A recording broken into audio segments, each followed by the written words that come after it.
Robert rejoiced that the 2 patrol team members dealing with him had also been affected by Padre Cali's scream.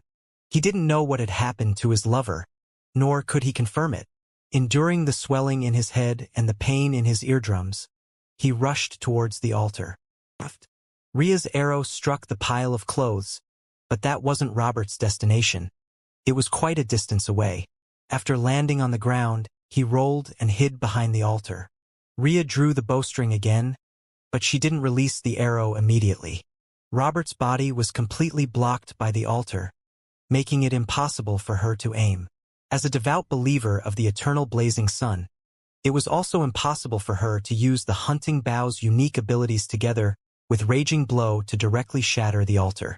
Witnessing this, Camus, knowing his revolver's power was insufficient, leaped over the shattered stained glass window and sprinted towards the altar. After a brief moment of hesitation, Ria raised her hunting bow and shot an arrow wrapped in lightning into the air. The arrow flew high into the air before swiftly descending, bypassing the altar's obstruction and landing behind it. Since she hadn't been able to aim properly, the arrow grazed Robert's body and struck a crevice between 2 stone slabs. A sizzling electric current dissipated, creeping over Robert's body and temporarily paralyzing him. After breaking free, Robert abandoned the idea of retrieving his spirit-channeling ingredients. He had no intention of saving his lover, Padre Cali. He planned to bite the tip of his tongue again and complete the spirit channeling. With the special ability of the natural spirit, he could escape back to his plantation, where he still had plenty of spirituality-rich ingredients for backup. At that moment, from the corner of his eye, he caught sight of Camus' light-colored pants and leather shoes with holes. He felt a whip formed by electric currents appear in his mind. The whip struck his soul, and Robert, crouched behind the altar, felt his knees buckle, and he collapsed, trembling as extreme numbness and pain surged through him simultaneously. Whip of pain. Interrogator's whip of pain. Camus rushed to Robert's side, leaned down, and delivered a left hook, one that more or less bore a personal grudge. Bang! Camus, skilled in interrogation techniques, inflicted pain on Robert without going overboard. Robert fainted, yet suffered no substantial harm. After restraining Robert, Camus glanced at the naked man and selected nearby clothes to cover his private parts. He then picked up Robert and returned to where Lumion and the others were. At that moment, Lugano had already retrieved the bullet that had struck Amandina's shoulder, allowing the wound to contract and heal. Padre Cali was dreaming of the interior of St. Seine Cathedral. Dressed in a white robe with golden threads, he knelt before the altar, muttering with a pained expression, as if repenting. Amandina, clad in a black hunting suit, approached Padre Cali down the aisle between the pews. Remembering Louis Barry's instructions, she asked, "What's the origin of this special dream?" Padre Cali looked up, his face contorted as he replied, That strange tomb. Amandina suspected the dream festival she had just attended was a sham. What tomb? Suddenly, a flash of inspiration flickered. That colossal, black boulder? Is actually a tomb? Padre Cali nodded. Yes, it's really a tomb. Intrigued, Amandina asked proactively, "Whose tomb is that? Why is it so special?" Padre Cali remained kneeling, shaking his head. "I don't know. Even the gravekeepers don't know. They only know their mission is to guard that strange ancient tomb." Gravekeepers? Who are they? The more Amandina asked, the more she felt she didn't know about the dream festival. Padre Cali looked up at Amandina and said, "The elders of the forest tribe." "I see." Amandina's mind raced with questions. She picked one and asked, "Did you take Robert to Tuanica's house to sleep and allow him to maintain his lucidity? Then, you took him to the ancient tomb where he obtained superpowers." "Yes." Padre Cali lowered his head, facing the altar, his voice laced with pain. "I'm sinful, just as I thought." Amandina inquired further, "How did you know you could obtain superpowers there? And how did you maintain lucidity?" "You've only been in Tizimo for about 5 years, and I grew up here," Amandina inquired further. Blood vessels bulged from Padre Cali's neck. Tuanaku bewitched me. He used his body to tempt you? Amandina suddenly felt a surge of excitement. Padre Cali was taken aback. He saw through my desire for status and recognition and gradually demonstrated his abilities. He also told me there was a way for me to quickly and easily obtain strength. And with great strength, I could do more for the church and receive more rewards and recognition. That demon? Amandina asked in disappointment. You were bewitched just like that? Padre Cali nodded slowly. That's right. Tuanaku needed someone to help him monitor the changes in the dream and host the dream festival after he left Tizimo. First, he got me to sleep at his house. Then, during the dream festival, he took me to that strange ancient tomb. Did you also obtain superpowers by touching that tomb? Amandina asked casually. Padre Cali shook his head again. No. Tuanaku opened a crack in the tomb and let me reach in. What did you touch? Amandina couldn't help but urge upon seeing Padre Cali's paws. I touched a hand, a cold hand without temperature. Then I fainted. When I woke up, I had superpowers. I did it 3 more times during the subsequent dream festivals, eventually becoming a wraith. Padre Cali recalled the situation. His face filled with uncontrollable fear, both of the cold hand and the ease with which he had obtained superpowers. The hand of the corpse in the tomb? Amandina quickly reviewed what Padre Cali had said and thought of a problem. Didn't you say there were gravekeepers? Why weren't we stopped when Robert and I went? Padre Cali's voice deepened. People who have lived in Tizimo for a long time often have a projection formed by suppressed emotions and desires in this special dream. They usually hide in the chaotic area brought by the tomb, at the edge of the dream. They watch over the ancient tomb with the gravekeepers to protect it from others. When the dream festival begins, these projections will return to their true forms, forming complete dream festival participants who can no longer suppress their emotions and desires. As for the gravekeepers, it's unknown where they go. Strange. Amandina was puzzled by the gravekeepers' whereabouts. She was a little worried. After a moment of contemplation, she asked with concern, Do I have a projection of emotions and desires in this dream? Padre Cali shook his head. No, you don't spend enough time in Tizimo every year. Even for those who originally formed a dream projection, once they leave this place long enough and stop suppressing themselves, the corresponding projection will gradually fade until it disappears. Those who can remain lucid in this dream will have their corresponding projections gradually dissipate over time. Details. However, this lucidity isn't absolute. After the dream festival begins, everyone will have a tendency to flaunt their emotions and desires, including those who maintain their lucidity. However, they won't completely lose control like those who have fused with their dream self. They can continue restraining themselves like normal, their desires revealed in some details. Amandina recalled her performance during the 2 dream festivals and revealed a look of enlightenment. Initially, she believed that because this place was a dream, as long as no one died, it was equivalent to a game. That was why she appeared more self-centered and unrestrained than in reality. She didn't expect this to come from the effect of the dream festival. Thankfully, I've always had self-control. Amandina had ticked off most of the questions that Louis Berry wanted clarified, leaving only those that the Padre Cali himself wasn't aware of. Thus, she changed the subject. You've already become a wraith, yet you still dare to preach and host Mass. Aren't you concerned that God might notice you and unleash his wrath upon you, purifying you into ashes? Being in the southern continent, Amandina knew the power of the eternal blazing sun church better than many gentlemen and ladies in Trier. She had no doubts about the existence of God. Moreover, over the past year, she had been diligently obtaining mysticism knowledge from Robert and the various sources she could come into contact with.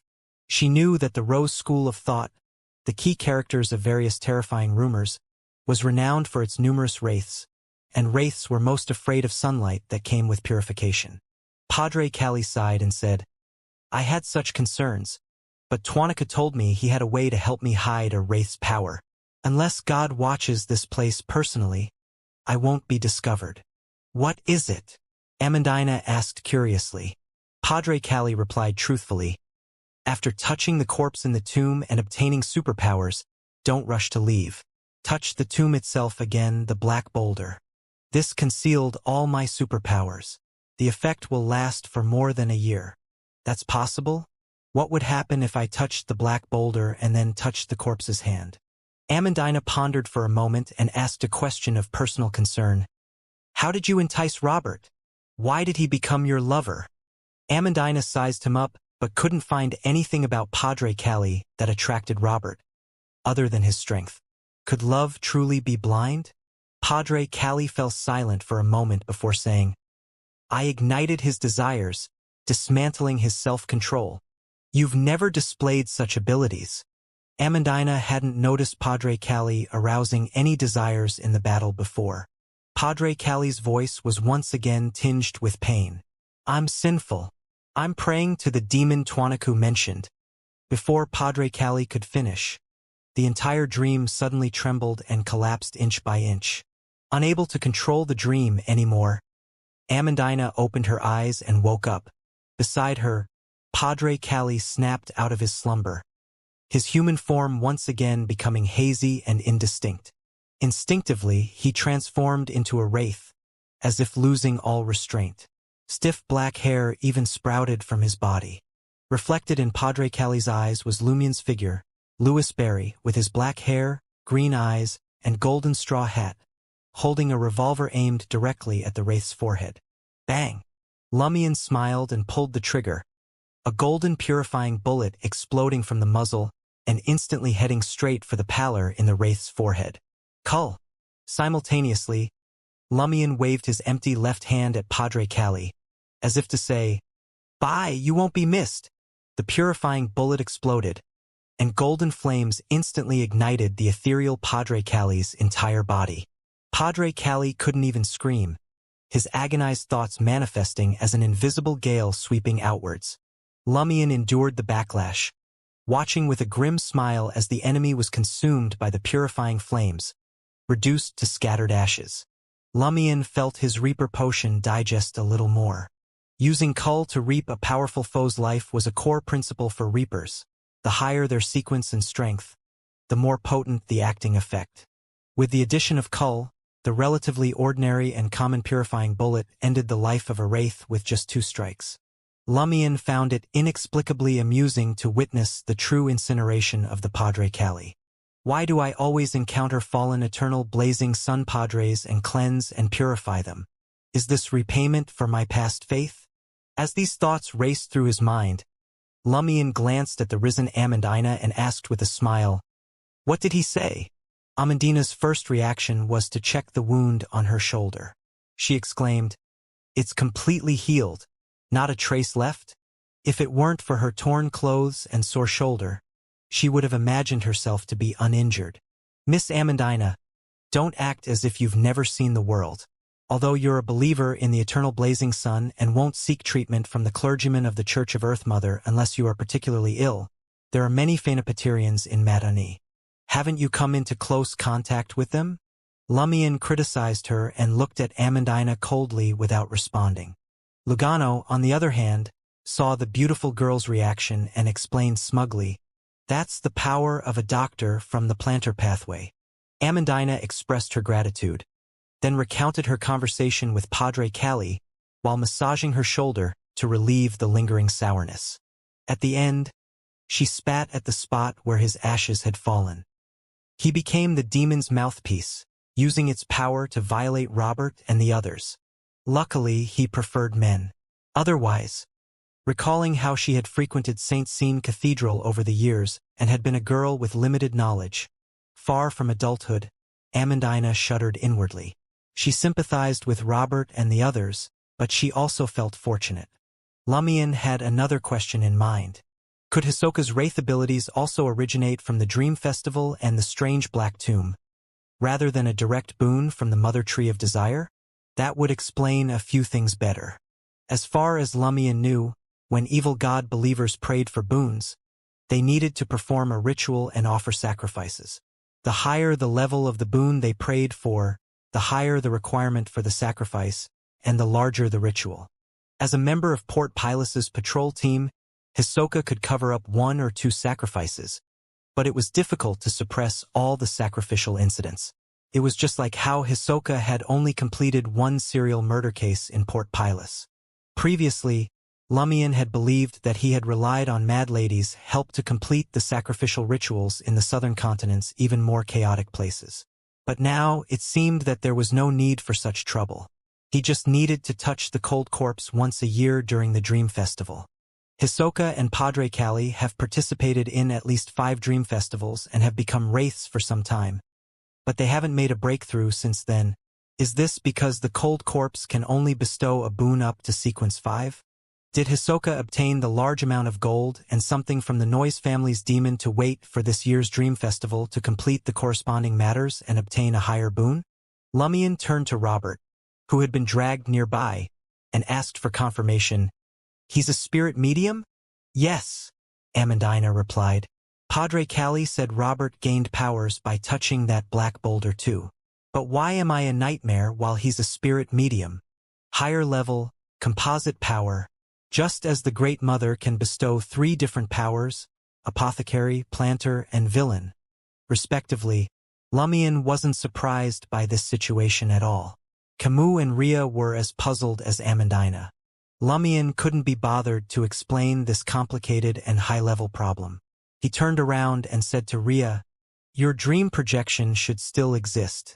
Be careful from now on. The question now is whether the death of your dream projection will affect your life." Rhea nodded thoughtfully.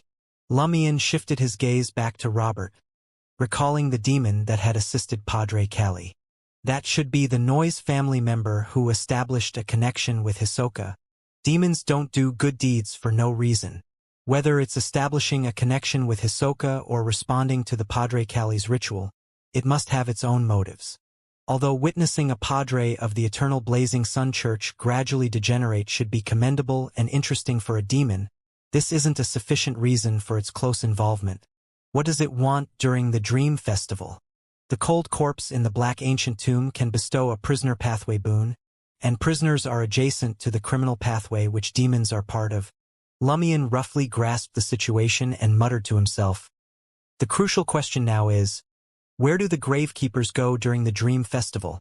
Why aren't they protecting the Black Ancient Tomb anymore? No one could answer him. Seeing him staring at the unconscious Robert, Amandina hesitated before saying, "Can you let him go? He's a victim too. Don't kill him." "Am I a homicidal maniac in your eyes?" Lumion replied with amusement. "As long as Robert doesn't seek revenge and try to kill me to avenge Padre Cali, I won't waste my spirituality on him." Phew. Amandina sighed in relief, then muttered while rubbing her shoulder, "You're so cold-blooded. I thought you'd kill me to deal with the Padre. That shot hurt, you know?" Lumion scoffed. "Between being possessed by a wraith until you die and getting shot, which would you have preferred? I don't care what you think or the sacrifices. I made the right choice to save you, didn't I?" Amandina, who was just grumbling out of habit, asked with interest upon hearing Lumion's response. "So you're willing to make big sacrifices and make correct choices to help important people? If, and I mean if, my desires were inflamed by a demon and I'd become a monster without venting them, would you sacrifice yourself to help me?" Lumion chuckled and said, "Don't have such unrealistic expectations of me. But don't worry, I'll find someone else willing to make that sacrifice for you." His gaze swept over Camus, Lugano, and the unconscious Robert. Amandina just muttered, "How lame!" Camus inwardly sighed, feeling he'd escaped the beautiful dream world. Lumion looked at Robert again and said to Amandina, "Wake him up and talk to him. I need a favor from him." If Robert refused, Camus, the interrogation specialist, was there to persuade him. "All right," Amandina replied crisply, jolting Robert awake and informing her fiancé of their current predicament. She consciously omitted mentioning Padre Cali's death to maintain the illusion that the wraith had fled. "Will you help if I let you go?" Robert asked warily as he struggled to his feet. Lumion gestured to Camus and Rhea. "You may not trust me, but do you trust the patrol team?" Robert fell silent for a moment before saying, "What's the favor?" Lumion chuckled. "Go to Twanika's house and do something for me." Brew Motel, second floor. The man in the dark gray suit and the woman in the feathered hat heard soft chewing sounds coming from the corridor. A stark contrast to the shouts, cries, and moans echoing through the motel, as if it shouldn't be happening during the Dream Festival. Suddenly, the chewing stopped. Almost instantly, the man in the gray suit jumped up as if stabbed in the waist by a red-hot iron rod. His face tense with sweat beading on his brow, he sprinted to the first floor, traversing the entire staircase in the blink of an eye. He ran all the way out of the Brew Motel to the intersection before stopping, his expression twisted with fear and lingering dread. "What's wrong?" the woman in the light-colored dress asked, suddenly appearing beside him with confusion and seriousness.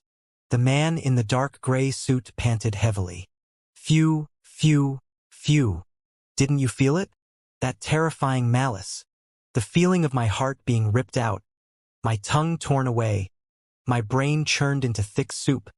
Hearing her companion's words, the woman in the light-colored dress's expression turned solemn. "I had a similar feeling, but it wasn't as specific as yours." The man in the dark gray suit visibly calmed down and glanced back over his shoulder. "Let's hurry to our destination. There seem to be many abnormalities beyond our grasp here." The woman in the light-colored dress gave a single nod of acknowledgement. After ascertaining their direction, they quickened their pace and swiftly left the intersection behind them. Lumion, wearing a golden straw hat, led Amandina, Robert, and the others back to the small square from the side of St. Seine Cathedral. At that moment, Camus spotted figures lingering in the cemetery on the other side. Startled, he focused his gaze and realized they were pale white bones hung with tattered cloths and humanoid phantoms made of fine ashes. Many upright tombstones lay on the ground, and many graves had clearly suffered damage. "The awakened dead?" Camus furrowed his brow and asked Amandina. "The Dream Festival can also awaken bones and ashes? Regardless of life or death, they had to celebrate the Dream Festival?" Amandina nodded nimbly. "Isn't that normal?" Robert obtained superpowers from the Corpse Collector pathway during the Dream Festival. That's the death domain, so the Dream Festival itself has such characteristics. Amandina was secretly pleased that her knowledge surpassed that of a seasoned patrol team member in this area. She consoled Camus. "Don't worry. The bones and shadows in the cemetery are very peaceful. They're completely different from the humans at the Dream Festival. As long as you don't approach them, they won't attack you. They'll only wander around their graves." "Of course they're peaceful." Lumion, who was leading the way, chuckled. "They usually don't have emotions or desires to suppress. They won't form an intense projection in this dream. The dead were emotionless. Of course, excluding those who had perished with resentment and hatred, those buried in St. Seine Cathedral Cemetery must have undergone purification." "That's not funny." Amandina wanted to console her silent fiancé, but she felt she didn't have the right after witnessing his indecency and being complicit in killing his lover. Everything she said seemed hypocritical, so she had no choice but to speak to Louis Barry instead. She muttered inwardly, "Humph," as his fiancé notarized in the cathedral. "It's my legitimate right to punish my fiancé's lover. It's a little overboard, but in the face of the blasphemer, the demon who preyed on a minor, being a little overboard is a revelation from God." The more she thought about it, the more right she felt. Lumion walked swiftly along the shadows beside the road. After some thought, he said, "Will those killed during the Dream Festival awaken and become undead?" "Yes, but it takes a long time. I've only encountered them near the end of the Dream Festival. They're cold and aggressive," Amandina recalled.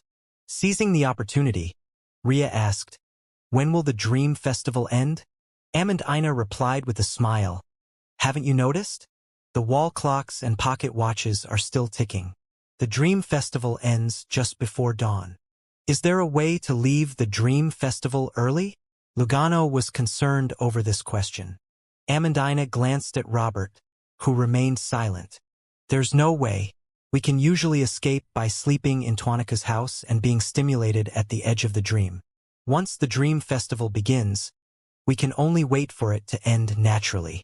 Lugano shut his mouth in disappointment and unconsciously took 2 steps closer to Lumion. Camus observed Amandina's brisk strides and fell silent for a few seconds before asking, "Aren't you going back to Palm Manor to protect your parents? Aren't you worried they'll die during the dream festival?" Amandina pursed her lips and said with a complicated smile, "During last year's dream festival, I rushed back to protect them. I didn't expect them to have a happy time and not be in any danger. My mother prefers the lowest class, filthiest, yet relatively muscular slaves to do the deed while she curses them. I don't know what mental issues that stems from or which areas that indulges, but this way, the male slaves definitely won't kill her. Instead, her jealous ladies' maids and female slaves who get too close will be subdued and forced to join if they approach. As for my father, he relied on his career in the southern continent to obtain the Legion of Honor medal. When awake, he's always afraid of attacks and slave riots. He built several bunkers in the manor and stockpiled food and weapons. He constantly practices combat, shooting, and military tactics. Even during the Dream Festival, it would be very difficult for the servants and slaves to take him down. They'd have to break through layers of defenses until he retreats to a bunker. Unless a Beyonder deliberately goes after them, they'll be very safe. If I stayed to protect them, it might be more dangerous. I'm more dangerous. I might not tolerate the love of those men or the jealousy of those women. I don't wish to kill too many people either. Could it be that she's more afraid of sensing the malice hidden in her family and friends' hearts during the unconstrained dream festival? She'd rather gallivant outside and see others' dark sides than experience that herself? Lumion could understand Amandina's rationale. He dropped the subject and turned to the silent Robert. How different is your spirit channeling during the Dream Festival from usual? Will those spirits become more violent and difficult to communicate with? Robert, now in a white shirt and black pants, was silent for a few seconds before saying, "It's no different. Could the excessive emotions and desires of the special dream exclusively target living creatures, leaving spirits unaffected by their typical lack of self-control? Or is the spirit world and its denizens fake? Part of the dream aligning with Robert's imagination? It's likely the latter possibility. Spirit mediums don't just connect with local spirits to borrow power." Robert didn't say some channeling was impossible in the dream. As Lumion's thoughts raced, he made a speculation. Lumion led Camus and the others through the intersection, quickly returning to Tuanaka's house. He had asked about spirit channeling because it closely related to what he planned to do.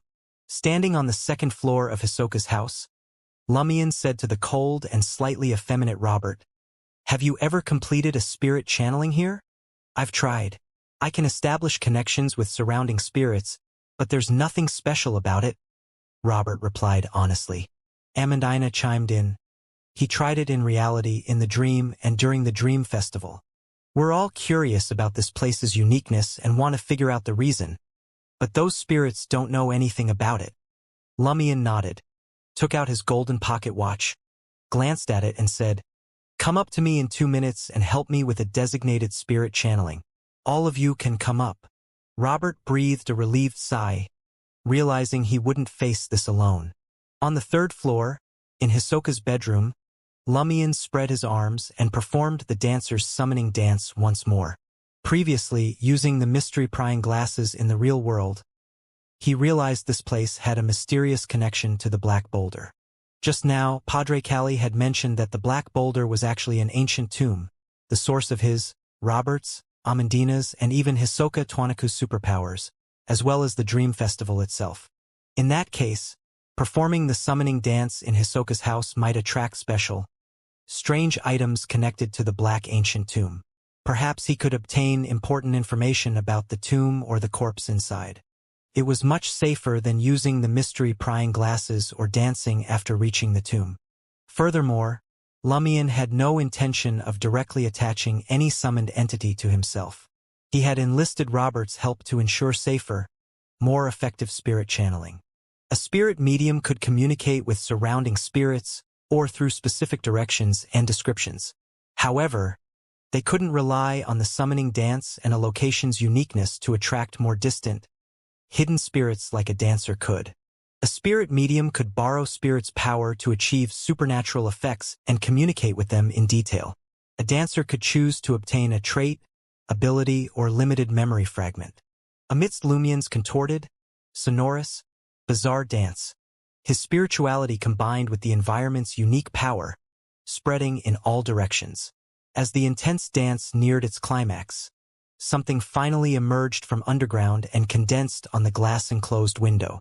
A human-like shadow wore a black robe, strikingly resembling the tomb keeper Lumien encountered at the dream's edge, yet with differences. The hooded face seemed fixated on Lumien, eager yet sensing the Fool's seal and the Blood Emperor's residual aura, not daring to truly possess him. Lumien didn't force orders. He continued the summoning dance until Robert and the others arrived, then slowed to a halt. During this, he pointed at the black-robed figure and told Robert, "Hurry up and communicate with it." Robert nodded slightly, retrieving a bottle of full moon essence oil from his pocket. Observing Louis Barry's peculiar sacrificial dance drawing to a close, Robert wasted no time. He hastily poured some full moon essence oil into his palm, utilizing his abilities to fuse it with his spirituality and rapidly dissipate it. Camus, Amandina, and the others immediately caught a refreshing, psychedelic fragrance. They felt their spirits were drunk, about to float out of their bodies. Robert's voice echoed softly, distantly in their ears, causing their thoughts to drift farther and farther away. Fortunately, they weren't channeling targets, so they managed relative control. The black-robed figure gradually left the glass window, approaching Robert. Suddenly, the shadow vanished. Robert lowered his head, then slowly looked up, his face tainted by the night sky yet with an obvious sinister aura. His eyes were dark. Observing this, Lumien ended the summoning dance, positioning himself 3 meters from Robert. Although he'd intended for Robert to channel the spirit directly while he provided questions, the peculiar shadow had instead attached itself to Robert. This too was a form of spirit channeling. Many spirit mediums allowed a target spirit to communicate through their mouth, answering certain people's questions. Gazing at the sinister-looking Robert, Lumien pondered briefly, then said, "Do you know what happened to the people who lived here 6 years ago?" He planned to start simple, least likely to cause anomalies, constantly adjusting direction, tone, and terminology based on the actual situation. Robert opened his mouth, letting out a shrill voice unlike his own. Affected, performed a ritual, all perished. This answer puzzled the others, including Camus, unsure if significant information was hidden. Apart from Lugano, everyone guessed Louis asked about the fire engulfing the Tuaniku family, with the spirit's answer implying a cult or evil god's influence. As a conspirer, relevant information instantly surfaced in Lumien's mind. The suppressed emotions and desires of everyone in Tizimo would be absorbed by the dream, gradually accumulating to form corresponding dream projections. Like the gravekeepers, these projections would hide in the dream's chaotic zone, guarding the black ancient tomb. In previous explorations, I saw the black-robed gravekeeper and projections surrounding the ancient tomb in dream fragments. One projection was the remaining figure of Hisoka Tuaniku. Hisoka Tuaniku returned to Tizimo 2 or 3 times yearly for about a week. After leaving, his corresponding projection would gradually fade until vanishing. Hisoka Tuaniku had become a devil pathway beyonder after the fire incident. The Noise family's demon. This information appeared simultaneously in Lumien's mind, like disconnected nodes in a spider's web.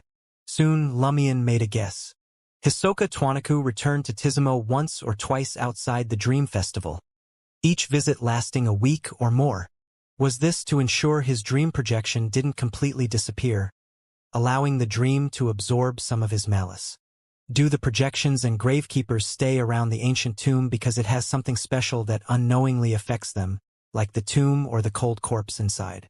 If sacrificial rituals were part of the tomb's defense, when the dream festival commences and the projections return to their bodies, would some deeply affected humans attempt to imitate the gravekeeper's actions and perform a ritual? If they failed, would their entire family perish, corrupting the house and forming a subtle connection to the Black Ancient Tomb? Yes, that's a possibility, but I can't fit the Noise family's demon or Hisoka becoming a devil pathway beyonder into this web of information. What would happen if I inserted that? Lumien's heart stirred as he considered another possibility. It wasn't just the Black Ancient Tomb or its cold corpse affecting the Twanaku family. The Noise family's demon was also affected. Perhaps the demon had been coveting the corpse or the source of abnormality. For this reason, it secretly influenced the Twanaku family, giving them knowledge. Once the Dream Festival began, through its influence in the real world, it magnified their corresponding desires in the dream. Coupled with the loss of self-control and wild indulgence brought by the Dream Festival, the Twanaku family took the initiative to attempt the sacrificial process from the ritual or dream projection given by the demon, leading to subsequent abnormalities. Had the demon discovered Hisoka's uniqueness and lured him to the devil pathway? Yes, this explains why only the Twanaku family did such a thing when everyone has a dream projection, and why is this house unique enough to allow lucid dreaming. The next crucial task is guarding against the demon. Probably can't participate personally, but its minions would definitely appear. As these thoughts raced, Lumien gained a deeper understanding of the situation. He looked at the shadow possessing Robert and changed his question. Where are the gravekeepers? Where have they gone? Robert's shadowed face replied shrilly. Dream Festival begins. The tomb opens. Need to hide. Need to hide? After commencement, does the tomb become abnormally dangerous or pose a hidden danger to the gravekeepers? Lumien glanced at Amandina. This lady, Robert, and Padre Cali arrived at the Black Ancient Tomb during the Dream Festival, easily obtaining powers through contact. Where is this hidden danger? How is it dangerous? And where are the gravekeepers? Something must be amiss. Amandina felt inexplicable fear under Louis Barry's gaze. Her voice trembled as she asked, Is there a problem with this answer? Lumien chuckled. The gravekeepers need to hide. Why didn't you too? Before Amandina could delve deeper, she saw Robert's cold, dark face contort in agony. Seeing this, Lumien sighed. End the spirit channeling. If it continued, something would happen to Robert. Robert retained complete autonomy and a certain mobility level. He immediately uttered 2 words in ancient Hermes to make the spirit leave his body. The shadow attached to him remained unresponsive, and the agony on his face intensified. Slowly, Robert drew a dagger and stabbed his finger. Drops of bright red blood, mixed with his spirit medium spirituality, sprayed towards the window like bead chains. While doing so, Robert bellowed in ancient Hermes, Leave! The black-robed shadow detached from Robert's body, chasing after the blood and vanishing from the glass window. Witnessing this, Lumien retracted his consciousness from his right hand, no longer preparing any snorting. He breathed a relieved sigh and said to Camus, Amandina, and the others, Wait for me on the 2nd floor. What now? Amandina muttered, turning to head downstairs. In just over 10 seconds, silence returned to the 3rd floor. Lumien retrieved ingredients from his traveler's bag and set up a ritual, attempting to summon Madame Magician's messenger. Unfortunately, being a dream prevented success. Having anticipated this, Lumien wasn't overly disappointed. Though the early Dream Festival arrival prevented reporting the latest situation to Madame Magician, adding significant risks, such problems were bound to arise. He was mentally prepared. Though hunters like to plan ahead, they weren't afraid of battle. Lumien was even a little excited, not just from the Dream Festival's faint influence. After stowing his belongings, Lumien descended to the 2nd floor and said directly to Robert and Amandina, Which one of you will take me to the Black Boulder? He had analyzed their situations, realizing that Amandina, Robert, and Padre Cali had easily arrived at the Black Ancient Tomb and obtained powers, all led by those who had touched it. Of course, they shared more than one thing in common. Robert fell silent, wanting to say, Didn't you promise to let me go after helping? But not daring. Amandina glanced at the silent Robert, pursed her lips and said to Lumien, Me! Then, she added, I want to see if I can obtain more superpowers. Lumion nodded and told Robert, "You may leave." Robert glanced at Lumion, then Amandina. Without a word, he walked out of Tuanaka's house. Gosh, he might think I brought you to the cathedral to deal with Padre Cali and embarrass him. Gosh, I was the one who brought you there? Amandina exclaimed after Robert left. Rhea, who had already picked up most arrows, earnestly consoled her.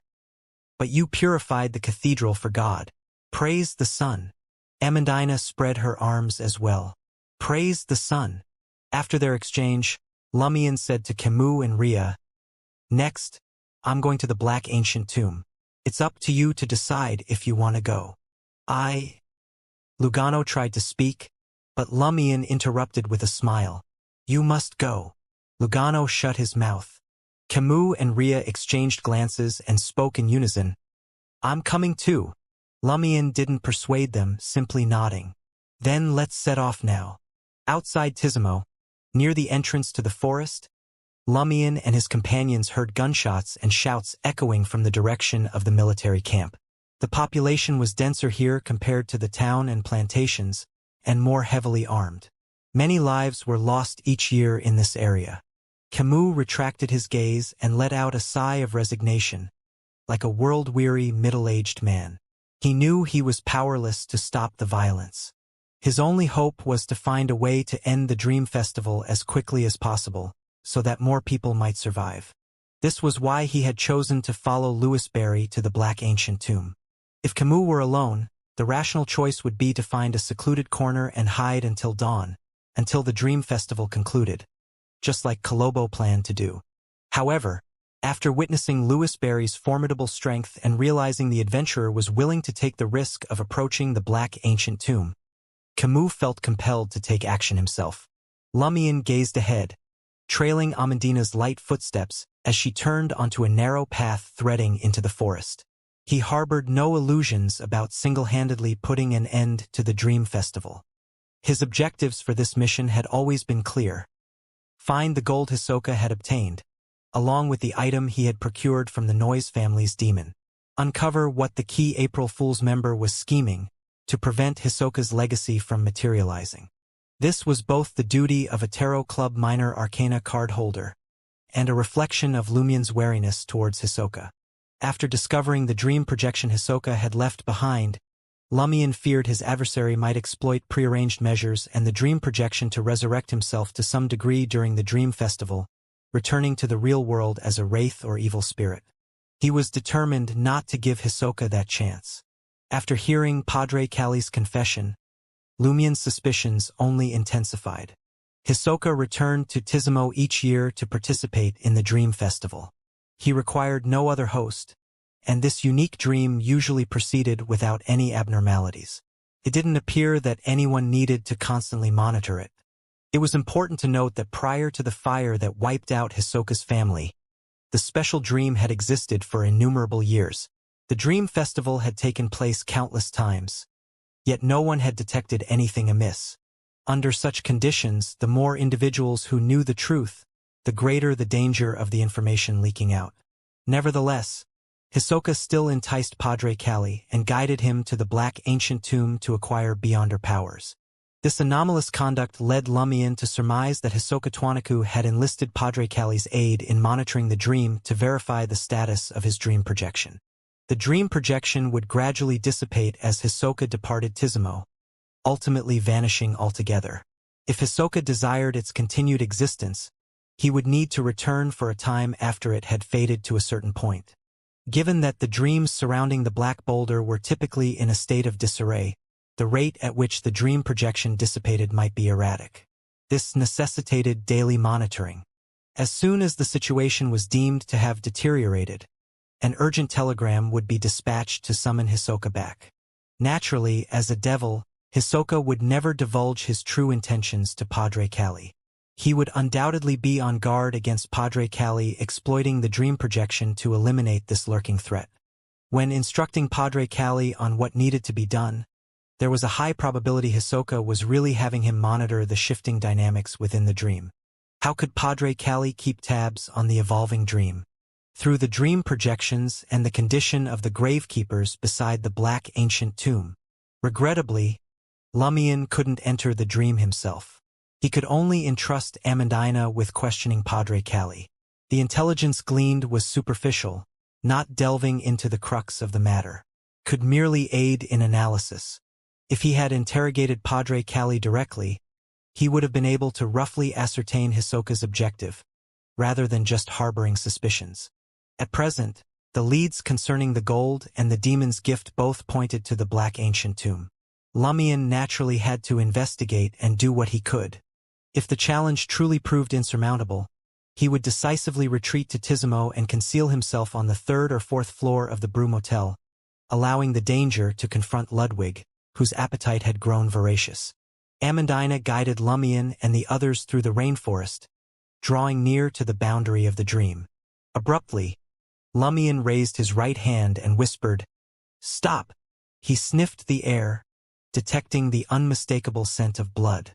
With a reaper's keen sense of smell and meticulous nature, Lumion could discern that the blood didn't originate from jungle animals hunting each other.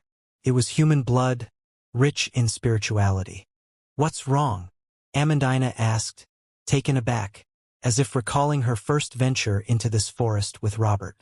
Camus quickly sensed the problem and pointed in the direction of the blood scent. "Something's not right over there." Insects were gathering in that area. Although Lumion was eager to reach the Black Ancient Tomb to thwart Hisoka's plan, he knew that the more impatient he felt, the more cautious he needed to be. He had to remain vigilant of any abnormalities along the way to avoid walking into someone's trap or missing crucial information and rashly starting a conflict. Aurora had once mentioned that Emperor Roselle might have said that haste makes waste. Lumion walked towards the source of the blood's scent at a measured pace. As he drew closer, he caught a whiff of the pungent odor of blood mingled with decay. The latter originated from the tranquil essential oil used to repel mosquitoes.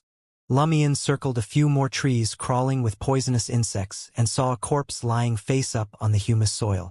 The corpse's eyes were wide open, and its black hair was disheveled. His face was smeared with white paint. It was Maslow, the captain of the Tizimo patrol team. At the beginning of the Dream Festival, Maslow, who had disappeared behind Lumion, had reappeared in the forest as a corpse. "Maslow!" Camus and Rhea exclaimed in surprise. Before they could fully process their grief, Lumion's gaze shifted downward as he examined Maslow's cause of death. The captain of the local patrol team had deep wounds on his chest and abdomen, as if he had been attacked by spears, triangular blades, and other weapons, but the edges showed signs of tearing. Large amounts of blood had already flowed into the ground, attracting lingering mosquitoes. There were obvious signs of decay on Maslow's body, and a yellowish-green liquid seeped out, as if he had been dead for 2 to 3 days. After ascertaining the situation on the corpse's surface and examining the surrounding battle traces, Camus said in a somber voice, "Attacked by the power of the Death Domain." Death Domain? The image of a cold, middle-aged man in a thin suit suddenly surfaced in Lumion's mind. Riaza, the vice-captain of Port Pilus's patrol team. He was a mid-sequence beyonder of the Death Pathway. At the beginning of the Dream Festival, Riaza had disappeared along with Maslow. Camus glanced at Rhea, who wore a pained expression, and hesitantly said, "They were affected by the Dream Festival and lost control of themselves. They attacked each other. One died, and the other escaped." This was the most plausible conjecture for the Dream Festival. Lumion imagined a similar scene, but he frowned in confusion and said, "Why are they in the jungle? Shouldn't they appear where they were in the real world?" In reality, Riaza and Maslow had already returned to Tizimo with me. Did something lure them into the forest? As the only member of the Port Pilus patrol team supporting Tizimo, Riaza had known from the beginning that something was amiss here. Was the true target the Black Ancient Tomb? Lumion looked at Camus and Rhea thoughtfully and casually asked, "Were Maslow and Riaza on good terms?" "Excellent terms," Camus replied with a sigh. Captain Riaza recruited Maslow into the patrol team and provided him with extensive guidance. Lumion fell silent for a moment before saying to Amandina and the others, "Let's continue forward. Rhea and Camus seized the moment to gather some branches to cover Maslow's corpse. Then they quickly followed the team. After walking along the forest path for a while, Amandina suddenly slowed her pace and pressed her hand to the side of her head. "What's wrong?" Lumion asked keenly. Amandina frowned and said, "My head feels a bit heavy, and I'm experiencing hallucinations." "What kind of hallucinations?" Lumion raised his eyebrows. Amandina replied in puzzlement. "I saw the black boulder I touched previously. No, the black ancient tomb. Felt like I had returned to the past. Do you understand? The past appeared in my mind in the form of an illusion, in front of my eyes, beside my ears." Lumion pondered for a moment before saying, preempting Camus, "Let's go a little further and see what happens." The hallucinations didn't incite Amandina's desire to retreat. With an experimental mindset, she followed the familiar jungle path for another few dozen meters. "How is it?" Lumion, who was beside her, inquired. Amandina organized her thoughts and said, "The hallucinations are becoming clearer and more pronounced. The closer you get to the black ancient tomb, the stronger the hallucinations become." Lumion suggested a possibility before asking, "Did anything similar happen to Robert when he brought you here last time?" "No," Amandina replied with certainty. "He was quite normal the entire time," Camus speculated. Perhaps he had already grown accustomed to the hallucinations after approaching more than once. "Who knows?" Amandina muttered and looked at Louis Barry. "What should we do now? It's not a big deal if it's just hallucinations." Lumion pondered for a moment and said, "Let's continue forward." "All right." Amandina wasn't sure what the hallucinations represented. She endured the discomfort and said, "We'll reach the ancient tomb in a few minutes." She continued forward. As they walked, Amandina suddenly extended her right hand and pressed it against the forest trees beside her, bending her back. Without waiting for Lumion to inquire, she recounted the changes in the hallucination and spoke intermittently. "I see myself. After touching the ancient tomb last time, I didn't fall asleep immediately. I was still awake. I see. Someone ahead." "What kind of person?" Lumion perked up. He hadn't expected Amandina's hallucination to yield unexpected insights. "I can't see clearly, I can't. It's not that he isn't clear. It's just that I can't make out the details." Amandina straightened up again, as if she had recovered slightly. She pondered for a moment and said, "So I didn't fall asleep immediately after touching the black boulder. No, the black ancient tomb. When I woke up, I realized that I had gained superpowers. There were still some events that transpired in between, but I don't remember them at all. Felt like I had fallen asleep. The hallucinations I'm experiencing might have originated from the depths of my subconscious, from forgotten memories. No, not forgotten. They're just in a deep slumber. They're starting to become active and awakening bit by bit." Amandina carefully assessed her condition, searching for the source of the abnormality. Pretty smart with a good attitude. She managed to maintain basic composure. Lumion evaluated inwardly. Amandina's behavior was unfamiliar to Camus. In his impression, Amandina was not only beautiful but also cheerful, optimistic, and lively. She was the kind of girl who could infect those around her with joy. However, due to her young age, she still appeared naive, childish, and inexperienced.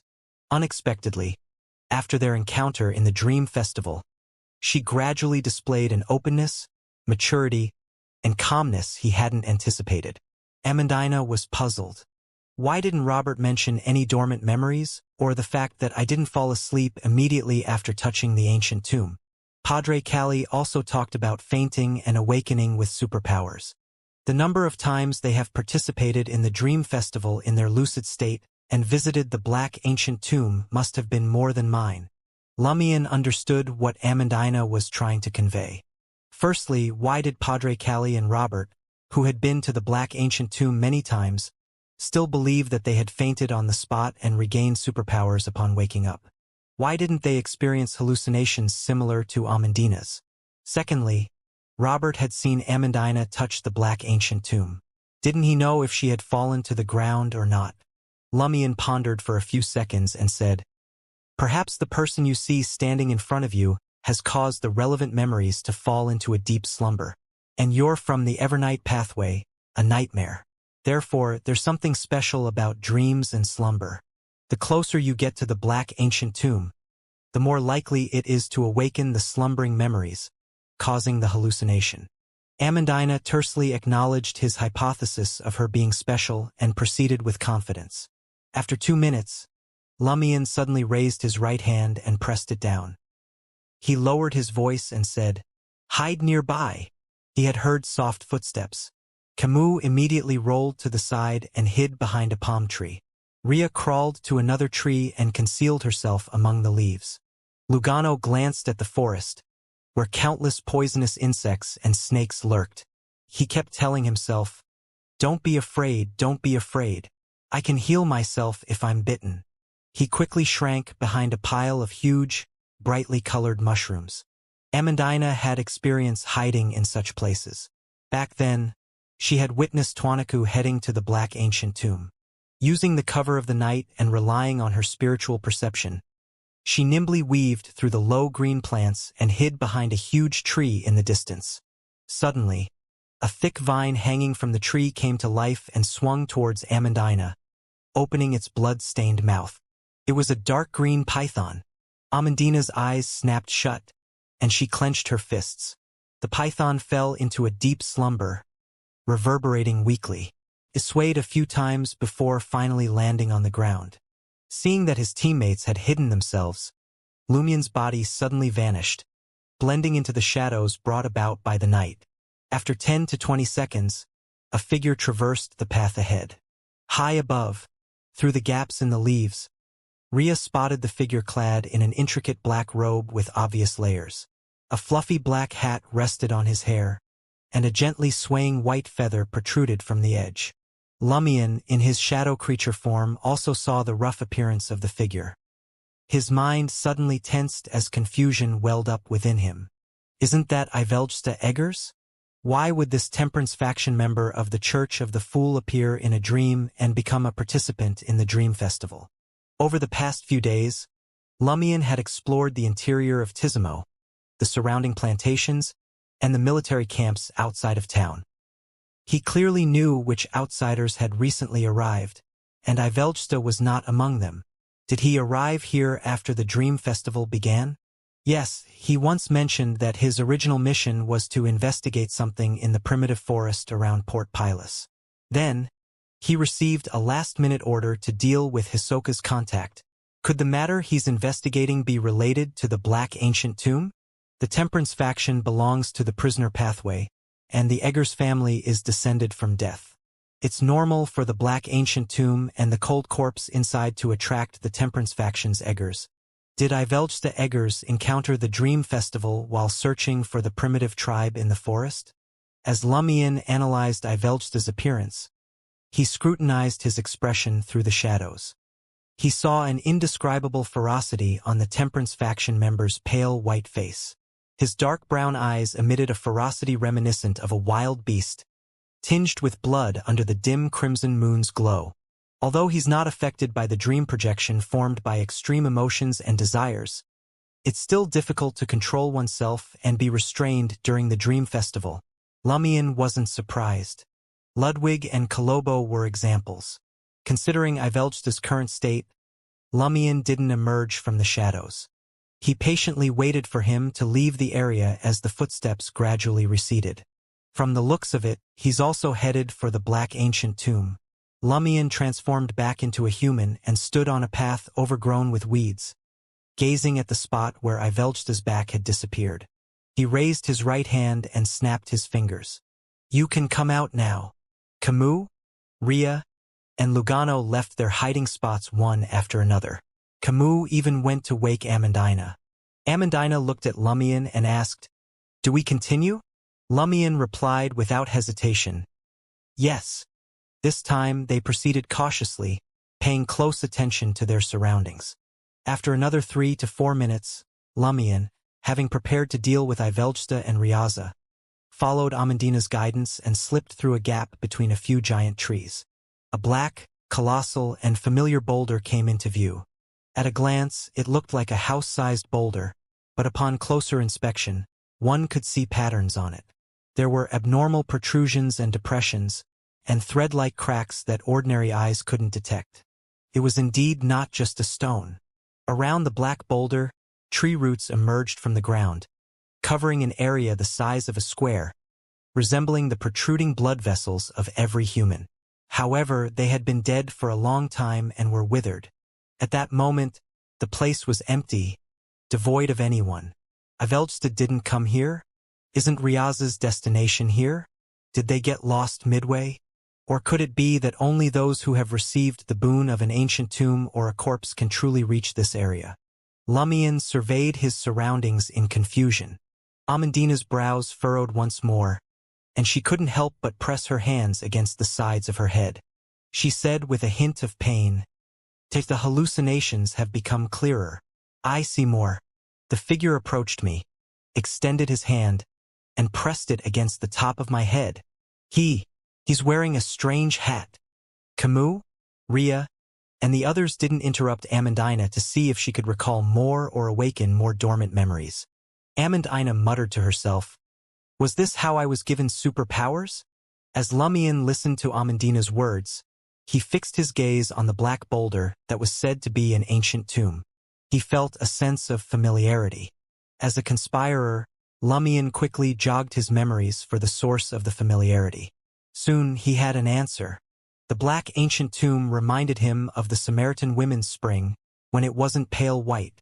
It's indeed closely related to the death domain. Lumion examined the Blood Emperor's remnant aura in his right hand and confirmed that it wasn't affected or showing signs of activation. At that moment, the surroundings fell into an abnormal silence.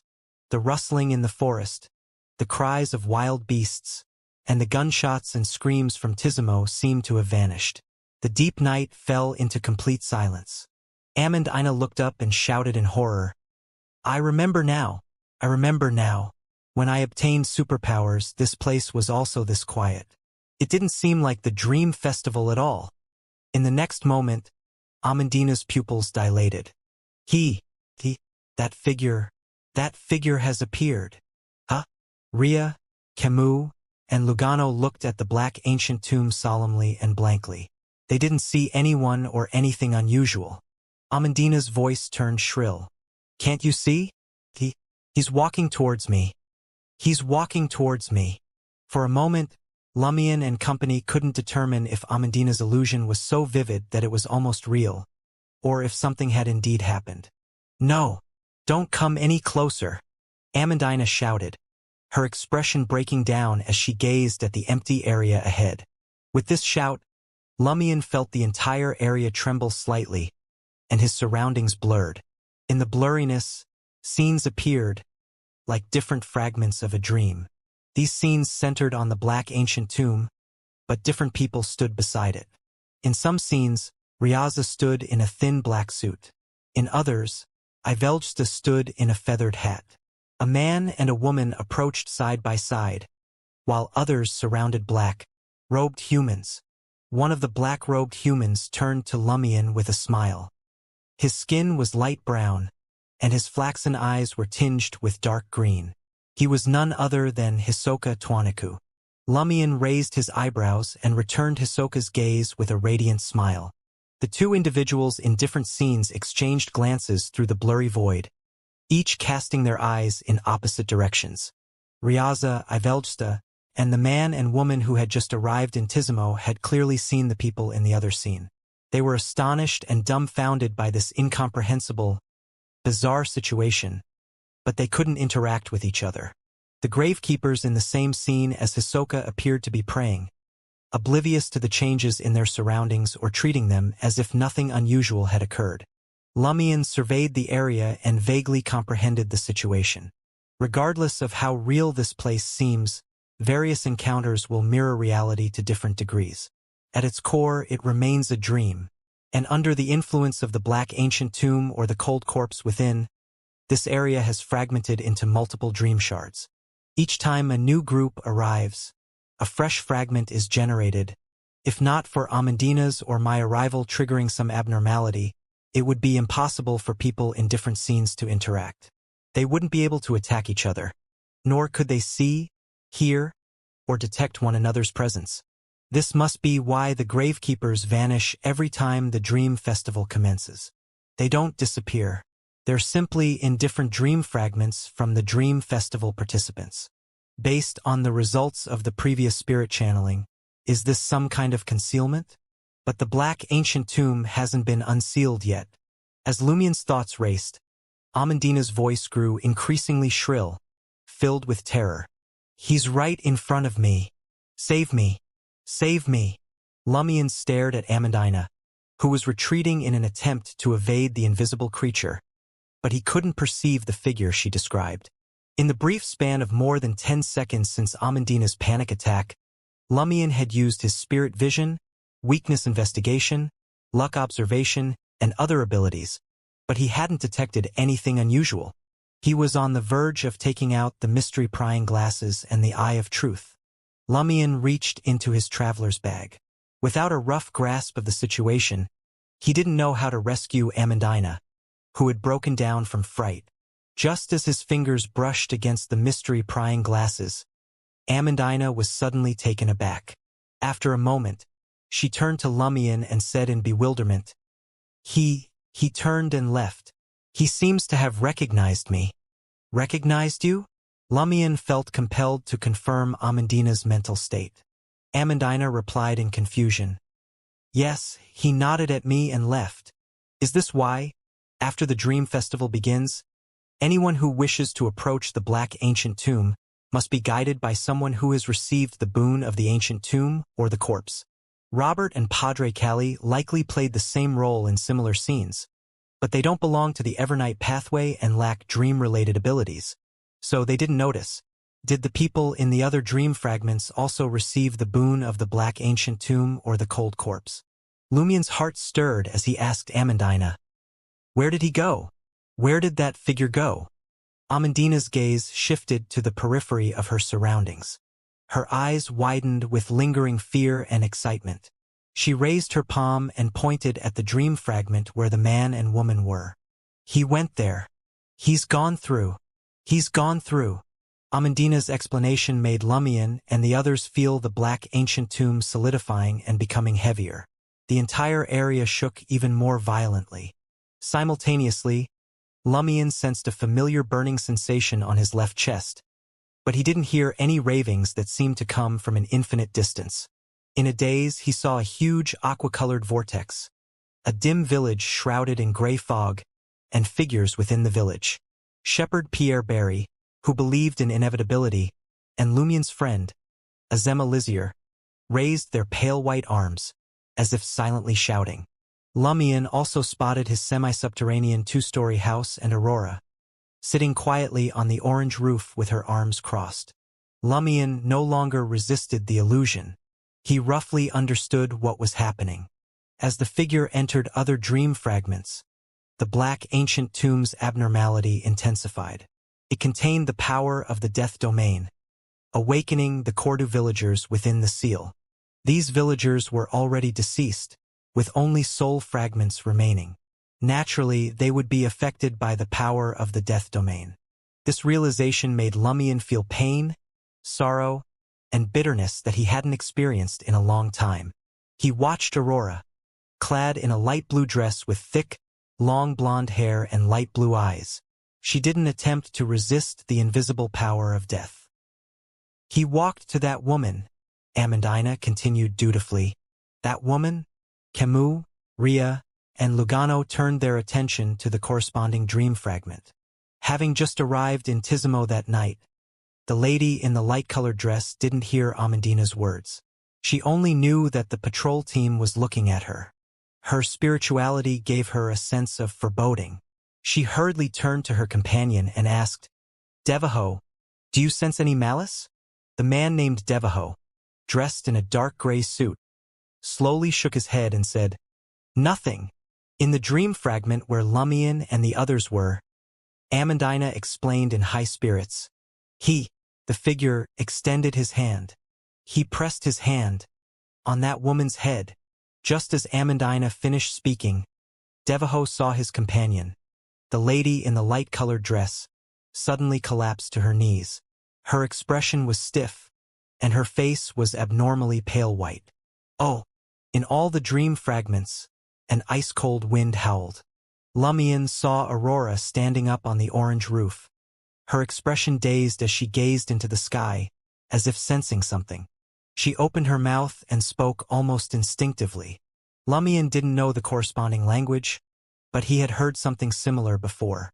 It was the language used by Armored Shadow Chen too, a language that Franca occasionally uttered a word or two of. Although he couldn't understand, Lumion vaguely grasped what his sister was talking about, perhaps due to the connection between them at the soul level. She muttered to herself, "An immortal blessed my crown, bestowing upon me the gift of eternal life." In the dream fragment where Devaho was, the light-colored lady's hat, which had unconsciously fallen to her knees, suddenly flew off. On her neck, the backs of her hands, and the surface of her face, pores opened one by one, producing white feathers tainted with faint yellow stains. Devaho observed this scene with a solemn expression. He didn't attempt to interrupt his companion's abnormality and instead took a few cautious steps back. He couldn't comprehend what was happening. Although he hadn't sensed any malice directed at him, he prudently distanced himself from the anomaly. The lady in the light-colored dress's azure eyes had lost focus, appearing abnormally vacant and lifeless. In the blink of an eye, the white feathers, tainted with light, yellow oil stains, seemed to possess a consciousness and life of their own. They frantically emerged from the gaps in the fabric of the dress. Within moments, the lady in the light-colored dress was enveloped by white feathers tainted with light yellow oil stains. Her body grew light and gradually floated, becoming increasingly illusory. Her azure eyes fixed on Devaho as she shouted in a hollow and agitated voice, "I've become a god! I've achieved immortality." The white-feathered monster hovered above the black ancient tomb, incessantly shouting, "I've become a god!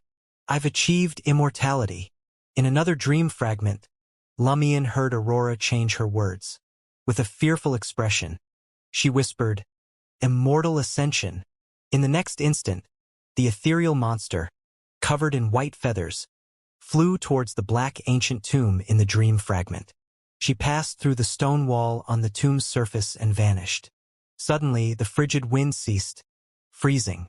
The black ancient tomb shook visibly, and the tomb door, outlined by hair-like cracks, emitted the sound of dull rubbing, as if someone was trying to push it open from within.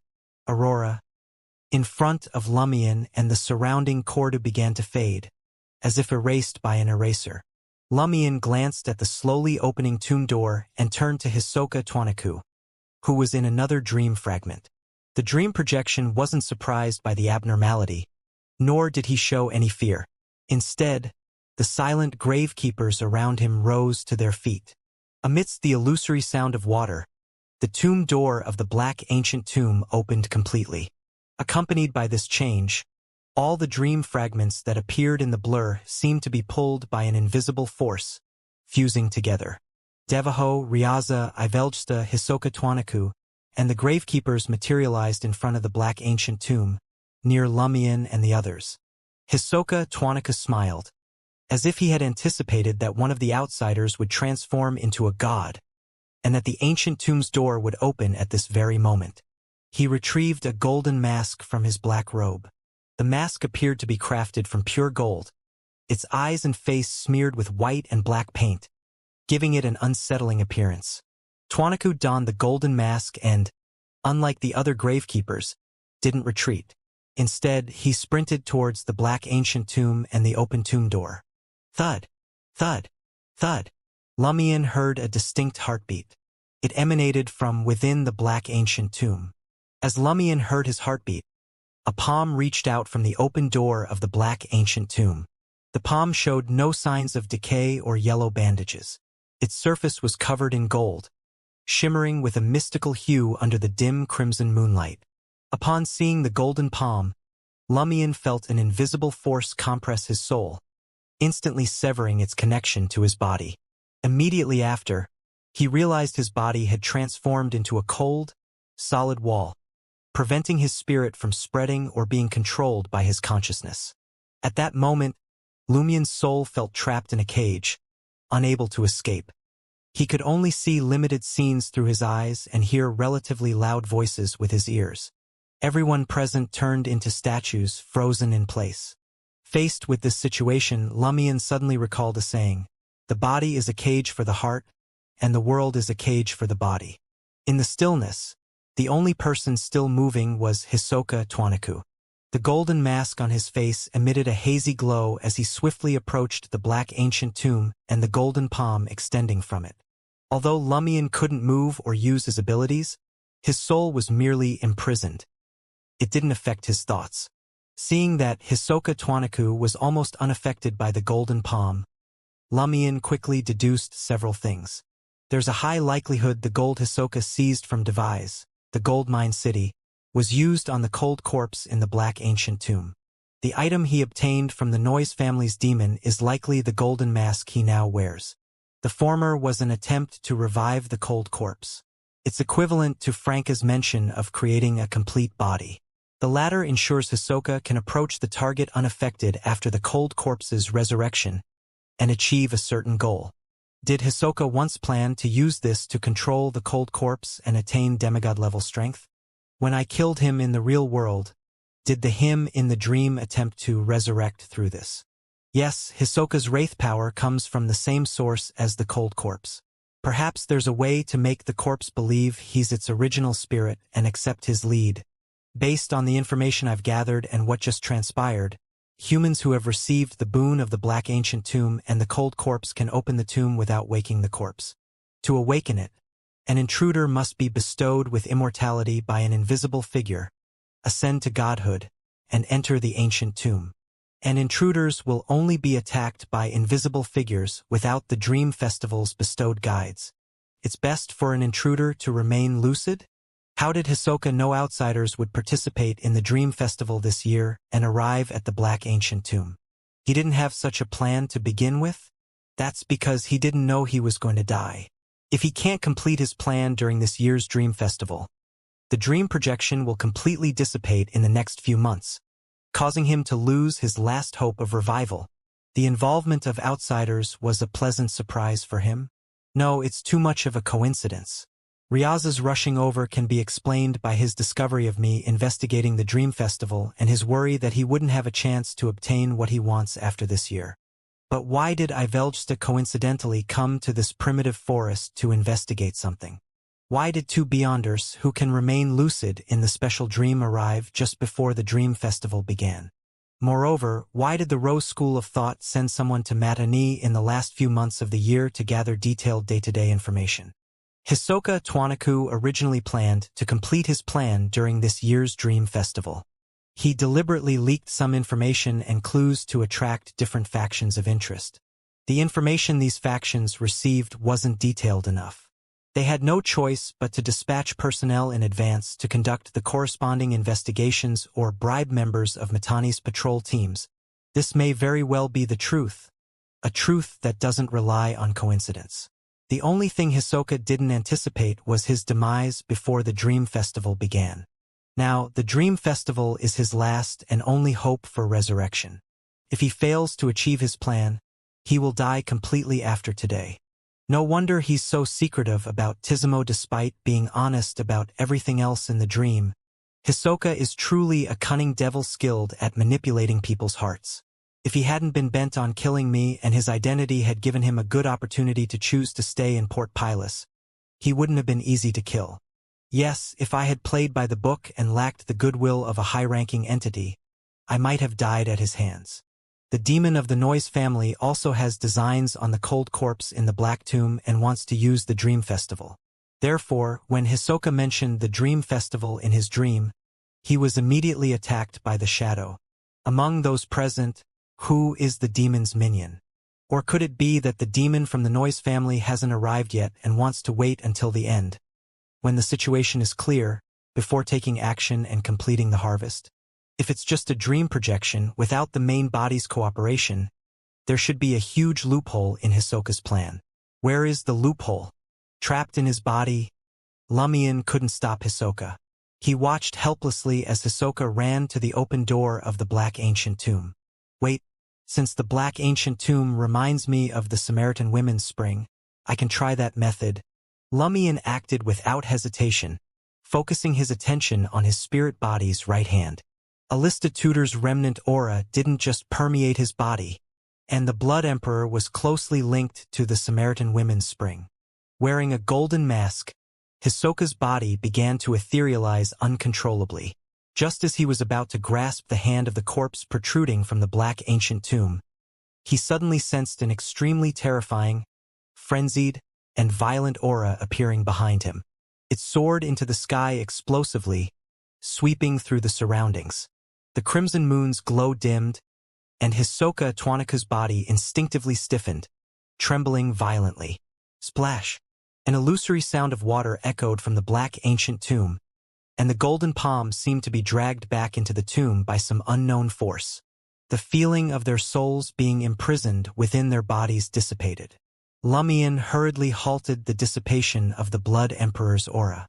Although Amandina, Camus, Devaho, and the others instinctively felt fear, the confinement of their spirits and fixed line of sight prevented them from discovering the source of the aura that conquered everything. Ignoring the search for the origin of the terrifying aura, the fierce-eyed Ivelgsta followed his instinctive desire and retrieved an item from his hidden pocket. It was a palm-sized rag doll, dressed in a black Gothic dress entwined with eerie vines. It had long golden hair and blood-red eyes. The doll was sinister. Just the sight of it made Lumion's flesh crawl beneath his skin. Thud! Thud! Thud! The heartbeat in the Black Ancient Tomb intensified, becoming resounding. Beside the tomb door, Hisoka Twanaku felt a chill run down his spine, as if targeted by an evil being. Instinctively, he recalled something. Years ago, gravekeepers had found a half-withered evil heart near the Black Ancient Tomb. The gravekeepers believed that the ancient corpse in the tomb had been lost due to some mutation. After all, the characteristics of its power were the same, and the levels seemed similar. Therefore, they placed the heart back into the tomb. Just a moment ago, the long-dead heart had begun to beat, but now it beat stronger and faster. Not far from Ivelgsta, Ryaza also made a move. He produced a mask. The mask, also made of gold, bore a striking resemblance to the one worn by Hisoka. Varying shades of white and black paint adorned the eyes and face. The difference between the two golden masks was that the one in Ryaza's hand was darker, as if touched by death. Then, Ryaza produced a human skull carved from crystal. He placed the dark golden mask on the crystal skull's face. A frigid wind gusted, engulfing the crystal skull in a massive vortex. The crystal skull, adorned with the golden mask, levitated, as if it had grown an invisible body made of wind. An intense coldness spread in all directions, condensing a layer of frost on the ground. The man named Devaho reached behind his head and grasped something in his hair. With a sudden tug, he ripped off his skin, along with his dark gray suit. Devaho took on a different appearance. He had black hair, brown eyes, a cold expression, and high cheekbones. He was in his 30s or 40s, dressed in a white shirt and black pants. He flipped the human skin in his hand, revealing dense, dizzying blood embroidery beneath. Devaho opened his mouth and spat out mouthfuls of blood, emitting a strong sulfuric smell. The blood protruded from the human skin, forming a green-eyed man in a dark gray suit. With a playful smile, the man approached the Black Ancient Tomb. Lumion quickly scanned the area, his eyelids twitching 3 times. He couldn't help but criticize. Do you all possess godhood-level powers that you can utilize? Although they all seem to be one-time use, are you bullying me for not having any? Despite Lumion's criticism, he quickly recited an honorific name in ancient Hermes. It was Madam Magician's honorific name. However, it failed to penetrate this special and hidden dream. Lumion wasn't dejected. His goal wasn't the Black Ancient Tomb, nor was it the cold corpse or its beating heart. Now that he knew the whereabouts of Hisoka's gold, there was only one thing he wanted to do. Eliminate Hisoka's dream projection. Take away the golden mask, and let him perish completely. Although Lumien's target was clear, he didn't immediately attack Hisoka's dream projection. This was because his opponent was still beside the Black Ancient Tomb, and under the gaze of 3 items with godhood power, Lumien might be targeted by all of them if he teleported over. The 3 items hadn't reached the point where Lumien couldn't be under their gaze simultaneously, and they appeared to last only a few minutes. However, they displayed certain humanoid characteristics, as if they possessed the ability to think and make decisions on their own. If targeted by them, it would be no different from facing weakened Sequence 4 demigods. Under such circumstances, Lumien naturally wouldn't take the initiative to enter the eye of the storm and help Hisoka, Twanako share the burden.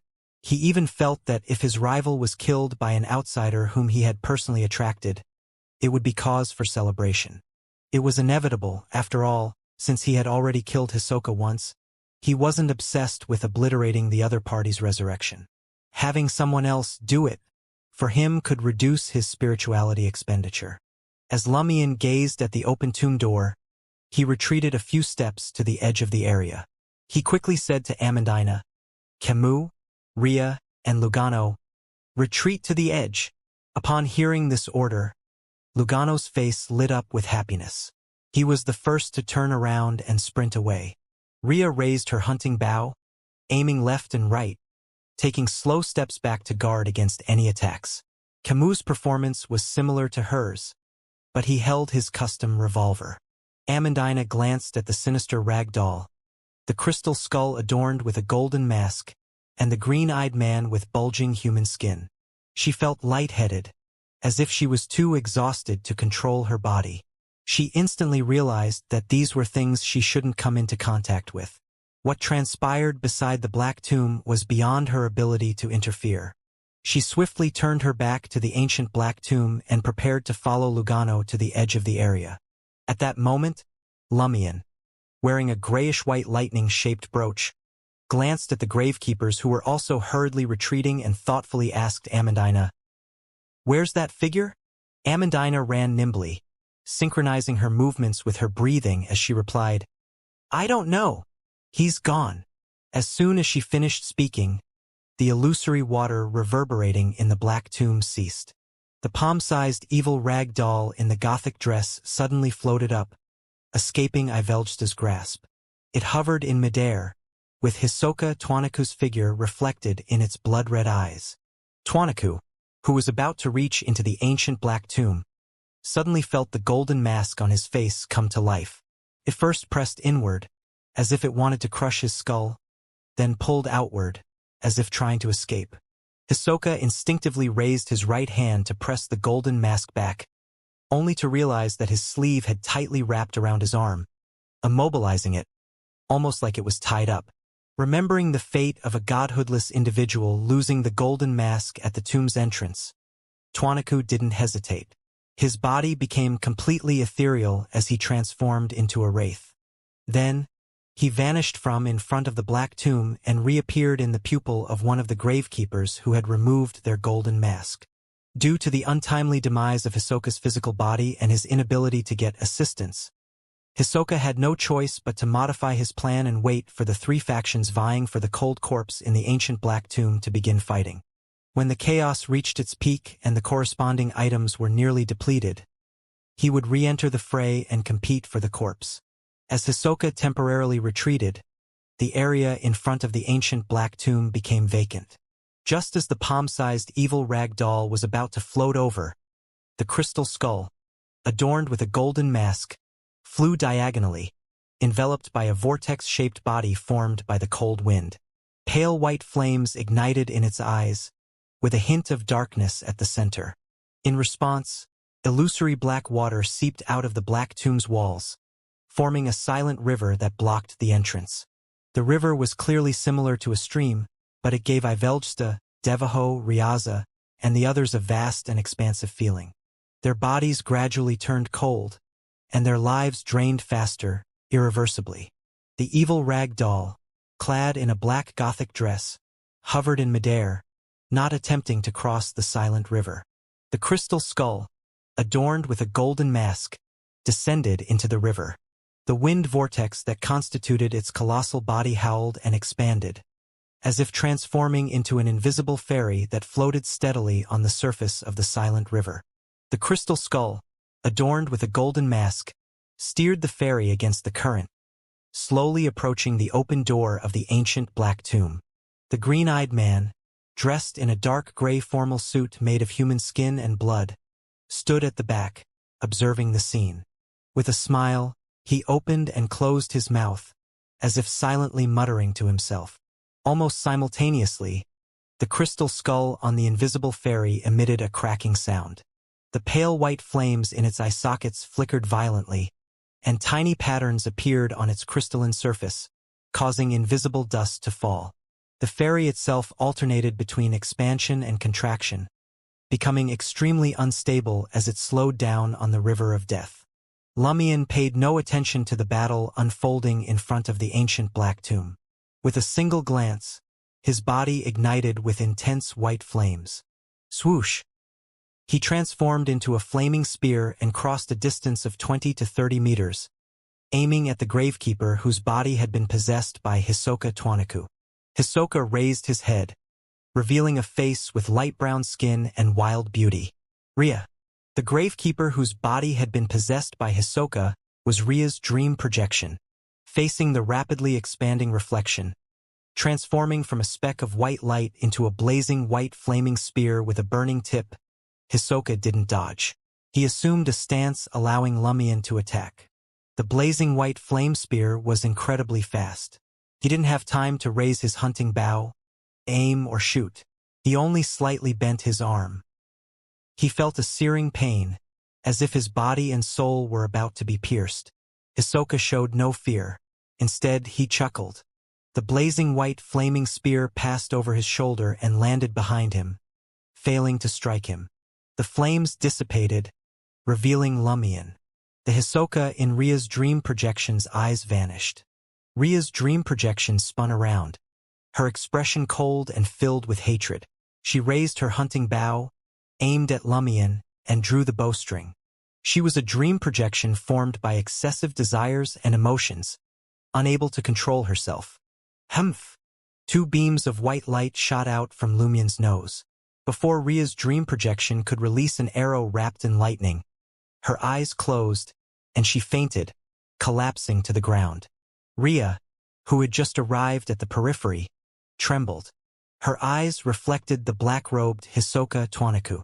The strength of their souls differed significantly, and Hisoka easily possessed and seized control of Ria's body. Taking advantage of the fact that Camus, Amandina, and Lugano hadn't noticed Ria's abnormality, he changed the direction of his bow and aimed it at Camus. Sizzle, sizzle, sizzle. The arrowhead became engulfed in bright lightning. As soon as Ria aimed her bow and arrow at Camus, he sensed her incongruent state and noticed her abnormal behavior. As a member of the patrol team with considerable combat experience, Camus looked at Ria without hesitation, his eyes flashing with blinding lightning. Simultaneously, Hisoka, who had anticipated this, detached from Ria's body and leaped into Amandina's beautiful azure eyes. 2 blinding lightning bolts shot out of Camus' eyes and drilled into Ria's head. Ria's eyes bulged, and her mouth gaped open. She leaned back, as if she had suffered a heavy blow, but she couldn't make a sound of pain. Psychic piercing. Camus' psychic piercing struck her before her arrow could leave the bowstring, causing her to feel pain from the depths of her soul. Her mind went blank as she stood rooted to the ground. Poof! The arrow, engulfed in bright lightning, shot out unsteadily, missing Camus and flying a short distance away. Amandina, with Hisoka Twanaku's figure reflected in her azure eyes, felt a chill run down her spine. A dense coldness enveloped her, freezing her soul and rendering her unable to control her limbs. Behind her, Lumion's figure swiftly materialized. Ha! Lumion opened his mouth and decisively spat out a faint yellow blob of light. However, Hisoka had no intention of stopping. He shifted his position with another mirror jump. Thud! Amandina collapsed to the ground, unconscious.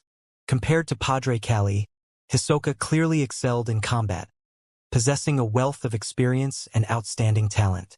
This time, Hisoka appeared on a water droplet on the surface of a leaf more than 10 meters away. He leaped out and looked at Lumion and the others with a smile. He wanted to use Wraith Shriek to attack Lumion Lee and his companions in a wide range, rendering some of them unable to fight and temporarily immobilizing the rest. Upon realizing this, Lumion chose not to teleport outside Wraith Shriek's range. Instead, he withdrew his palms. A blazing white fireball condensed, the size of the Black Tomb. Ah! Amidst a piercing howl of pain, the colossal white-hot fireball flew out. With a smile, Hisoka vanished from the tree and leaped into Camus' pupils, where blood flowed from his eyes, nostrils, and ears. At that moment, the colossal blazing white fireball split into dozens of smaller ones. Accompanying this transformation, the grayish-white fury of the sea brooch on Lumion's chest erupted with bright, silver, white, and innumerable bolts of lightning after he was struck by Wraith Shriek. The lightning coiled around the incandescent white fireballs and split into dozens, enveloping the area. Rumble. Amidst the consecutive explosions, Rhea, Lugano, Amandina, and Camus were sent flying by the wind and waves. They suffered burns and were struck by a net of lightning. Camus' entire body went numb, and his gaze lost focus. Hisoka, who was attached to him, also suffered an electric shock. Due to his wraith state, he was severely injured and couldn't undergo a new round of mirror jumps. Lumion recovered from the Wraith Shriek's assault. He looked at Hisoka, who had emerged from Camus' body, and his lips curled up. He was using precision. The goal was to attack every target indiscriminately and ensure the damage was acceptable. And when he launched an attack, he didn't need to consciously control it. The fury of the sea would automatically add an electric shock to all his offensive fireballs. Lumion endured the pain in his soul and eardrums as he activated the black mark on his right shoulder. His figure abruptly vanished, swiftly materializing beside Camus and Hisoka. As the residual silver-white electric currents surged into the ground, Hisoka, in wraith form, was about to escape the paralysis's effects. Lumion activated the black mark on his right chest. This corresponded to the spell of Harumph. Just as he was about to Harumph, a sudden premonition of danger struck him. He abruptly turned around and stepped back. A spear condensed from the light of dawn hurtled from afar, spanning a distance of 30 to 40 meters. It flew past Lumion and plunged into the soil behind him, leaving a deep hole as thick as an arm. Lumion saw his attacker, one of the gravekeepers, on the verge of escaping to the periphery. He was tall, and even in his black robe, his robust strength was evident. A broadsword of light had already condensed in his hand. A Dawn Paladin? A gravekeeper who received a boon from the warrior pathway from the Black Ancient Tomb? Lumion wasn't surprised at all. Instead, it only confirmed his suspicions. What made his scalp tingle was that the other gravekeepers had also turned to face him. The dozen or so bestowed locked their gazes onto Lumion. Hisoka had already broken free from the paralysis caused by the electric shock. Worried about the spell of Harumph's control, he endured the pain and leaped into the eyes of one of the gravekeepers. Then, he broke free and transformed back into a human. He looked at Lumion, who was dozens of meters away, and his smile widened. I'm also a gravekeeper now. Harming me means harming the gravekeepers. Although they won't actively assist me and will try to escape once the tomb is opened using the current method, they will undoubtedly react if you threaten me. This is one of the reasons I dared to invite outsiders to the Dream Festival and guide them here. Unfortunately, my main body is dead, and I can't obtain the promised godhood item from the celestial worthy and Loki to resist the outsiders' high-level powers. For now, I can only wait patiently. According to the original plan, if something went wrong, I could choose to abandon the corpse in the tomb and help the Noise family's demon obtain it to aid the Rose School of Thought in exchange for other rewards. Now, I must obtain the corpse and become its spirit. Only then can I survive after the Dream Festival and maintain my consciousness and rationality as a demigod-level undead creature. However, these matters don't concern you, Lumion. You have to face a guardian and multiple spirit warlocks, gatekeepers, soul assurers, spirit guides, and dawn paladins. No one below Sequence 4 can withstand the assault of such a Beyonder army. Lumion watched as the Gravekeepers' gazes fell upon him. Some of them even condensed broadswords of light. As they charged forward, Lumion tensed up. He reached out, grabbed Camus' shoulder, and teleported away from his current position. Not long after they vanished, the ground silently collapsed, and pale white palms extended outward. Lumion appeared beside the severely injured Rhea with Camus and grabbed her shoulder with his other hand. Then, the trio swiftly vanished, reappearing beside Amandina, who had awakened from the electric shock. The distance between them and the Gravekeepers widened to nearly 100 meters. Lumion clamped his feet around Amandina's arm, releasing the accumulated spirituality and strength in his body. His condition returned to normal, and he activated the black mark on his right shoulder once more. This time, the four of them teleported to Lugano, who was self-healing. As Lumion continued to flash, some of the Gravekeepers' Beyonder powers failed to hit them. The remaining ones were forced to change directions repeatedly, preventing them from closing the distance. Just as Lugano was about to tell his employer, "Let's escape quickly. Teleport us back to Tizimo," he saw Lumion toss Camus and Rhea towards him. Thud! The three of them collapsed together, followed by Amandina. Ha! Lumion spat out a pale yellow light, enveloping the four of them. Lugano, Amandina, and the others lost consciousness. With their soul strength, it would take them at least a minute to regain consciousness without external stimulation. With this done, Lumion teleported away once more, preventing himself from being targeted by the Gravekeepers whose abilities were effective at this distance. His body vanished, and the Gravekeepers, including Hisoka, lost sight of him. Lumion silently materialized behind the Gravekeepers, appearing in front of a palm tree. Leaning against the rough trees, he retrieved an item from his traveler's bag. It was a blackened bone flute with blood-colored holes. Symphony of Hatred. Lumion's lips curled up as he brought the sinister bone flute to his lips with a smile. Almost simultaneously, Hisoka Twanaku felt a strong premonition of danger. He abruptly turned around, spotted Lumion, and locked onto him. He activated his devil form, transforming into a pitch-black monster nearly 3 meters tall with curved goat horns and bat-like wings. Hisoka instinctively abandoned his wraith form, forsaking the plan of possessing Lumion Lee and restraining him.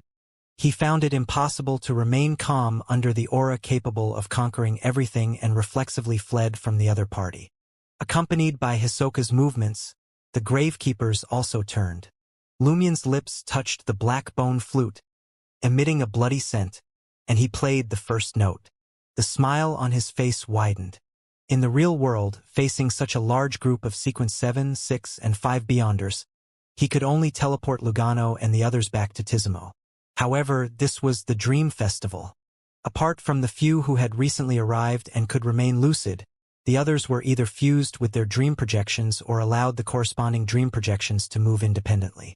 Dream projections were formed from excessive desires and emotions, and they would lose control during the Dream Festival. Realizing that Hisoka's dream projection could also become a Gravekeeper and maintain a certain level of lucidity and rationality, Lumion believed that it wasn't that the Gravekeepers didn't have dream projections, but that they had fused with them. Using their uniqueness and their self-control in their lucid state, they barely suppressed them. Such targets were the Symphony of Hatred's favorite prey. It could inflict an attack on the weakness of an enemy's mind or body who heard the corresponding melody. Those with unstable minds might experience symptoms akin to madness. Those with psychological issues might have latent problems triggered. There's even a chance that excessive desires could cause them to explode on the spot. Individuals with illnesses or old injuries would inevitably face severe consequences. Those less fortunate might find themselves trapped in extreme misfortune. Faced with the dream projections, against the Gravekeepers who might have fused with them, Lumion felt that the Symphony of Hatred could be miraculously effective, igniting 100% of the target's excessive desires and emotions. Therefore, he chose to make such an attempt. If it failed, he would teleport back to the unconscious Amandina and company, hold on to them, and return to Tizimo. A melodious and sorrowful melody sounded, but Hisoka Twanaku, who was too late to stop Lumion, instinctively burned the two curved and mysterious goat horns on his head. Mental shock. Lumion's emotions swelled, and the melody he played was filled with unmistakable pain and hatred. He also saw many spirits, as well as the gravekeepers wielding broadswords of light, rushing towards him in various ways. He continued playing the symphony of hatred. Bang! Bang! Bang! Apart from the unconscious Ria's dream projection, all the gravekeepers, including Hisoka, halted with contorted expressions. They heard illusory explosions in their bodies and minds, and their eyes instantly turned bloodshot. They lost control of their bodies, and their ears were filled with buzzing sounds. They couldn't see, hear, or think. Their bodies and souls had been severely injured. The same went for Hisoka Twanaku. In essence, he remained a dream projection formed by extreme emotions and desires. However, as he suffered the symphony of hatred's weakness attack, he also ignited Lumion's emotions and desires from the impact. Lumion's mind buzzed, and blood vessels bulged in his green eyes. A viscous liquid reeking of blood flowed from his nose, and his internal organs seemed to suffer varying degrees of damage. The symphony of hatred fell to the ground with a thud. More than 100 meters away from Lumion, near the forest, the unconscious Amandina, Lugano, and company's faces contorted, as if they were trapped in different nightmares. Devaho, weakened by spitting out blood to the human skin, silently approached the edge of the forest, ready to escape at any moment. However, he heard the symphony of hatred's melody. He froze, vomiting copious amounts of bright red blood that reeked of sulfur. His entire being weakened, and he nearly lost control. Ivelgsta watched as the evil rag doll emitted a silent shriek, transforming the crystal skull with its golden mask and its invisible fairy into a pale white goat. Just as he was about to approach the silent river in front of the black ancient tomb in delight, his pale white face instantly flushed red, and dark red blood flowed from the corners of his eyes, nose, mouth, and ears. He had also suffered the explosion of emotions and desires, but he wasn't a dream projection, nor had he fused with one. Therefore, he was only severely injured, unlike the gravekeepers and Devaho, who were pushed to the brink of death. Ryaza, who had maintained his lucidity and rationality without a dream projection, panted heavily, as if caught in a struggle of his own. His cold eyes became rather lost. In the area where the black tomb resided, only the evil rag doll, the human skin man, and the pale white goat with the golden mask remained unaffected by the symphony of hatred. Relying on his ascetic endurance, Lumion quickly recovered from the severe damage caused by the explosion of desire and emotions. Gazing at Hisoka and the others, who had yet to recover, he smiled and extended his right palm. A colossal white-hot fireball swiftly condensed, engulfed in silver-white lightning, and launched. Upon reaching the gravekeeper's area, it split into nearly 20 smaller lightning fireballs that blasted at Hisoka Twanaku and the gravekeepers. Precision. Rumble. Blazing white flames and silver-white lightning surged simultaneously. Lumion watched as the gravekeepers, already on the brink of death, collapsed like straw, their lives extinguished one after another. This is what culling means. Lumion closed his eyes and took it in. Rumble. Apart from the unconscious Ria's dream projection and the guardian struggling to hold on, the gravekeepers were all dead. Only Hisoka Twanaku, his body still emitting silver-white lightning, remained. His eyes were bloodshot, on the verge of losing control. At that moment, he saw a flaming spear wrapped in silver, white lightning fly over and collide with the side of his nose. Amidst a sizzling sound, the blazing white flaming spear pierced through his skull, igniting his brain and flying behind him, leaving behind raging silver-white electric snakes. As the flames dissipated, Lumion's figure appeared, his back facing Hisoka Twanaku. The devil form Hisoka's eyes glazed over. He swayed a few times before collapsing to the ground. Weakness investigation. Cull. As the blazing white flames rapidly dissipated, Lumion turned his back on Hisoka Twanaku and fixed his gaze on the Guardian, who was swaying unsteadily more than 10 meters away. With a chuckle, he declared, "Before, I needed my team's help to defeat you, but now I can take you down alone." His words were aimed squarely at Hisoka.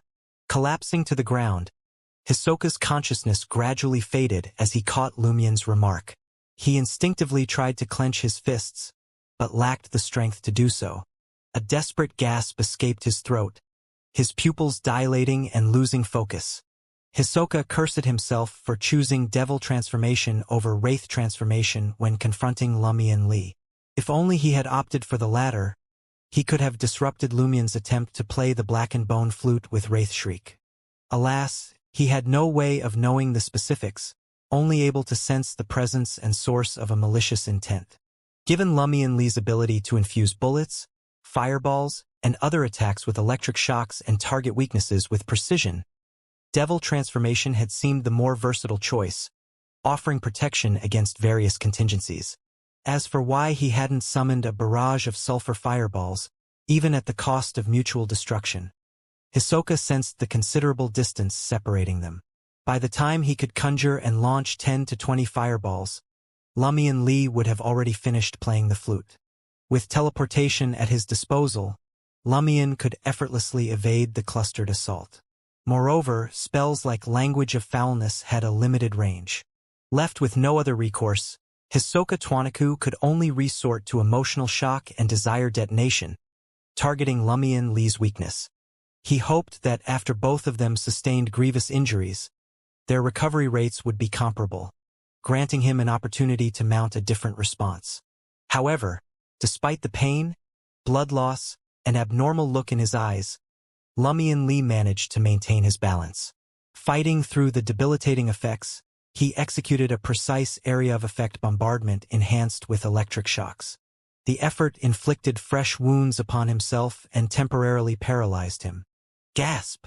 Hisoka Twanaku mustered his remaining strength to drag Lumion Lee down with him in a final, desperate gambit of losing control. But his life force had reached its limit. Darkness engulfed his vision as his consciousness slipped into oblivion, a maelstrom of indignation, resentment, and agony consuming him. The colossal devil's body spasmed a few times before falling still. Hisoka's last glimmer of hope for revival was extinguished. He was well and truly dead. As Lumion spoke, he drew his revolver and trained it on the nearby Guardian. Disoriented and reeling, the Guardian instinctively condensed a broadsword of light. Dropping to one knee, he plunged it into the ground before him. The sword merged with the earth, erecting an impenetrable invisible wall.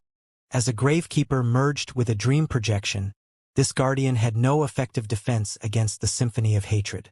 His companions, the spirit warlocks and soul assurers, caught off guard by the attack, couldn't pull him into a dream in time to avoid the melody's direct impact.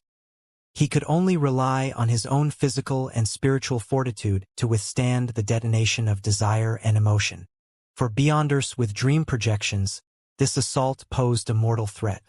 Before the gravekeeper could regain his bearings, another incandescent white fireball wreathed in lightning struck him, triggering a violent explosion. Fortunately, his boon as a guardian spared him the fate of his companions, who were culled like stalks of wheat. Without it, he would have been unable to mount even a token defense on pure instinct. Lumion's green eyes took on an iron-black cast as he stood tall and squeezed the trigger. Bang! Bang! Twin yellow bullets, trailing blazing white flames and silver lightning, slammed into a single point on the invisible wall. Rumble! The already destabilized wall shattered. The Guardian could only watch helplessly as a searing white spear enveloped in lightning hurtled towards him, piercing his chest and sending him flying. Another cull, another bout of digestion. Clinging to the last shreds of consciousness, the Guardian scattered the broadsword of light into countless minuscule fragments. These luminous shards coalesced into a hurricane that raged in all directions. Hounded by the storm of light, the blazing white flaming spear soared 20 to 30 meters before finally coming to rest. As the flames ebbed away, Lumion straightened his posture, clad in a white shirt, black vest, dark trousers, and a golden straw hat. Behind him, the bright and terrifying hurricane of light gradually petered out, thinning the ground. The corpses of the fallen gravekeepers and Hisoka Twanaku lay broken and strewn about. Reeling from the symphony of hatred's influence, his injuries abnormally severe, Devaho's gaze flicked from the bodies littering the ground to Lumion, who stood facing him from afar. His already pallid complexion turned even more ashen. What in the world is happening? Is he even human? Devaho, in whom thoughts of vengeance had fleetingly stirred following the blow, swiftly abandoned any such notions. Igniting the sulphurous blood he had spat out with azure flames, he hastily retreated into the forest. He wanted to escape. In any case, he could offer no aid to the human skin the Archduke had crafted through ritual. Lingering in the vicinity of the black ancient tomb would only expose him to greater peril. Lumion paid no heed to Devaho's flight. Though weakened, his spirituality remained abundant. Transforming once more into a blazing white flaming spear, he traversed dozens, nearly 100 meters in a blink, coming to rest beside Lugano, Amandina, and his companions. The four Beyonders lay unconscious, spared the symphony of hatred's melody. The effects were minimal, a mere nightmare, but still racked them with pain. Their contorted expressions gradually eased as they roused from their comatose state. Seeing them open their eyes and regain their faculties, Lumion instructed, "Leave this place at once and return to Tizimo. Find somewhere to lay low." The conflict unfolding before the black ancient tomb was not something Lugano and the others could influence. Lumion himself dared not approach, so he intended to send his four temporary allies to safety. He had previously consented to Camus and Ria accompanying him, believing the former's psychic piercing and the latter's lightning arrows could synergize effectively with his own abilities to counter Hisoka's dream projection, Ryaza, and the others. Amandina's power to compel others into dreams was also quite useful. Moreover, following her was the only way to approach the black ancient tomb without falling prey to the invisible figure's attacks. To his surprise, Hisoka had displayed combat prowess far exceeding Padre Cali's. With the area unsealed and devoid of preset traps, not only had Camus, Amandina, and the rest failed to render aid, they had ended up hindering each other and becoming a liability. Reflecting on his two prior battles, the attempt to capture Hisoka alive and the confrontation with Padre Cali, Lumion grasped a fundamental principle. At times, there was strength in numbers, but in other situations, solitude was preferable. Facing different foes under varied circumstances demanded adaptability, lest one court disaster by adhering to a fixed approach.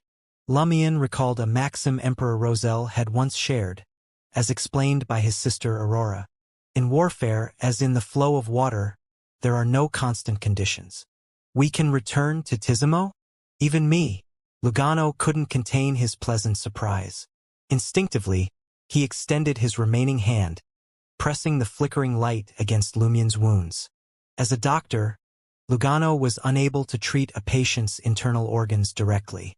He needed to open the cavity and make contact with the injured site. It was akin to performing surgery. Lumion nodded and replied, "Indeed, but you'll need to remain under Camus and Ria's supervision." He planned to linger a while longer to see if he could aid Ivelgsta Eggers, a member of the Church of the Fool's Temperance faction. It was the duty of a tarot club's minor arcana card holder. Of course, Lumion had no intention of venturing into the area immediately fronting the black ancient tomb. He might well perish before even realizing what had struck him. His aim was to ascertain whether he could sway Ryaza and the others to interact with the corresponding godhood items, or utilize the golden mask upon Hisoka's corpse to some end. At that moment, Devaho, who had only just arrived in Tizimo that very night, had already vanished back into the forest, retracing his steps. Mustering his dwindling strength, he started sprinting. As he ran, Devaho abruptly halted, casting a perplexed gaze towards the path's bend, obscured by the trees. Beneath the dim, crimson moonlight, a short figure approached. It was a boy of 7 or 8 years, garbed in blue pajamas speckled with yellow stars and a matching nightcap. His plump face and the short blonde hair peeking out from under the cap were smeared with cream, blood, biscuit crumbs, cake fragments, and sundry other substances. His brown eyes blazed with intense hunger and desire. In his mouth, a vibrant, cold, and slick viper's tail writhed and shook as he gulped it down, segment by segment. The boy's cheeks bulged as he chomped vigorously. In the next instant, he caught sight of Devaho. A wave of intense, terrifying malice flooded Devaho's mind. Lugano, having secured permission, was on the verge of informing Camus, Rhea, and Amandina of their impending return to Tizimo when a petrified scream rang out from the forest. They froze in their tracks. Mere seconds later, a pitch-black monstrosity, towering nearly 3 meters tall with curved goat horns, came barreling out of the forest. It charged from the direction of Tizimo, making a beeline for the black ancient tomb, panic etched in its every movement. That man just now? He's a devil too, a minion of the Noise family's demon, perhaps? Could the green-eyed figure fashioned from human skin be a manifestation of the Noise family's demon, projected into the dream festival? Lumien's gaze shifted to the shadowed forest at the devil's back, an ominous feeling washing over him. He made a snap decision and addressed Lugano, Amandina, and the others. "Grab hold of me." Lugano swiftly returned to Lumien's side, seizing his arm. Camus, Rhea, and Amandina followed suit, startled but mimicking Lugano's action. The 5 of them winked out of existence, reappearing in close proximity to Hisoka's corpse. The instant Amandina's form finished coalescing, her eyes flew wide, voice quavering. She turned to Lumien and said in a deep voice, That figure. It's appeared once more." "Appeared once more?" Lumien motioned for Lugano and the others to loosen their hold and inquired of Amandina. "Where is he?" Amandina's sky-blue eyes locked onto the entrance of the black ancient tomb situated at the terminus of the motionless river. "He's sitting cross-legged over there."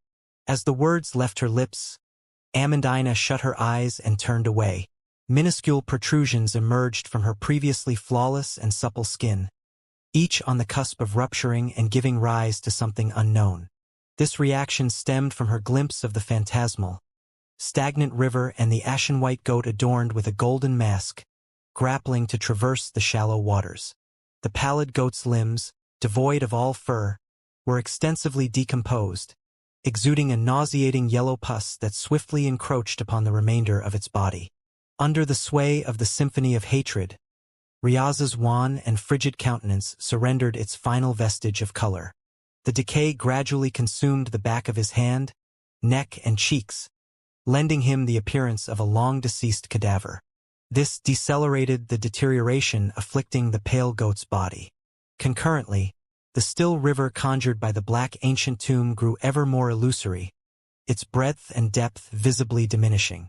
The rag doll, shrouded in a sinister Gothic gown, drifted onward once more, shadowing the retreating river of quietude. Abruptly, it pivoted to regard the green-eyed man composed of human flesh and blood, who, coincidentally, reciprocated its gaze. Loathing, enmity, and lunacy erupted from the sinister cloth doll's crimson eyes. Its black Gothic attire, ensnared by baleful vines, ruptured into myriad holes, scattering fabric shreds and leaving it in tatters. The green-eyed man in the dark gray suit seemed unscathed, yet as he advanced, he imprinted 2 footsteps saturated with vivid red blood, the aroma of sulfur swiftly dissipating. 1 stride, 2 strides, 3 strides, each step emblazoned bright red footprints, while dark fluid seeped from his human skin. Ivelgsta Eggers at last recovered from the onslaught of emotions and cravings unleashed by the symphony of hatred. He cast a glance at the tattered evil cloth doll and retrieved an object from his concealed pocket-a palm-sized puppet. The puppet appeared to have been stitched together by a young child's hand. Its limbs were askew, its legs reaching its posterior, and its visage daubed with red, yellow, and white pigments, evoking the image of a circus clown. Ivelgsta infused the misshapen puppet with his spirituality. It shimmered into intangibility and vanished from his grasp, materializing within the dark brown eyes of the Eggers family scion before vaulting into the green orbs of the man clad in human skin. This caused the figure in the dark gray suit to stiffen and decelerate. Lumion dared not prolong his gaze and hastily averted his eyes. As Amandina closed her eyes and turned away, the minute protuberances adorning her skin receded. Intrigued, she stole a glance at the monstrosity, suspected to be a devil, hurtling towards the green-eyed man, seemingly on the precipice of succumbing to terror. She swiftly surveyed her environment. Her eyes then fell upon the colossal devil's incomplete carcass sprawled on the ground and a charred bone flute that had tumbled beneath a palm tree. There's something over there," she whispered, tugging at Lumion's sleeve. Could it be a potent artifact discarded by a gravekeeper? Lumion peered over and murmured to Amandina and the others, "Feign ignorance. Refrain from touching or even nearing it." He had purposely abandoned the symphony of hatred there, deferring its retrieval.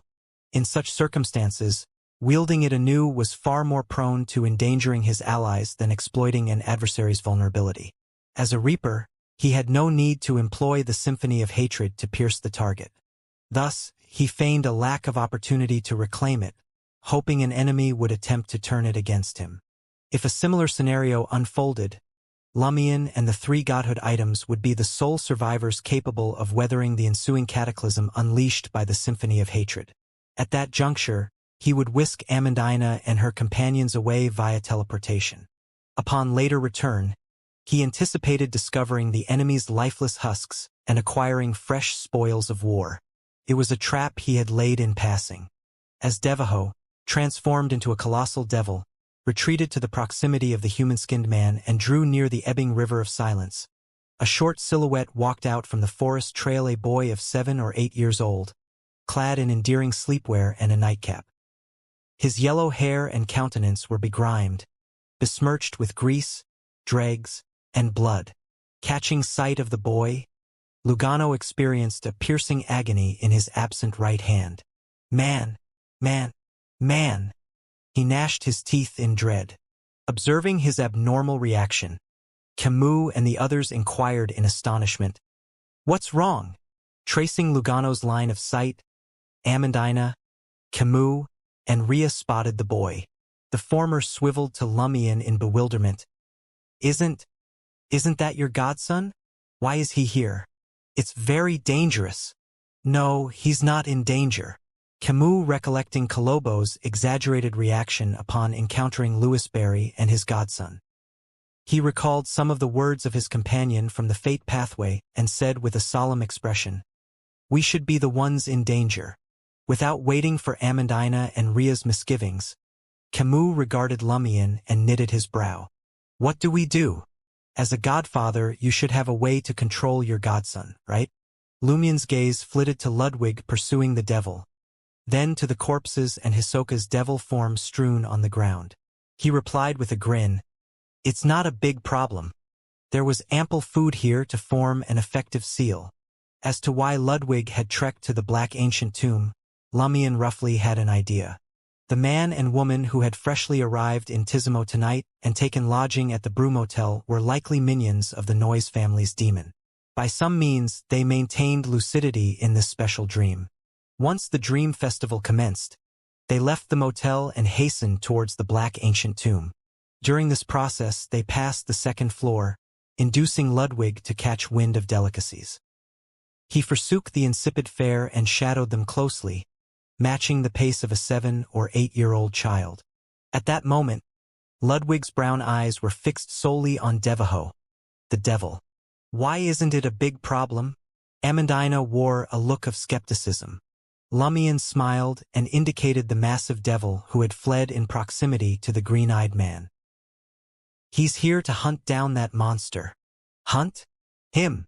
Amandina glanced left and right in confusion.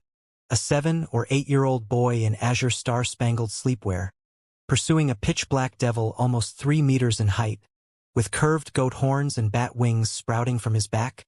This is indeed a dream, right? As he neared the green-eyed man formed of human flesh and blood and the Black Ancient Tomb, Devaho sensed a tinge of respite. Yet, His mind remained haunted by visions of his tongue roasting, his brain scooped out by a soup spoon, and his arms and legs gnawed by the boy. What kind of monster is this? Devaho watched in abnormal fear as the boy strode towards him.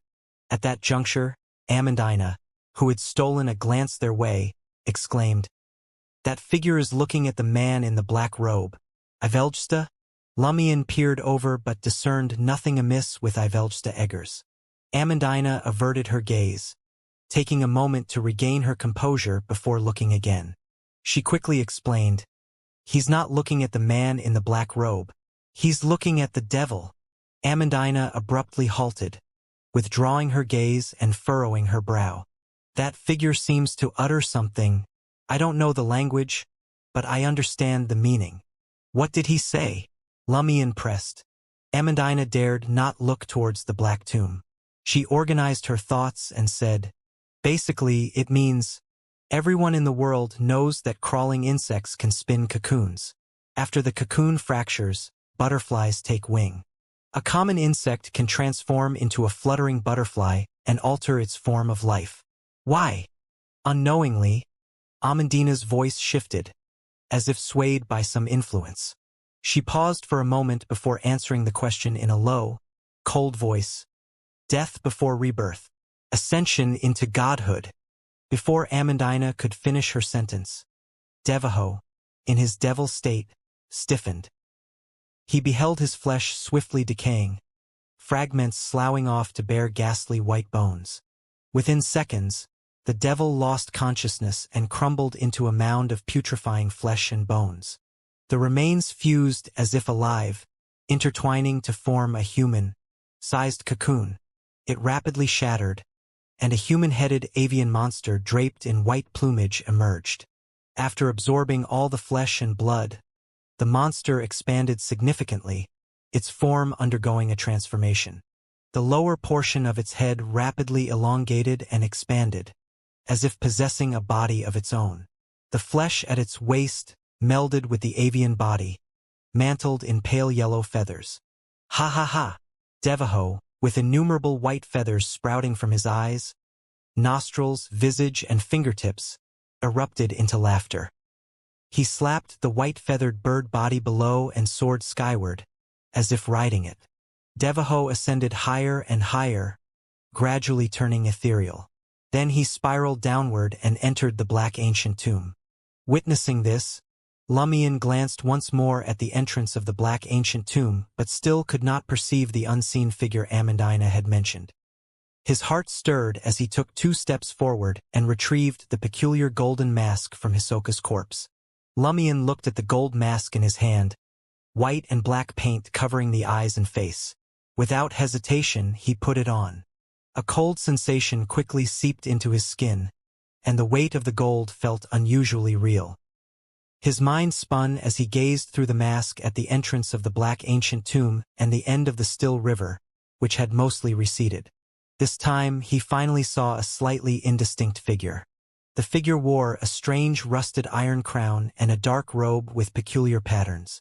Its skin was milky white, and its eyes were so dark they seemed to hold the entire night. A pale white beard fluttered around its mouth and chin.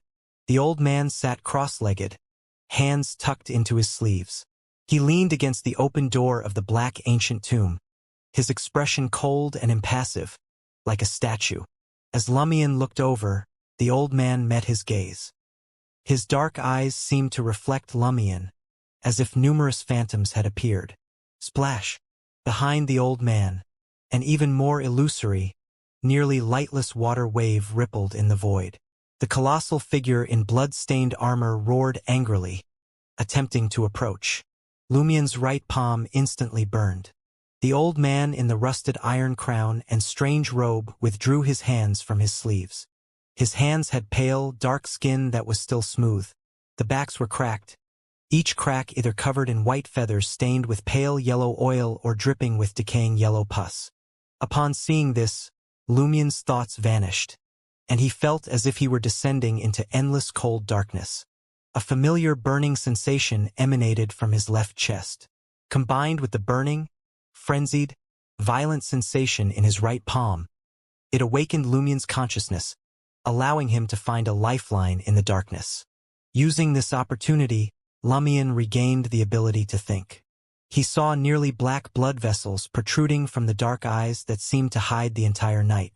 They were tainted with madness that threatened to bury and end everything. The eyes closed, and the illusory ripples and colossal figure behind the old man vanished. Lumien's vision began to clear, and his perception of the outside world fully returned. A sharp pain coursed through him. Lumien glanced down at his right hand and realized disgusting bumps bulged from his wrist to the back of his hand. His hair seemed to have thickened and turned whiter. He flipped his palm over and saw that the mark left by Blood Emperor Alistitutor's remnant aura had completely surfaced. It was a vivid red. Surrounding these marks was decaying flesh, seeping pus, and pale white skin. Lumien frowned. Despite the Blood Emperor's remnant aura being fully activated, Amandina, Lugano, and the others around him didn't show any signs of panic or fear. He didn't sense any extremely frenzied or violent thoughts either. Wait, the figure in the blood-stained armor seems to be Blood Emperor Alistitutor. This place feels similar to the Samaritan Women's Spring. Could the figure sitting at the tomb's entrance be the underworld Taoist mentioned by the Armored Shadow? Why are he and the Blood Emperor appearing here again? Shouldn't they be at the source of the Samaritan Women's Spring? Are the two connected? Did the underworld Taoist discover the Blood Emperor's residual aura on me and conveniently seal it? Even if I fully activate it, I won't be able to unleash the crazy Red Priest's aura? I don't know if it's because of Mr. Fool's seal or because I'm wearing Hisoka's golden mask. But the underworld Taoist didn't directly allow me to undergo immortal ascension. Nor did he force me to lose control. Lumien quickly grasped his predicament. As the immortalized devil entered the black ancient tomb, the situation inside changed once more. The tomb, which had fallen silent, emitted a rustling sound, accompanied by the clang of metal colliding with stone. The next instant, a golden figure materialized beside the underworld Taoist at the tomb's entrance. The figure was covered in gold, with long limbs and a golden mask streaked with white and black paint. It belonged to the same type as the one on Lumien's face and the pale white goat's head. The golden masked figure stiffened, as if its limbs were dead. Relying solely on the strength of its waist, it sat up from lying flat like a corpse. Eyes closed, it turned its head towards the pale white goat closest to it. The pale white goat's aura instantly turned ordinary, making it unable to walk on the still river. It rapidly decayed, sank, and quickly vanished. The golden figure, eyes still closed, turned its head to the tattered, sinister cloth doll. The eerie vines on the cloth doll's gothic dress suddenly came alive, coiling around the doll, rendering it powerless and immobile. The corpse's head turned to the slowly walking green-eyed man. The green-eyed man, his eyes reflecting the ugly puppet, suddenly halted. With a bang, his body transformed into a bloody piglet. The ugly puppet landed beside the piglet, motionless, as if it had turned into the most ordinary and common puppet. Ludwig's eyes lit up as he jogged over. He leaped up like a massive frog and pounced on the bloody piglet. He grabbed its head and bit down. Amandina closed her eyes in shock. Louis Barry's godson turned out to be such a monster? The pig wailed fiercely. The golden-masked corpse closed its eyes, turned its head, and faced Ivelgsta Eggers. Lumien's forehead throbbed. He wanted to break through the sudden paralyzing pressure and teleport over to rescue Ivelgsta, but he hesitated. Previously, he had restricted himself from approaching the black ancient tomb. At most, he would take a glance or two. Now, he didn't want to break this self-imposed rule. Violating it meant immense risk. However, Ivelgsta was from the Church of the Fool. Just as Lumien made his decision, the golden corpse turned its head again, but Ivelgsta remained unchanged. He was still severely injured, his aura weak. What's going on? Why did the cold corpse in the ancient tomb spare Ivelgsta? The underworld Taoist didn't do anything to him when he looked at him. Lumien was puzzled as the corpse's golden mask faced Ryaza. After the pale white goat vanished, Ryaza summoned an undead creature to envelop him and blinked to the edge of the ancient tomb area. He was about to escape into the forest, but before he could do anything else, his body froze. Pop, pop, pop. Huge, wet warts erupted from Riaz's face, neck, and the backs of his hands, accompanied by disgusting mucus. The vice captain of Port Pilus's patrol collapsed, rapidly disintegrating into countless bloody warts that squirmed in the gaps of his thin suit. The undead creature summoned by Riaza transformed into thin human skin and gently landed. Lumian's scalp tingled as he watched. Finally, he broke free from the paralysis caused by the corpse sitting up. He said to Lugano, Amandina, and the others, "Grab hold of me." He was about to teleport back to Tizimo. At that moment, the corpse's golden-masked face turned towards him. Lumian's body turned cold. Ignoring Camus and company, he immediately activated the black mark on his right shoulder. Suddenly, he saw the cold corpse's face, its eyes peeking out from under the golden mask with white and black paint, open. It was a pair of cold, icy blue eyes. Icy blue eyes? Lumian was taken aback, finding them familiar. These are Narration's eyes. Damn it, why is Narration here? Why is he a cold corpse in the black ancient tomb? What right does he have to bestow the beyonder powers of the prisoner pathway? Can't be real. It's not Narration, but its eyes resemble. Amidst Lumian's thoughts, he saw a smile in the icy blue eyes, a smile of playfulness, understanding, and certainty. This was a stark contrast to the pained expressions in the icy, blue eyes on Hanth Island. Suddenly, a half-withered, violently beating dark red heart soared from the golden corpse's hand and flew out of the completely disintegrated still river. A short figure pounced on the heart like a frog and grabbed it. It was Ludwig, his mouth filled with blood. The smile in the golden corpse's icy blue eyes grew more relaxed. He nodded at Lumian and willingly fell back to his original position. He had no intention of seizing the opportunity to leave the black ancient tomb.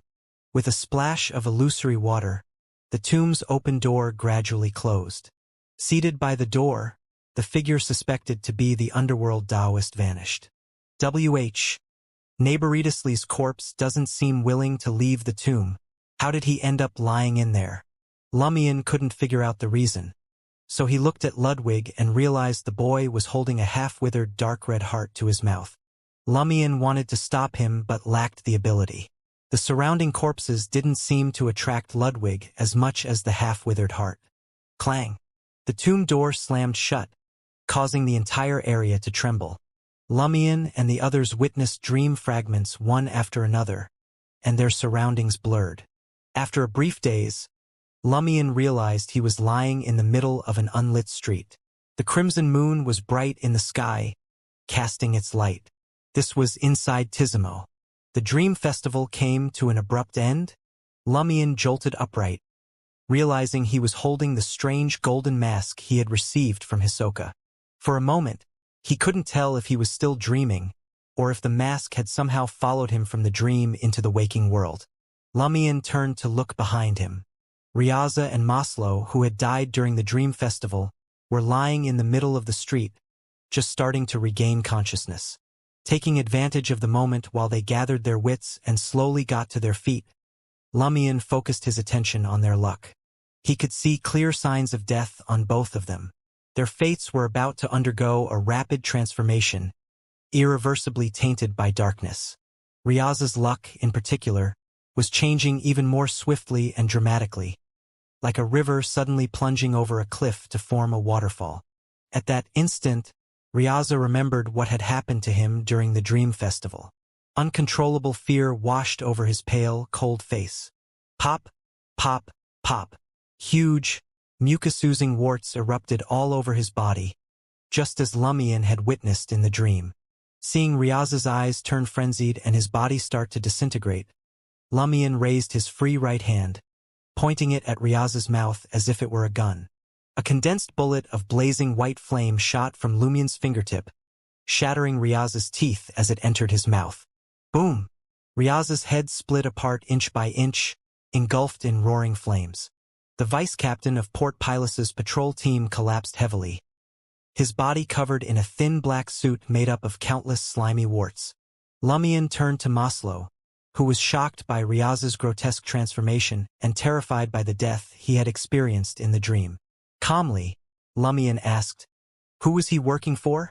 As he spoke, Lumion tucked the golden mask into his traveler's bag and checked to make sure the symphony of hatred and his other belongings were still there. Everything was accounted for, including the food he had thrown at Ludwig. Maslow paused for a few seconds before answering, "We're all part of the numinous episcopate." Numinous episcopate, Lumion chuckled. "Do you still believe in death? Wasn't death already dead?"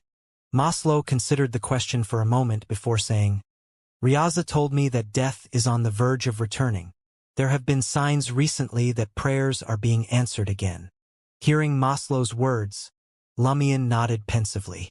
"Which faction of the numinous episcopate do you belong to?"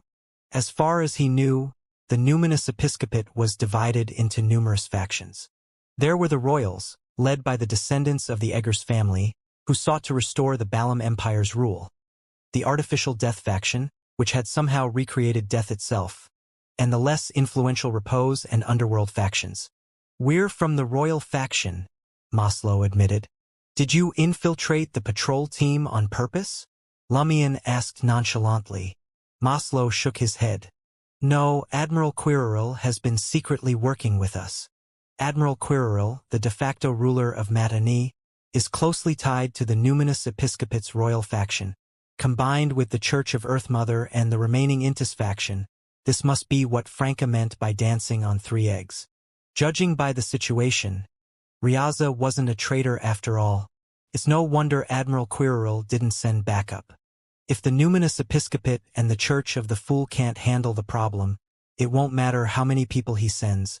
His mind now clear, Lumion asked, "Was participating in this dream festival a direct order from the royal faction's upper ranks?" "Yes." Maslow glanced at Riaza's body, now unrecognizable as human, and said, "Apparently the order came straight from the Empress." "Empress? The pale Empress of the numinous episcopate's royal faction?" Lumion instinctively scanned his surroundings. A sudden thought struck him. He drew the straight sword he had bought in Port Santa, picked up Riaza's clothes, and quickly searched through the items he had left behind. There was no sign of the death-corroded golden mask or the crystal-like skull. Even though the skull had turned into a goat in the dream and the golden mask had sunk into the tranquil river, Lumion reasoned that it had still been a dream after all. No matter how unusual it was ultimately just a dream. When someone died, they died in reality, but the same might not hold true for objects. It was similar to how some of the food Ludwig had eaten in the dream had reappeared in the traveler's bag. Even if the items were going to disappear, it would have to happen later. For now, they should definitely return to the real world. However, Riaza had nothing on him. A chill ran down Lumion's spine. Lowering his voice, he asked, "Termaboros, did you notice anything?" Termaboros's majestic voice echoed in Lumion's ears. "Do you only now know fear?" TCH. Lumion felt a lingering sense of dread, but he didn't let it show.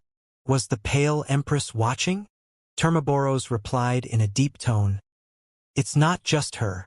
"Her? The pale Empress is an angel?" Lumion composed himself and turned his attention back to Maslow. Just as Maslow was wondering why Louis Barry was talking to himself, the other party suddenly asked, "Why did Riaza kill you?" Maslow stayed quiet, offering no response. Lumion chuckled. "Did you betray him?" Maslow's lips trembled, but he didn't say a word. Lumion smiled casually and said, "It doesn't matter. If you don't want to answer, don't. You won't be alive much longer anyway." Maslow's face turned ashen as he considered the ramifications of his death during the Dream Festival. Lumion nodded, then added, "Go on and do whatever you want. Just don't do anything bad. It'll make you die sooner." With that, Lumion glanced at Riaza's corpse, which was starting to produce the Beyonder characteristic. Greed welled up inside him, but he suppressed it with an ascetic's self-control. He decided that regardless of whether Riaza had been a traitor or not, his Beyonder characteristics should be left for Camus and the Matani patrol team. To stop himself from giving in to greed and with a grave matter coming to mind, Lumien's expression shifted subtly. He activated the black mark on his right shoulder and teleported away. Maslow stared at the street that had been empty a moment before and the lights that had been stirred by the explosion, looking as though his soul had left his body. With a dazed and despondent expression, he turned and walked toward the forest outside Tizimo. In the second-floor suite of the Brew Motel, the instant Lugano woke up, he noticed he couldn't move his right forearm. It's okay. I'll be fine after a psychiatric treatment or two. The people in Tizimo can be healed by mass without needing beyonder effects. Lugano tried to console himself as he endured the pain in his right forearm. Just then, he heard hurried footsteps coming from the living room outside his door. Crack! The door to Lugano's bedroom flew open. In the crimson moonlight pouring through the window, Ludwig appeared, dressed in blue pajamas with yellow stars and a matching nightcap. He was clutching a half-withered, blood-stained, dark red heart. Badump! Badump! Lugano could hear his own heart pounding, and he felt like his soul was about to abandon his body out of sheer terror. Had Ludwig come back for seconds because he had woken up early and hadn't gotten his fill during the dream? A moment later, Lugano saw a figure float in through the doorway. The figure was semi-transparent, wearing an elaborate, opulent, black dress. There was no head on its neck, just a clean cut. In its hand, it held 4 identical blonde heads with red eyes and beautiful features. Return it to me. The 4 heads uttered different words in ancient Fasak, forming a complete sentence. Ludwig's image was reflected in their 8 crimson eyes. Mine! Ludwig ran to Lugano's bed and spun around, looking like he wanted to bring the heart to his mouth, but he seemed to hesitate. The 4 heads held by the translucent figure spoke one by one. Idiot! Eating your own brain. That is my heart. If you don't return, I will turn you into pig. Almost at the same moment, Lumien materialized next to Ludwig, taking in the scene and hearing the corresponding words.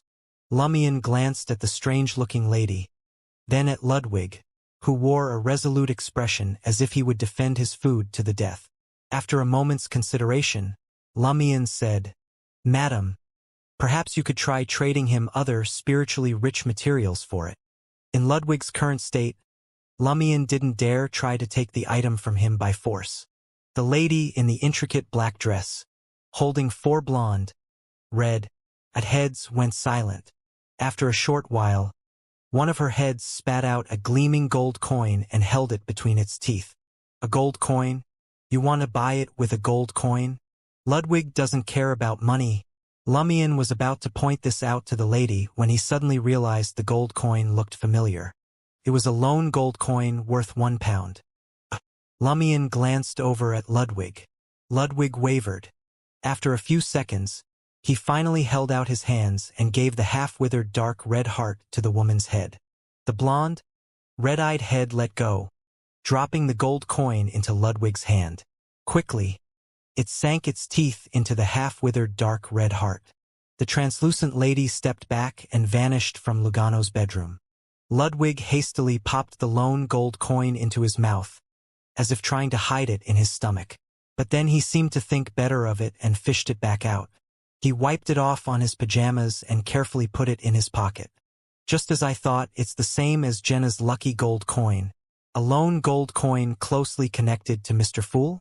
Lumien nodded to himself, comprehension dawning. A twinge of disappointment ran through him. 2 people close to me have gotten lucky gold coins. Why don't I have one? Lumien snapped out of his daze and glanced at Ludwig, who had regained his composure.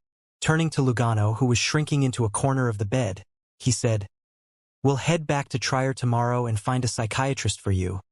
A real, genuine one." This decision wasn't made out of concern for Lugano, but rather something that had long been on Lumien's agenda. 007 should have already provided feedback in the early morning hours. Lumien, Franca, and the others would discuss how to handle the mirror person Moranavigny. Moreover, Lumion intended to seize this opportunity to extract Termaboros's power and obtain a fate appropriator boon. His most significant gain from the Dream Festival was the substantial digestion of the Reaper potion. He knew the southern continent was filled with conflicts and combat opportunities, which would help him digest the Reaper potion. However, he never anticipated that less than 2 weeks after advancing, the potion's digestion progress would skyrocket, much like a mercury thermometer's column shooting up when touching a living person's armpit. Culling Padre Cali, Hisoka's dream projection, and nearly 20 others bestowed with strength equivalent to Sequence 6 or Sequence 5 made Lumion acutely aware of life's fragility. It was like straw under a scythe, constantly collapsing with a simple cull and scattered by the wind. Furthermore, after experiencing the acting of the first 4 sequences, Lumion felt the hunter pathway had a distinct characteristic of bringing calamity. Reapers were no exception. With this acting, he believed the Reaper's destructive characteristics that brought calamity were more apparent. At the same time, Lumion greatly benefited from an enemy's destruction. As his mind raced, he summarized his first Reaper acting principle. Culling is about destroying the target and reaping a harvest for yourself. If I had 3 or 4 more similar culls, I wouldn't need to comprehend other acting principles and put them into practice to digest the Reaper potion. However, such good fortune is rare. Lumion sighed silently. This required gathering more than 10 Sequence 6 and Sequence 5 Beyonders with obvious flaws he could exploit without interference. Meeting each of these conditions was challenging, let alone all of them simultaneously. First and foremost, whether humans consumed potions or gained superpowers through boons, their pathways and sequences differed in their flaws. They couldn't all be burdened by dream projections like the Gravekeepers in the Dream Festival, where emotions and desires exploded at the slightest trigger. Even if the bestowed were deeply influenced by evil gods and had mental issues to some degree, exploding emotions and desires weren't inevitable. Some might simply have mutated personalities. Secondly, Sequence 6 and Sequence 5 Beyonders were uncommon, especially the latter, who formed the backbone of various factions. Even without factions, they could create their own teams and dominate a region like the Pirate Admirals. Gathering more than 10 to 20 such Beyonders was no easy task. Moreover, if a major incident caused the first 2 conditions to be met, the Beyonders' common flaws might not be countered by Lumion and his mystical items. Finally, during the battle, a Sequence 5 Beyonder, a key member of the various factions, might draw the attention of the corresponding demigod. A mysticism event like the Dream Festival, with its inherent limitations and natural problems, was unusually suitable for Lumion. Perhaps there had only been one such event in the northern and southern continents in nearly a millennium. Sigh. Lumion couldn't help but sigh again. At that moment, Lugano was thrilled to hear he could return to Trier at dawn. He quickly replied, all right. Back in Trier, his boss had more trusted companions. He probably wouldn't need to take care of Ludwig anymore. Lumion thought for a moment and glanced at the curtains emanating the crimson moonlight. Casually, he asked Lugano, have you saved enough for the Harvest Priest potion formula and the corresponding ingredients? Lugano was taken aback. No, I'm still a bit short of the potion formula's price. Most of his current savings came from Lumion, amounting to around 15,000 Vril d'Or. Based on his knowledge, a Sequence 7 potion formula usually cost between 16,000 to 20,000 Vril d'Or. Lumion nodded pensively. I'll keep an eye out for the Harvest Priest potion formula and the necessary ingredients for you. If you're short on funds, I'll help cover the difference. Consider it a share of the spoils from this adventure. Lugano was stunned momentarily before tears welled up in his eyes, blurring his vision. I made the right choice. My future truly lies with the boss. With a hint of unease, he asked, but that was a dream adventure. Can the gains be brought back to the real world? Lumion didn't elaborate. He retrieved Hisoka's golden mask from his traveler's bag. It's possible. Some special items are possible? Lugano felt a sense of relief. Lumion turned to Ludwig, who seemed to have acquired a cherished toy, and nodded slightly. You may go back to sleep. Ludwig, wearing a blue nightcap, blinked and reached out to touch his stomach. Groan. Groan. His stomach churned violently. Lumion laughed self-deprecatingly and took out the portion of food Ludwig had eaten in the dream, including almond pistachio cream cake, liquor-infused chocolate, eclairs, and more. After Ludwig began his quiet meal, Lumion returned to his room and conjured a blazing white fireball. He unfolded the letter, picked up a fountain pen, and penned a letter to Madame Magician. This took precedence over dealing with other matters. As he wrote, Lumion pondered something. If I killed all the elders of the Gravekeepers, would the primitive tribe still possess the ability to attack and eliminate the dead? Or are they still alive in the real world, waiting to drag those already dead down with them when they attack Tizimo? Or would the deceased find another way out, like the fire that had engulfed the Twanaku family? On the third floor of the police headquarters in Tizimo town, Camus snapped out of his reverie and instinctively glanced at the temporary bed opposite him. He noticed the blanket had been lifted, and Kolobo was nowhere to be found. Am I still dreaming? Still in the dream festival? Camus sat up cautiously and heard a sound near the door in the corner. In the darkness, under the crimson moonlight seeping through the curtains, he saw Kolobo crouched there, curled up and trembling. Camus lowered his voice and gently asked, "What's wrong?" Kolobo's voice quivered as he replied, "The sky is falling. The sky is falling. The sky is falling?" Camus found it amusing and looked at Kolobo. "Did you misinterpret your premonition? How could the sky possibly fall?" Outside Tizimo, at the edge of the primitive forest, Maslow, his face adorned with white paint, slowly advanced into the forest. It was a terrible feeling to know about his impending yet unavoidable death. He regretted betraying the numinous episcopate, but there had been no choice. Shortly after arriving in Tizimo, he had been secretly controlled by Twanaku, who had returned for a vacation.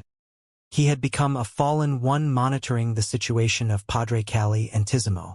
Subsequently, although he knew Twanaku had been killed, the other party's dream projection appeared in his dream, telling him the matter wasn't over. Maslow advanced step by step, yearning to return to the forest and become nourishment for a tree, just like his ancestors.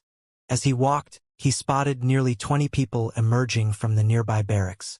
The men seemed to sense something amiss and prepared to inspect their surroundings. At that moment, Maslow felt the night suddenly brighten.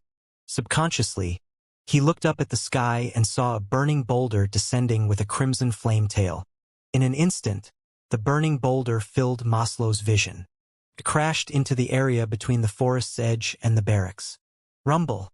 The wind and dust stirred by the meteorite swiftly filled the area, rising into the air and dissipating, obscuring the crimson moon and the starlight.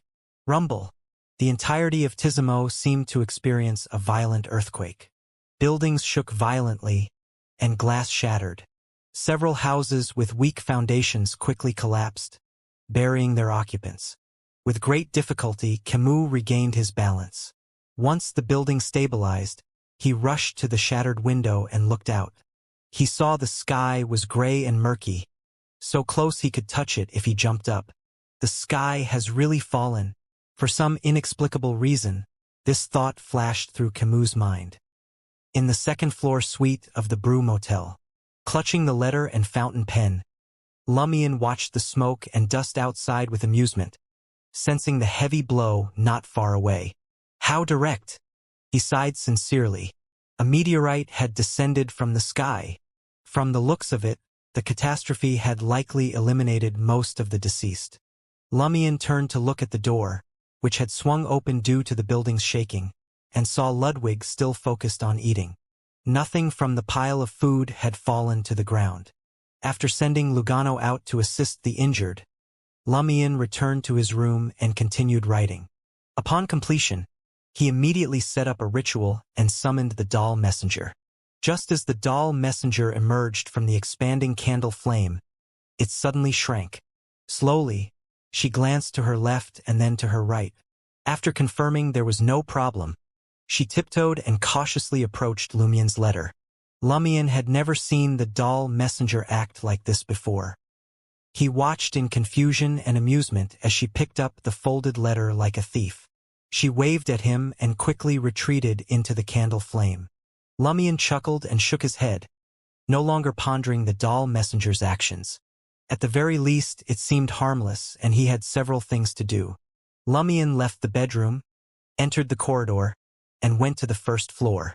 He grabbed the motel owner, who had come out to check on the situation after waking up, and asked, "Which room are the lady and her companion who arrived tonight staying in?" "In Tuanika's house in Tizimo Town."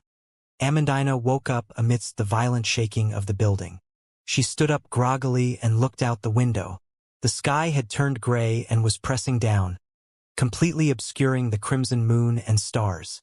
In the near absolute darkness, Amandina turned and cast her gaze not far away.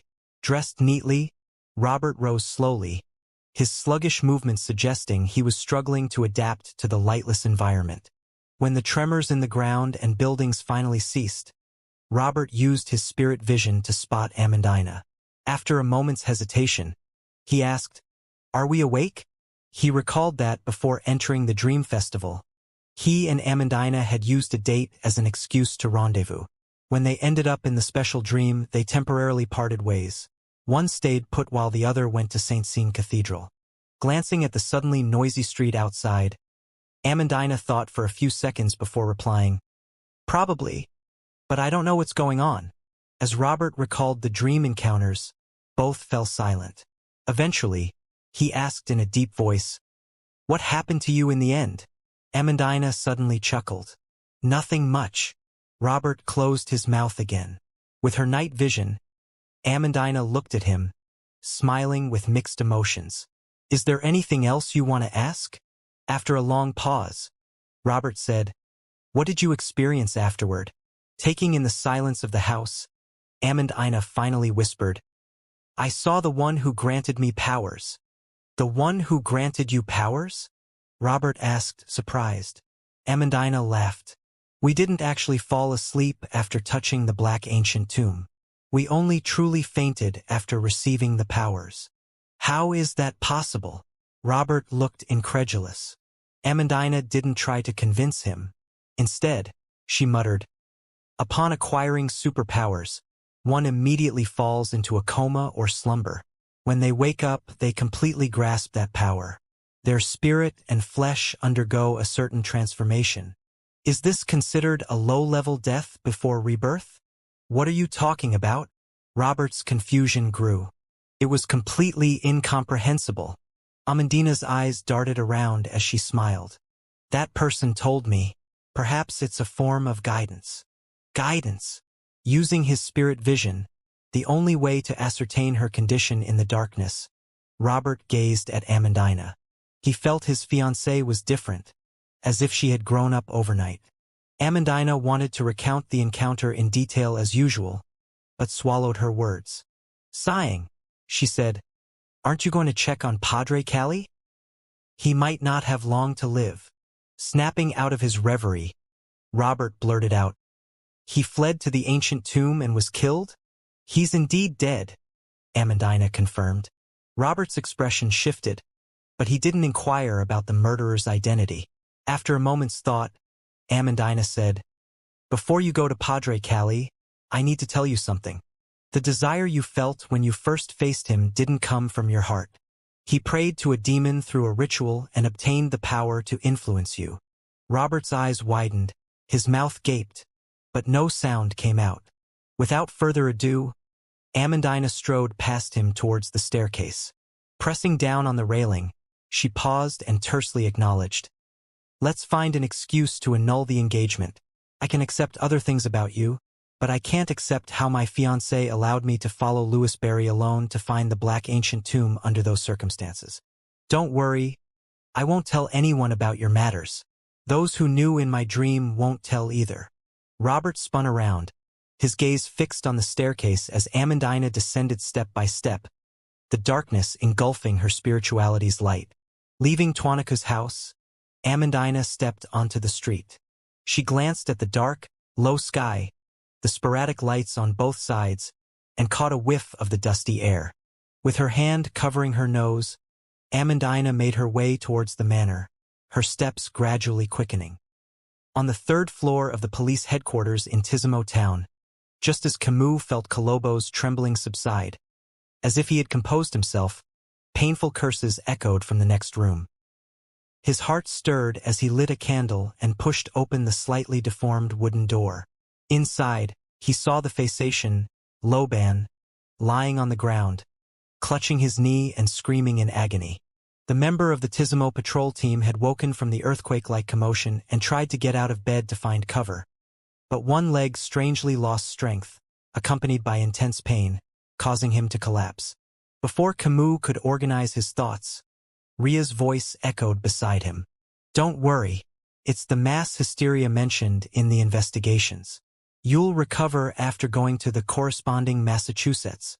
Having cooperated with Camus to investigate the abnormalities in Tizimo, Loban quickly understood Ria. Cursing, he struggled to his feet, retrieved a military flask from under his pillow, and downed a few gulps of liquor. After drinking until color returned to his face, Loban sighed with relief. "I feel my knee has recovered a little. Sometimes, alcohol is more useful than mass." Breathing a sigh of relief, Camus turned to Ria, realizing his teammate's expression had turned colder. After what just happened, her dream projection has completely vanished. Have the emotions and desires returned to her body? Will the special dreamscape still exist? And will there be a dream festival next year? Camus instantly made many connections. At that moment, Ria said to him, "Let's go out and see if we can save some people. Those who died during the dream festival shouldn't be the only ones injured." Taken aback, Camus replied, "Okay." Joy welled up in his heart, sensing Ria hadn't undergone any fundamental changes due to the return of her emotions and desires. Following the Brew Motel owner's instructions, Lumion arrived on the fourth floor and opened the corresponding room's wooden door. The near pitch-black darkness receded under a blazing white fireball's illumination, revealing everything to Lumion. Some items had fallen due to the tremors, tables and chairs had shifted, and a small amount of dust had sprinkled from the ceiling. The window was tightly shut, but the glass had shattered. Apart from this, there was nothing noteworthy, and no sign of humans. Scanning the area, Lumion found no trace of the man or woman. Frowning, he muttered to himself, according to the original Dream Festival's rules, death in a dream doesn't equate to immediate death. Did they leave Tizimo after waking up? I planned to take care of their corpses and inherit their beyonder characteristics. Lumion didn't believe the man and woman couldn't leave just because the door and window were tightly shut. After all, they were two mid-sequence beyonders, and one was even a devil. Perhaps they had special abilities to resolve that problem. As Lumion contemplated searching for traces and chasing after them to eliminate the deceased on behalf of the Dream Festival, he casually examined the room's various details. Suddenly, his pupils dilated, and his eyes froze. He saw a feather lying quietly under the recliner by the window. A white feather stained with light yellow oil. Lumion's scalp tingled as he silently took 2 steps back into the corridor. Like Riaza, were the man and woman already dead and had undergone an abnormality? What about their corpses? Disappeared? Would humans who had ascended to godhood exhibit different behaviors after leaving the Dream Festival? With a blazing white fireball floating behind him, Lumion scrutinized the room, filled with questions. Perhaps the man and woman's corpses were still here, but he couldn't see them. Cautiously entering, he approached the recliner, sensing nothing unusual and discovering no signs of the formless object. Lumion retrieved the mystery-prying glasses and the Eye of Truth from his traveler's bag, donning them one by one. He still couldn't see the man and woman. His vision was filled with chaotic darkness. A dark river, oily feathers, and imprisoning darkness. Upon returning to reality, did they immediately undergo immortal ascension and leave this place? Lumion pondered for a few seconds before activating the black mark on his right shoulder, teleporting to a spot in the forest at the Special Dreams periphery. As a hunter, Lumion had memorized the correct route and environmental characteristics after Amandina led him to the Black Ancient Tomb. After nearly 15 minutes, He arrived at an area where numerous tree roots protruded from the ground, resembling blood vessels. However, the place where the black stone-like ancient tomb should have stood was empty. Does that black ancient tomb only exist in dreams and can't be encountered in reality? Lumion speculated seriously. So the Pale Empress and the other angels can't descend personally and can only send people to participate in the dream festival? As his thoughts raced, Lumion's gaze darted back and forth across the land corresponding to the black ancient tomb. It was indeed a little different from its surroundings. No intertwined tree roots protruded from the ground, and it was flat and stoneless. Approaching thoughtfully, Lumion took out his straight sword and used it as a shovel, attempting to dig into the soil. Just as he dug a small pit, his eyelids twitched. Buried in the dark brown soil were 2 white feathers stained with light yellow oil. Taking a slow breath, Lumion dug deeper. Before long, a palm-sized, dark, slightly moist, and sticky soil lump came into view. As Lumion gazed at the peculiar soil, he couldn't help but recall the scene of Hela retrieving the Samaritan women's spring. After a moment of contemplation, he retrieved gold bars and coins from his traveler's bag and ignited a blazing white fireball in his palm. As the flames surged, the gold gradually melted under the control of his spirituality, forming a small golden box. Lumion then used the flames as a blade to fashion a cover for the box. Once the gold had cooled and solidified, he used the straight sword as a shovel to transfer the palm-sized clump of soil into the box before closing the lid. After stowing away the golden box, Lumion noticed that the straight sword in his hand had become rusty and decayed. Rather than being alarmed, Lumion was delighted. He muttered to himself, "That soil is indeed magical." This was one of his gains from the Dream Festival. Despite not obtaining the beyonder characteristics of Riaza and Maslow, and the mysterious disappearance of the man and woman who served the demon, Lumion had finally acquired something of value. He continued searching the area but found no other traces. Left with no other option, he teleported back to the 2nd floor of the Brew Motel.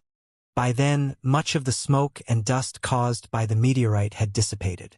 The crimson moon's light cast an eerie glow over Tizimo. Lumion noticed a folded letter on the master bedroom's desk, with a thin brass-like metal sheet on top. Madam Magician's response is swift tonight. Lumion picked up the brass plate and examined the mysterious patterns and words etched upon it, but he couldn't discern their meaning or purpose. He couldn't even sense the corresponding spirituality glow. Shaking his head, Lumion temporarily set aside the brass sheet. With a gentle grab of his right hand, he conjured a floating incandescent white fireball. Under its glow, he sat down and began reading Madame Magician's reply. "There's no doubt about it. From what you've described, the corpse in the dream tomb belongs to Narration. As for Narration, there's a high likelihood that it's an alias of Devil Monarch Farbadi or a real name that can be used under certain circumstances. Don't you find it strange that Narration, as a Devil Monarch and one of the 8 ancient gods who once ruled the world, can bestow superpowers from the prisoner pathway? This abnormality is quite normal for the ancient gods. They didn't advance according to the paths of the divine, but were born directly for some unknown reason. Their characteristics were a mix of sequence 1 beyonder characteristics from other pathways, or even more than one. Considering Demon Warlock Berman's situation, you can see how unhinged and violent the ancient gods were. There's a significant difference between ancient gods and subsequent true gods, but this doesn't mean that they are weak. They might even be stronger. Among them, although Farbadi is the Devil Monarch, he blends in sequence 1 abomination from a neighboring pathway. Therefore, his state is one of the best among the 8 ancient gods. He has also become the only ancient god alive in their original form. In fact, if Farbadi were to gather the ingredients of the Devil pathway as a sequence 1 abomination and complete the deity ascension ritual to advance, he would be equivalent to a true god now, a stronger true god. He wouldn't be an ancient god described by words like madness, cruelty, violence, and bloodlust. Of course, as the Devil Monarch, even if he had done so, he will inevitably exhibit the characteristics of I am the Abyss. The Abyss is me experiencing strong influence from this pathway. As for the state of a devil, you should be well aware. Therefore, Farbaughty is also one of the 2 or 3 most unhinged ancient gods. This doesn't contradict his better state. That's all for the ancient gods. That's not my primary purpose in writing. In short, the one in the dream tomb is indeed neighboritously, the other neighboritously in the form of an abomination. Is that so? Ancient gods possess beyonder characteristics of neighboring or non-neighboring pathways, and neighboritously has already displayed the ability to separate different desires and emotions. Lumion no longer harbored any doubts about the cold corpse's ability to bestow wraith powers. After some thought, he reread Madame Magician's letter. You mentioned that neighboritously took the initiative to lie back in the dream tomb and continue in a dead state. This is a very rational choice for him. Furthermore, I must say it's a good death. Continue in this dead state until after the apocalypse. You don't need to know the exact reason. To put it simply, you can see that neighboritously, or the devil monarch Farbaughty, is in a terrible state. As an abomination, his demise is more suitable than him living. It's better for both him and this world. Of course, this can't be a simple death. He chose a good place to die. This will allow his corpse to enjoy peace and tranquility, safe from the mother tree of desire's harassment. Now you should understand. That entity had written a story and created a coincidence, allowing you to come into contact with neighboritously in the Phaenopotter Kingdom. Then you went to Hanth Island and the new city of Silver. His goal was to send information to neighboritously in the dream ancient tomb, allowing him to continue sleeping and be a corpse instead of being resurrected. Simultaneously, this also prevents various factions from trying to obtain the sequence 1 beyonder characteristic.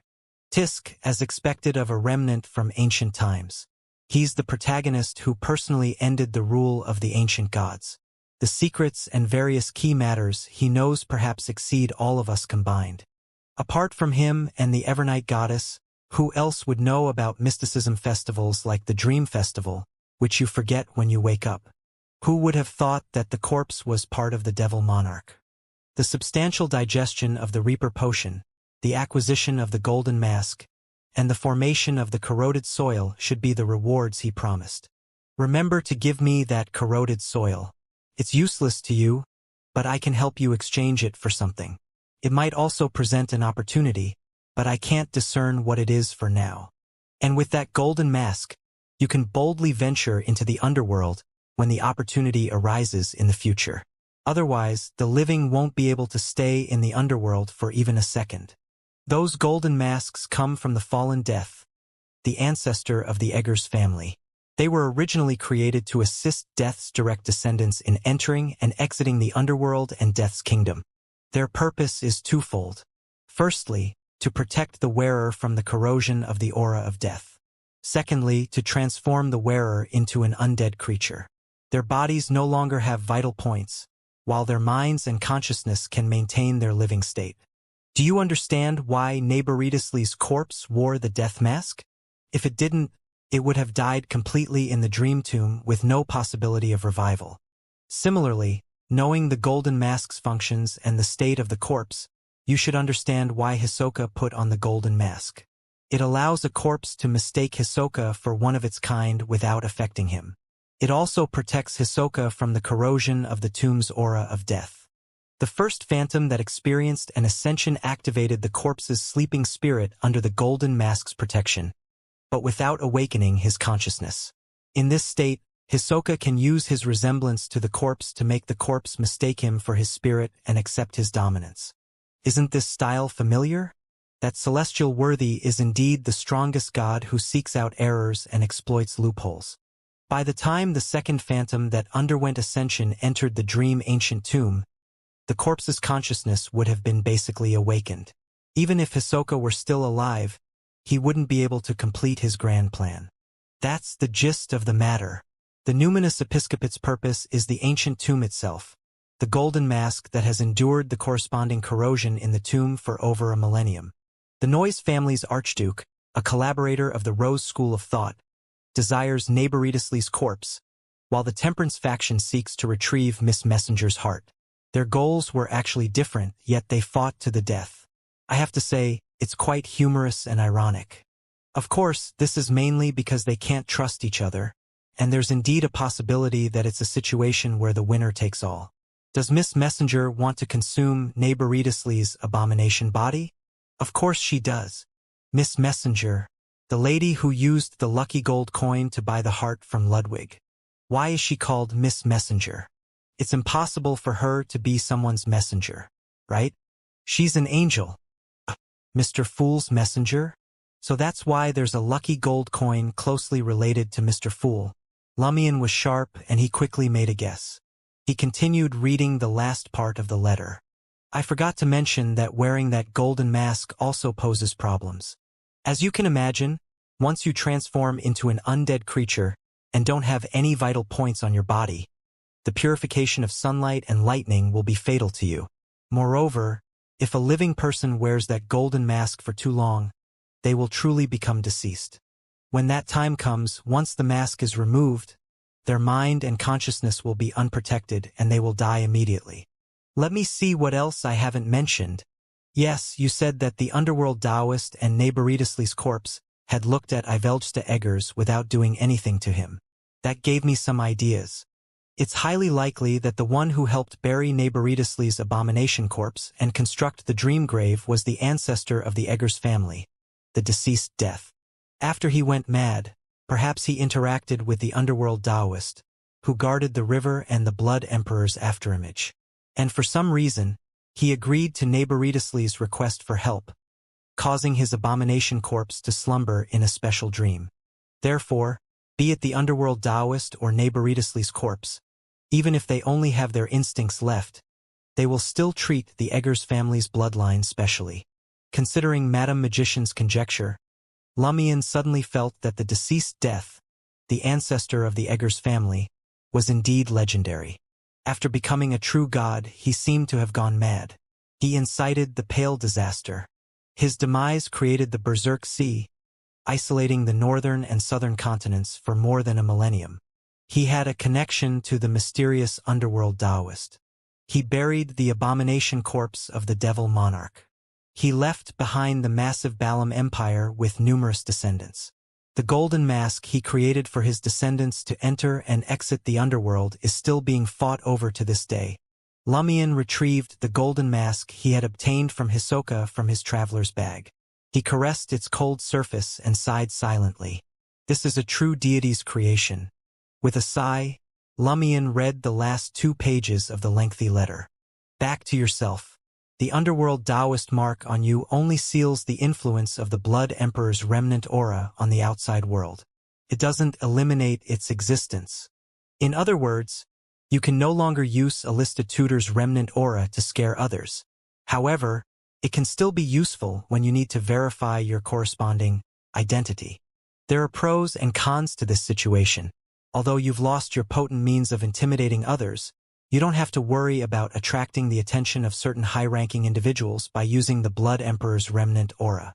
Furthermore, the underworld Taoist mark might have a special effect in the future.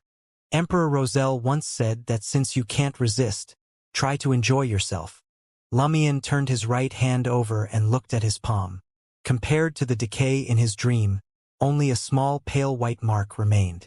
Beneath the pale whiteness, a faint red scarred mark could be seen. What special use can it have? To intimidate the undead? Lumion muttered to himself in puzzlement, momentarily at a loss. At the end of the letter, Madame Magician wrote, "This year's Dream Festival may have ended, but the special dream and ancient tomb haven't disappeared. The Dream Festival will still happen next year. When the time comes, the demon from the Noise family and his Rose School of Thought allies, who confirmed the ancient tomb situation this year, might continue their attempts. They might even bring more targeted and powerful items, beyonders or projections. Not only do we have to stop them when the time comes, but we also have to make preparations in advance. Furthermore, for the special dream to still have dream projections as guardians, we can't relocate the entirety of Tizimo. Therefore, we have to do something for the people here. Of course, after completing the last task, the subsequent problems of the Dream Festival will have nothing to do with you unless you become an angel by then. But isn't that too far-fetched? The last thing you need to do is enter that special dream with the half-finished brass charm I sent with the letter and perform the following ritual before the black ancient tomb. The complete process of the ritual is... After carefully reading the ritual's description, Lumion assessed his spirituality and stowed away the half-finished brass charm. Then, he retrieved the golden box containing the peculiar soil, unfolded the letter and penned a reply. Honorable Madam Magician, I will follow your instructions and complete the ritual. This is that strange soil. Lumion paused and added, remember to send back the box containing it. It was made of gold. Recalling Lugano's promise of compensation and Ludwig's growing appetite, Lumion, who was quite wealthy, felt the need to be frugal. He didn't need to worry about the potion formula, beyonder ingredients, or mystical items for the time being, but he needed to provide for 2 people now. Furthermore, gold played an important role in mysticism. Franca had been accumulating gold in recent months, hoping to forge a golden body for Armored Shadow Chan 2. After writing the reply, Lumion set up a ritual and summoned the doll messenger. The messenger remained cautious and furtive, not uttering a word. What did it sense? Lumion was about to inquire when he suddenly thought of a possibility. Could it be because Miss Messenger, whom Madame Magician mentioned, had been here? They are both messengers, so they might know each other and be related. And that person is an angel. Lumion shut his mouth and watched as the doll messenger retreated into the candlelight with the golden box. He extinguished the candle, stowed away the ritual-related items, and returned to the living room. He sat across from Ludwig, who still had half his food left untouched. Lumion looked at Ludwig, who wore a blue pajama hat with yellow stars, and smiled. Lend me something. Ludwig raised his head, his mouth moving as he inquired with his eyes. Lumion maintained a friendly smile. The gold coin from earlier. Ludwig lowered his head and focused on eating a piece of beef jerky, as if he hadn't heard Lumion. It'll only take half an hour. Yes, half an hour. I won't cause any harm. I'll definitely return it to you as it was, Lumion said with a sigh. I've been providing for you for a long time, giving you food and drink. At this point, Lumion suddenly stopped. After a few seconds, he continued, Isn't that worth lending me your lucky gold coin for half an hour? When have I ever lied to you? Often, Ludwig mumbled. He looked up at Lumion for a few seconds before retrieving the lone gold coin from his pocket. 20 minutes, tops. Deal. Lumion swiftly accepted the lucky gold coin with a radiant smile. To conserve his spirituality, he refrained from teleporting. Instead, he moved swiftly through the shadows and arrived at Hisoka, Twanaka's house. Robert and Amandina had already left. Lumion found a spot and leaned against the wall. Using cogitation, he quickly drifted off to sleep. In the special dream in the primitive forest. Using the shadows in the darkness, Lumion reached the edge of the dream and found himself in the chaotic zone. After some thought, he left the shadow and donned the golden mask crafted by death. Amidst the cold corrosion and heavy pressure, Lumion saw a dream fragment of a black ancient tomb and the path leading to it. He quickly reached his destination. The corpses had vanished, leaving only the ancient tomb, resembling a black boulder, standing silently. Lumion removed the mask and observed for a moment. Using a raised tree root as an altar, he placed candles, essential oil, herbal powder, a cauldron, and the half-finished brass charm on it. He followed the instructions in Madame Magician's letter and dealt with them one by one. Finally, Lumion placed the lucky gold coin between the 2 candles corresponding to Mr. Fool. Instead of creating a wall of spirituality, he lit the candles in the order from God to person, from left to right, and took 2 steps back. Lumion gazed at the burning candle flame and recited in ancient Hermes, "The fool that doesn't belong to this era, the mysterious ruler above the gray fog, the king of yellow and black who wields good luck." Silently, a thin gray fog emanated from the void, enveloping the area around the black ancient tomb and the entire special dream. Lumion's left chest heated up slightly, preventing his thoughts from slowing down, and his body showed no signs of disintegrating.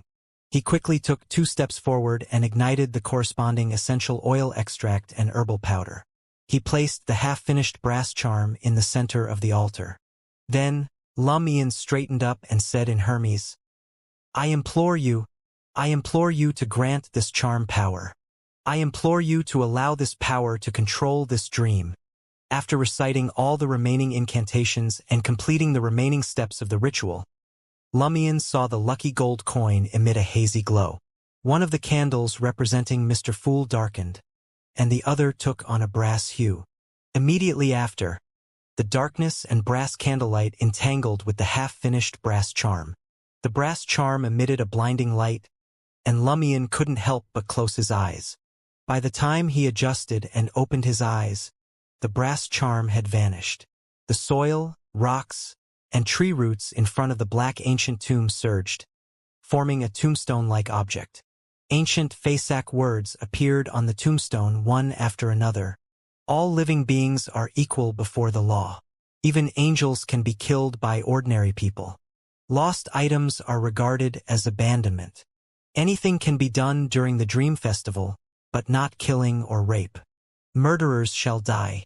Rapists shall die. What pathway's power is this? It resembles the Arbiter pathway. Killing isn't allowed for the next Dream Festival? Even an angel can be harmed by me? Lumion hadn't expected Madame Magician's preparations.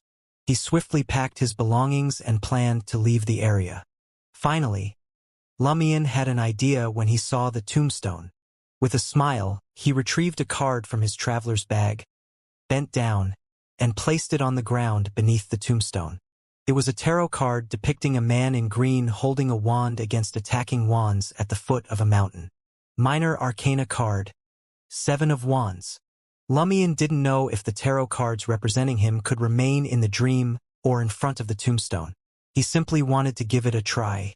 After all, he hadn't done so since becoming a member of the tarot club. Upon returning to the real world, Lumion reached into his traveler's bag and examined it. As expected, the half-finished brass charm had vanished, as had the Minor Arcana card, the 7 of Wands. The rules of the special dream are indeed a little different. Lumion nodded thoughtfully and returned the lucky gold coin to Ludwig at the Brew Motel. Then, Lumion stepped onto the street. In the darkness, he passed Camus, Ria, Lugano, and the others, who were busy rescuing and treating people, and arrived at Saint-Cyne Cathedral. All the candles in the cathedral had been lit, but only Padre Cali was present. Dressed in a white robe adorned with golden threads, he knelt before the altar and the sacred emblem, his head bowed in anguish. Lumion walked in step by step and took a seat in the front row. He watched Padre Cali quietly without disturbing him. The smoke and dust caused by the meteorite had mostly dissipated, and the commotion on the street had gradually subsided. The injured had largely escaped danger thanks to swift treatment, but some still perished, eliciting occasional cries of anguish. Inside Saint-Cyne Cathedral, Padre Cali completed his penance. He stood and turned to face Lumion, who sat silently in the front pew, observing him. Lumion chuckled and asked casually, "Is repentance still of any use?" Without waiting for a response, he added habitually, "You must know your fate is sealed. You won't survive more than a few days." Paleness showed through Padre Cali's dark brown complexion as he calmly replied, "If repentance worked, it wouldn't be true repentance." This statement seemed to bring him a measure of peace. "I repented because I wanted to, not to bargain for understanding or redemption. Looking back, I have indeed made many mistakes. I yearned for higher status and the approval of you Northerners. That desire blinded me, and I succumbed to the demon's temptations." Lumion scoffed upon hearing this. "Is that truly the case? Did desire actually cloud your judgment?" Noting the Padre's bewildered expression, Lumion leaned back and gazed up at the sun's sacred emblem. "Did your ambition for prestige and recognition from Northerners force you to collaborate with Tuanaku? Compel you to become a wraith as an eternal blazing sun Padre? Make you receptive to the demon's allure? Or drive you to exploit those boys? No, you chose this path of your own volition." Padre Cali's lips quivered as if to object, but he couldn't find the words. Lumion smiled and continued. Many in this world still crave elevated status and the recognition of certain groups. Most of them simply work hard to contribute and combat evil with all their strength. They never consort with demons, hoping to attain their goals through righteous means. Even in the face of repeated failure, they don't descend into the abyss. They share the same desires, yet they maintain self-control while you could not. Desire didn't cloud your mind. Your mind chose depravity. Padre Cali fell silent, at a loss for words. Lumion sighed with a smile. A relative once told me, intense desire fuels human progress, but it's also the demon that drags humans into the abyss. Good or bad, light or darkness. It all hinges on us, on that single thought in a pivotal moment. His face growing ever paler, Padre Cali lowered his head and rasped, "I have sinned." Lumion pressed a hand to his chest, his expression settling. He looked at Padre Cali and laughed self-deprecatingly. "I too have strong desires. Everyone does. If harboring intense desire is a sin, then you are a sinner and so am I. We are all guilty." Padre Cali's expression froze momentarily before he slowly turned around. Kneeling once more before the altar, he gazed up at the immense sun's sacred emblem and spoke in a deep voice. "You are innocent. Desire itself is not sinful, but I am a true sinner." He bowed his head as his body gradually became ethereal and transparent. Thus, Padre Cali manifested as a wraith before the sacred emblem. An icy, sinister aura emanated from him, triggering a reaction from the emblem and altar. The entire cathedral trembled slightly. A brilliant sunlight, like radiance, seeped from the altar, emblem, stained glass, and religious murals, rapidly converging at the domed ceiling. A dazzling golden pillar of light, accompanied by a hymnal voice, descended upon Padre Cali. The wraith-form Padre trembled faintly but did not evade. Under the searing holy light, his body disintegrated into ashes. Lumion observed this scene expressionlessly, feeling neither joy nor sorrow. As the dome's holy glow dissipated, leaving only candlelight illuminating the cathedral, Lumion remained seated in the front pew, quietly contemplating the spot where Padre Cali had been purified. After an indeterminate span, Camus and Rhea entered the cathedral, having finished their disaster relief efforts. Camus sighed in relief upon seeing Louis Barry in the front row. He smiled and said, "We still lack composure, prone to panic when calamity strikes. We were so focused on aiding the injured and trapped that we never anticipated a detestable man like Padre Cali suddenly going mad and trying to drag others down with him. It's fortunate you were here." Rhea surveyed the surroundings and asked, "Where's Padre Cali?" Lumion stared ahead at the altar and replied plainly. After repenting, he utilized the cathedral's accumulated spirituality and the sacred emblem's unique properties to purify himself. Rhea fell silent. After a few seconds, she spread her arms and proclaimed, "Praise the sun!" She then took a seat in the front pew on the opposite side, clasped her hands, bowed her head, and prayed fervently. For a moment, Camus was unsure whether to sit or remain standing. Lumion turned to him. "Have you recovered Riaz's beyonder characteristic?" Camus paused before responding, "Yes." "And Maslow's?" Lumion shifted his gaze back to the sacred emblem. "Its whereabouts are unknown," Camus replied. Lumion stated calmly, "It should be in the meteorite impact zone." Camus was taken aback. Was the meteorite meant to claim most of the deceased? Is the Dream Festival's power truly that immense? "More potent than you realize," Lumion replied, as if discussing the next day's weather. Riaza and Maslow belong to the numinous Episcopate's royal faction.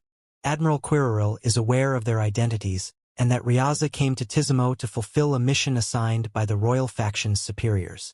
Camus' expression shifted as he exhaled slowly.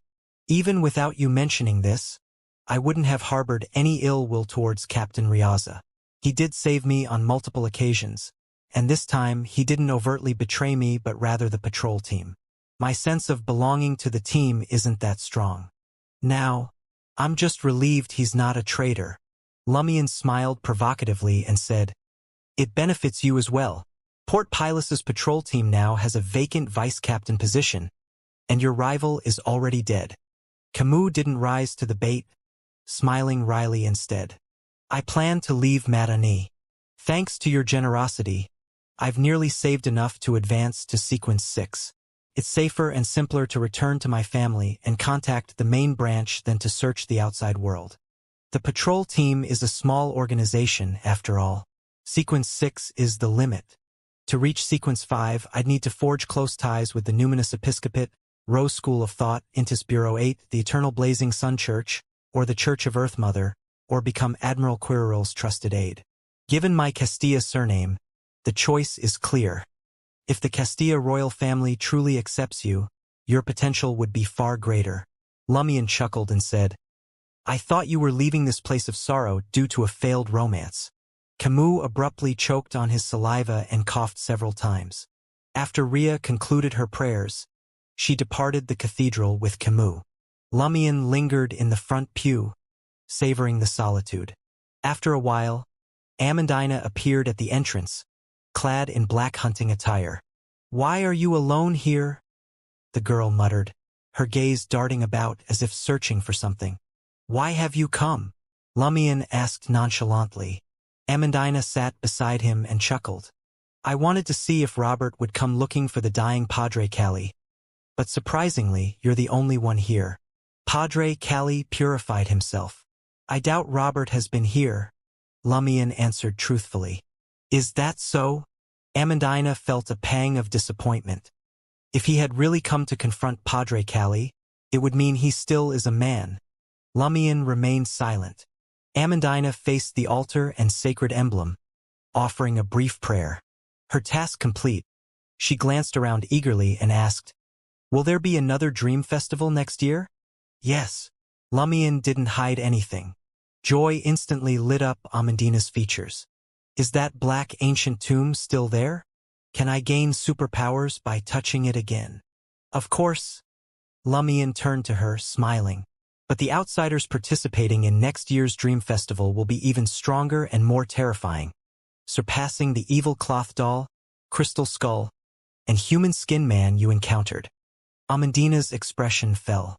"Really? In that case, I'll find an excuse to stay in Port Pilus during next year's festival and bring my parents along." "Have you returned to Palm Manor?" Lumian inquired. Amandina sighed and smiled. "I went back briefly. Not wanting to disrupt their facade of love, I left again." She paused, eyes sparkling with curiosity. "Besides touching the Black Tomb, are there other ways for me to advance my sequence? You can buy formulas and drink potions to progress along one of three paths: Sleepless, Corpse Collector, or Warrior." Lumian divulged the relevant mystical knowledge without reservation. After some thought, he added, "Also, it wasn't the Black Tomb that granted you superpowers. It was that figure." Lumian was suddenly perplexed. What was the connection between Amandina, Robert, and the underworld Taoist? Typically, boons were bestowed upon believers by deities or angels, but Amandina and Robert had no faith in the underworld Taoist. They weren't even aware of his existence.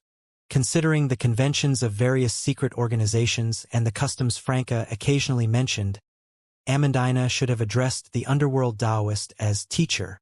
In the special dream, Amandina mentioned that the figure, known as the underworld Taoist, had nodded at her. Armored Shadow Chun Tu is suspected to be related to the underworld Taoist. Franca is accumulating gold to create a golden body for Chun Tu to obtain more information. Lumian's mind raced with these thoughts. He turned to Amandina with a smile. "You won't only encounter that figure during the Dream Festival. It's possible normally?" Amandina asked, surprised. "What kind of smarts do you have?" Lumian inwardly criticized, shaking his head and smiling. "What I mean is, it's not just in Tizimo where you can encounter that figure on a specific date." Amandina pondered for a few moments before grasping the underlying meaning behind Louis Barry's words. "Have you seen that figure elsewhere? I thought you couldn't see him and could only observe through me? Thankfully, you're not that dense." Lumian retrieved the golden mask from his traveler's bag. I could see after putting this on. Without waiting for Amandina's response, Lumion added with a smile, I did encounter that figure elsewhere. He used encounter instead of meeting to ensure his statement couldn't be more truthful. He wanted to say, I even know his name, but didn't feel like explaining to Amandina why he used the pronoun he to address the underworld Taoist respectfully. Amandina's expression turned excited. Where? In Trier, Lumion replied honestly. This was the information he wanted the other party to know. Trier.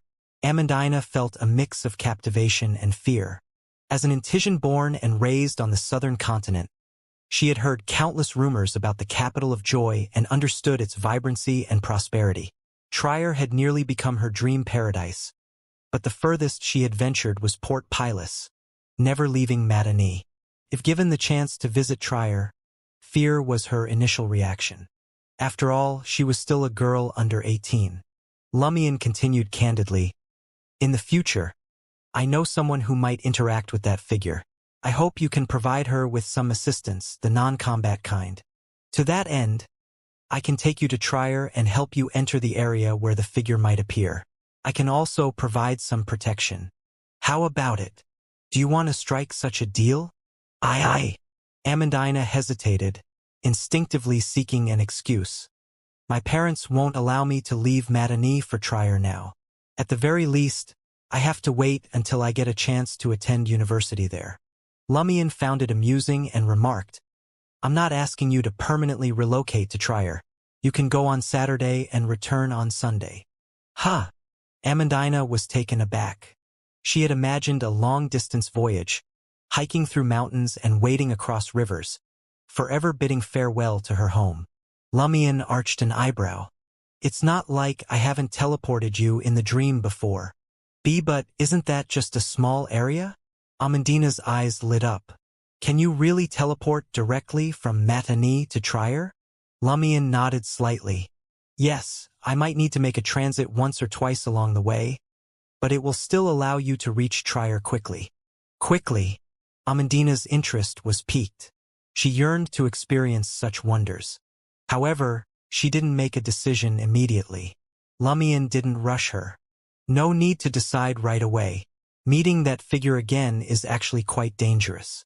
You should first truly come into contact with Matane's mysticism circle and learn the basics about Beyonders from Rhea. Only then should you consider accepting this deal. It might take 3 months, half a year, or even a year. Amandina breathed a sigh of relief. Understood. Curious, she asked, is your friend a woman? He had used the pronoun she. In our hearts and minds, she has always been one. As for how she identifies, sometimes yes, sometimes no, Lumion inwardly criticized Franca and nodded slightly. Yes. Amandina asked excitedly, your lover? Lumion chuckled. Of course not. Why do you always fixate on such matters? As Lumion spoke, he retrieved a post-it note and fountain pen from his traveler's bag. He scribbled a few lines and handed them to Amandina. Amandina took it and carefully read it under the cathedral's candlelight. A creature wandering above the world, the penitent who awakens from the flames of pain, a messenger that belongs solely to Lumion Lee. What's this? Amandina was bewildered. My messenger. Set up a ritual once you've made up your mind. Use this incantation to summon my messenger and inform me of your decision, Lumion explained simply. Amandina grew increasingly perplexed. What ritual? What summoning? This isn't a conventional messenger. Lumion raised his eyebrows again. Have you never heard of a messenger in the mysticism domain? Don't you know about summoning rituals? Amandina smiled sheepishly and said, I came into contact with superpowers last year and gathered some information about the pathways of the divine through Robert and a few mysticism enthusiasts. I know about rituals, but I'm not sure about the details.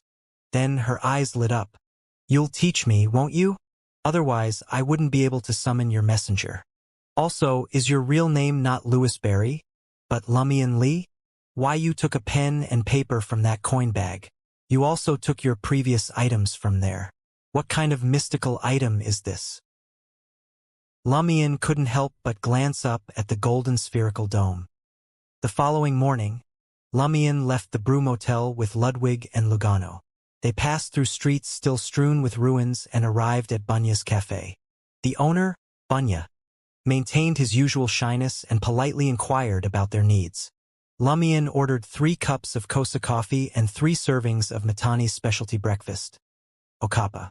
Okapa was made from rice, chicken, eggs, potatoes, and common local spices wrapped in leaves from the okapa trees. It was filling and fragrant, and one couldn't stop eating once they started. Lumion gazed at the spread of okapa, picked up his cutlery, and scooped a spoonful into his mouth. The fragrance of the leaves, the salted egg yolk, the weightiness of the rice, the tenderness of the chicken, the softness of the potatoes, and the strange rich aroma combined to create a unique texture. As Lumion ate, he casually surveyed the pedestrians and cafe patrons on the street.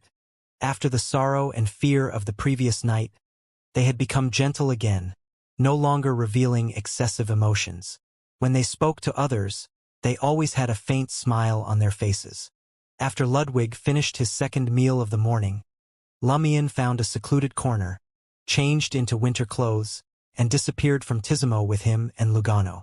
This time, Lumion refrained from teleporting directly to Franca, as Lugano, Ludwig, and the 2 demonesses were unfamiliar with each other. Lumion chose the rarely used entrance to underground Trier in Quartier de la Cathedral Commemorative. The trio swiftly outlined themselves on the steel steps.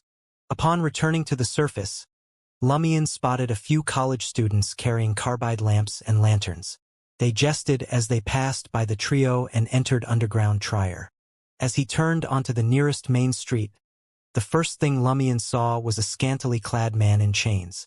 He crawled slowly along the street in a dog-like manner. If anyone dared to glance at him, he would glare back and bark twice. In the next moment, the street artists on the corner played a rhythmic melody. Passers-by more or less danced with relaxed and satisfied smiles on their faces. The man acting as a dog and trembling in the cold wind also raised his hind leg. This was very different from the streets in the market district. Quartier de la Cathedral Commemorative was renowned for its numerous universities. Lumion averted his gaze from the pedestrian smiles and led Lugano and Ludwig to Anthony's nearby rented house. It was on the 4th floor, near the end of the corridor. Knock! Knock! Knock! Lumion knocked on the door without hesitation.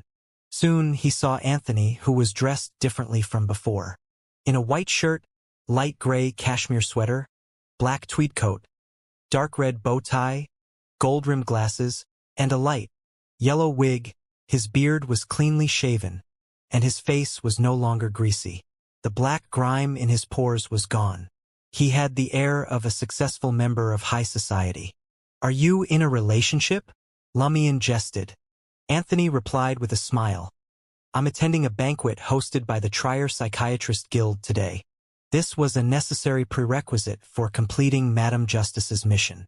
Lumion entered the room and asked casually, "Have you obtained a psychiatrist license?" Anthony nodded. "I acquired a genuine identity and educational background. During the interview, I successfully convinced the examiner." "A genuine identity? Where's its original owner?" Lumion asked thoughtfully. Anthony glanced at Lugano and Ludwig but didn't directly answer Lumion's question. "What can I do for you?" Lumion understood Anthony's meaning and temporarily abandoned the question. He briefly mentioned the Dream Festival situation and the aftereffects of Lugano losing his arm in the dream. He didn't mention how Lugano had lost his arm. Anthony listened attentively and looked at Lugano. "Such hysteria is easily resolved. Do you need a faster solution? Or do you want it to be slower and gentler?" Lugano replied without hesitation, "The faster one." He had lost control of his right forearm. Anthony's gaze shifted to Lugano's left side, furrowing his brow. Lugano subconsciously turned to his left and followed suit. At that moment, Anthony produced a dagger from nowhere and thrust it at Lugano's right forearm.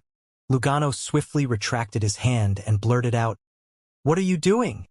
Anthony sheathed his dagger and replied calmly, "The treatment is over." "Ha!" Lugano looked at his right hand in confusion and realized that it had retracted to his chest without being impeded. Lumion chuckled and said to Lugano, "Keep an eye on Ludwig. Remember to prepare food for him." Without waiting for Lugano's response, Lumion turned to Anthony. "Let's go find Franca and Jenna now." Anthony glanced at Lumion and adjusted the gold-rimmed glasses he was unaccustomed to. "All right." In Quartier de la Cathedral Commemorative, Apartment 702, 9 Rue Orosai. Franca, dressed in a camel-colored cashmere coat, shivered and said to Lumion, "As soon as I have the money, I'm definitely renting a villa with underfloor heating."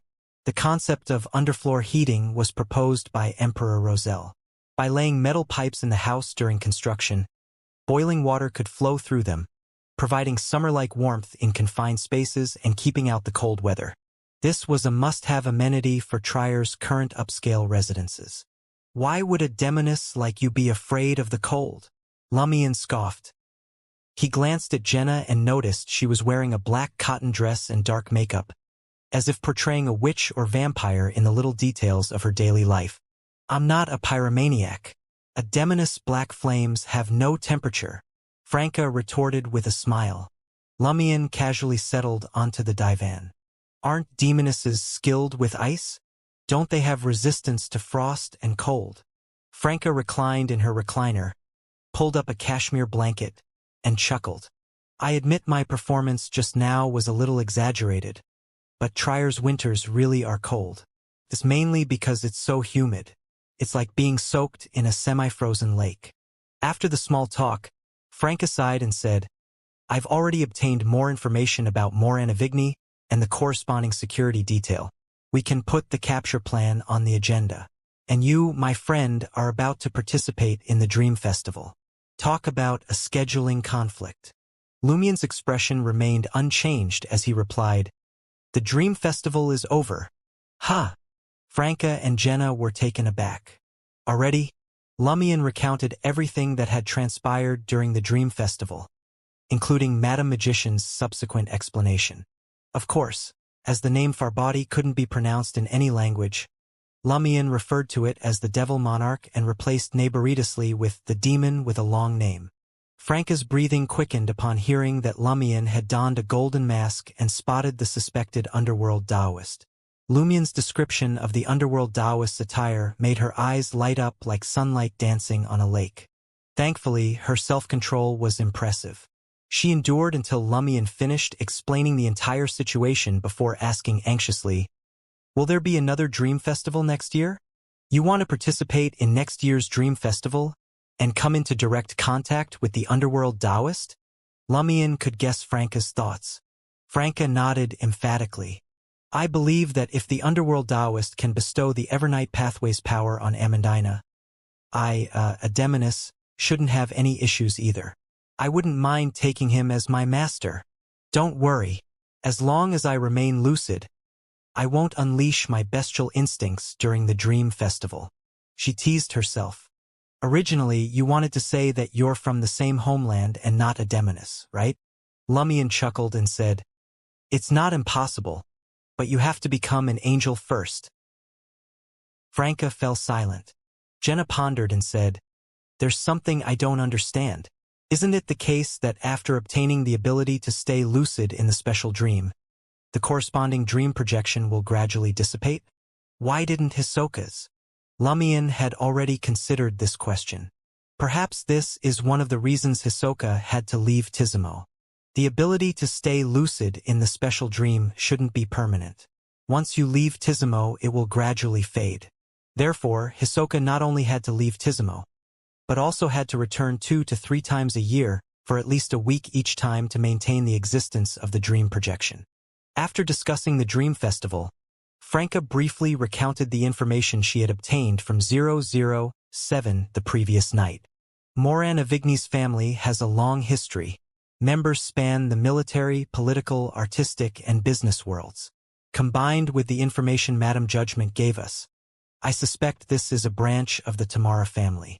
Their dark gray eyes are one of the defining characteristics of the Tamara bloodline. Of course, not everyone with dark gray eyes belongs to the Tamara family. It's more that members of the family are likely to have dark gray eyes. Based on the close connection between a large branch of the Tamara family and the Demoness sect, it's very likely that Demoness of Black Clarice also shares the Tamara family's bloodline. Following my hypothesis, the Demoness of Black might be a mixed-blood descendant of the Sauron family, who pledged allegiance to the Demoness sect and the Tamara family. This was the only explanation for Demoness of Black Clarice's reaction when she heard about the Sauron family. It was also the only explanation for her indulging brown Sauron. Lumion didn't interrupt as Franca continued. We need to face not only Moran Avigny but also the hidden Tamara family and the Mirror People faction. Moran Avigny might possess powerful Beyonder powers himself. Furthermore, Bureau 8, purifiers, and machinery hivemind rotate daily, with a regular Beyonder team providing protection. What my friend means is that if we're unafraid of sacrifice, there's still a chance of assassinating Moran Avigny. However, capturing him alive or channeling his spirit is very difficult and dangerous. What 007 truly meant was that the purifiers wouldn't go easy on us or provide overt assistance. However, if Moran Avigny's true nature as a mirror person is exposed after his death, 007 would find a way to allow us, the captured assassins, an opportunity to escape, just like when Jenna killed Hugues Artois. However, if we didn't want to obtain more information about the Mirror People through Moran Avigny, wouldn't it be better to inform the authorities and let them handle the arrest? Lumion pondered for a moment and said to Franca, "Let's not rush into a plan. We'll discuss it tomorrow." "Why wait until tomorrow?" Franca asked, holding the stack of papers 007 had given her. Lumion chuckled. "After I find a safe place to complete my advancement and become a fate appropriator, perhaps a special, mixed ability related to fate will appear. That might help us obtain new ideas and come up with more effective solutions." In the current four-person team, it was no secret that Lumion possessed the power of the inevitability pathway. Franca blurted out in surprise, "You can obtain a new boon so quickly? Didn't I just mention it?" Lumion smiled. "I culled nearly 20 Sequence 6 and Sequence 5 bestowed in one go, significantly digesting the potion." Franca pursed her lips and signaled to Lumion with her eyes. Look into my eyes. They're filled with jealousy." Lumion turned to Anthony and asked, "What did you mean by genuine identity?" Anthony, who had been listening quietly and was on the verge of being forgotten, explained simply, "Actually, it was a hint from Madame Justice. That identity is very strange. His background, education, and experiences are all real, but there's actually no such person. And the people who might expose this are either long dead or out of town, the kind who won't return for years." Franca made a judgment based on her experience. It seems it was meticulously crafted years in advance as a disguise. Since they weren't discussing a plan to deal with Moran Avigny today, Anthony didn't stay long. He had to prepare for tonight's banquet. "Where do you plan to advance to Fate Appropriator?" Jenna asked Lumion. "The sacrificial square in the catacombs?" It belonged to 2 Orthodox gods and could protect advancers from additional interference. "I'm afraid I'll trigger a taboo and be purified by sunlight." Lumion dismissed the suggestion with amusement. Advancing to Conspirer is different from advancing to Fate Appropriator. One belonged to the pathways of the divine, while the other belonged to an evil god's domain. Lumion had already decided on a location to advance. It was the nation of the Evernight. Termaboros's well-behaved nature kept Lumion concerned that he was waiting for an opportunity to stir up trouble. And as a Fate Appropriator began to involve core abilities in the inevitability domain, it was very likely that Termaboros would tamper at this sequence. Therefore, Lumion had to be cautious. He planned to advance in a safe place that could eliminate many external influences. Among them, the nation of the Evernight was the best choice. Furthermore, Lumion had planned to contact Hela in the next 2 days to share information about the Underworld Taoist and the Dream Festival. Franca looked at Lumion in enlightenment. "You want to advance at our mysticism gathering?" "Yes." Lumion nodded slightly. Franca, who was in a good mood, took the initiative to help. "I'll help you write the letter." After she entered the bedroom and closed the door, Lumion looked at Jenna and said, "You're very quiet today." Jenna smiled. An excellent theater actress must know how to act like a lady. Lumion glanced at Franca's door. Madame Red Boots seems to be in high spirits today. She's cracking jokes left and right. It's true she's been in a good mood recently, Jenna replied truthfully. Lumion nodded thoughtfully and didn't probe further. Jenna's lips curled into a smile. Why don't you keep asking? Lumion leaned back on the sofa and laughed self-deprecatingly. My sister once taught me that there's no need to inquire too deeply about certain matters. If I know too much, I might regret it. I might even have to face problems I'm unwilling to face. Jenna listened attentively, placed her hand on her cheek, and asked with a smile, What are you afraid of? Lumion strategically took a sip of black tea and said, It's not fear. It's respect. Jenna gazed at him and suddenly laughed. She didn't press further and chatted with Lumion about the details of Tizimo. Before long, Franca opened the door and exclaimed with a smile, It's on for tonight! At 10 p.m., in the ancient and dilapidated palace of the nation of the Evernight, Lumion and Franca swiftly materialized, and Hela was already waiting. Before Lumion had a chance to say anything, Franca eagerly recounted the events involving the underworld Taoist during the Dream Festival. She said excitedly, The interaction between our two worlds is even more intricate than I had imagined. Who would have thought there was another point of interaction beyond the Samaritan Women's Spring? And it's all tied to that mysterious illusory river. Silently, Franca mused, It's a shame we still haven't located the man believed to be from our world, who was seen on the 4th level of the catacombs. Seriously, what's taking 007, no, the Eternal Blazing Sun Church so long? They haven't even tracked down the traitor who worked with April Fools. Once Franca had finished speaking, Lumion provided a concise explanation of the origins of the Black Ancient Tomb and the Ancient Corpse. Hela, still in her Black Widow attire, listened intently, gently nodding her head. It's now evident that the illusory river isn't a reference to the river Styx. It must be something far more significant than that. Absolutely. Lumion wasn't caught off guard by Hela's statement. The Black Ancient Tomb doesn't just embody the power of the death pathway. It also represents the Evernight and warrior pathways. In the current world, all the legends surrounding the river Styx were connected to death. Lumion speculated that this might involve beings such as the celestial worthy of heaven and earth for blessings, the Mother Tree of Desire, and the Great Mother, who held multiple thrones linked to various pathways. Hela glanced at Franca, falling silent for a moment before speaking. If the Armored Shadow is right, the underworld Taoist is in a precarious state. If you intend to interact with him, you must exercise extreme caution and ensure you have an escape route from the corresponding area.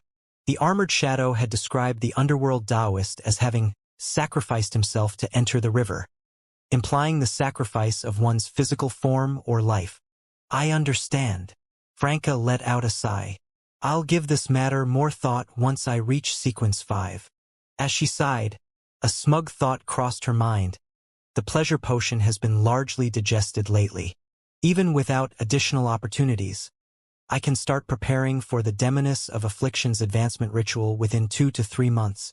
I need to begin gathering the necessary potion ingredients now. I can't mention it, I mustn't mention it. I can't let Lumion know. Bragging would make me seem crass and disrespectful to Jenna.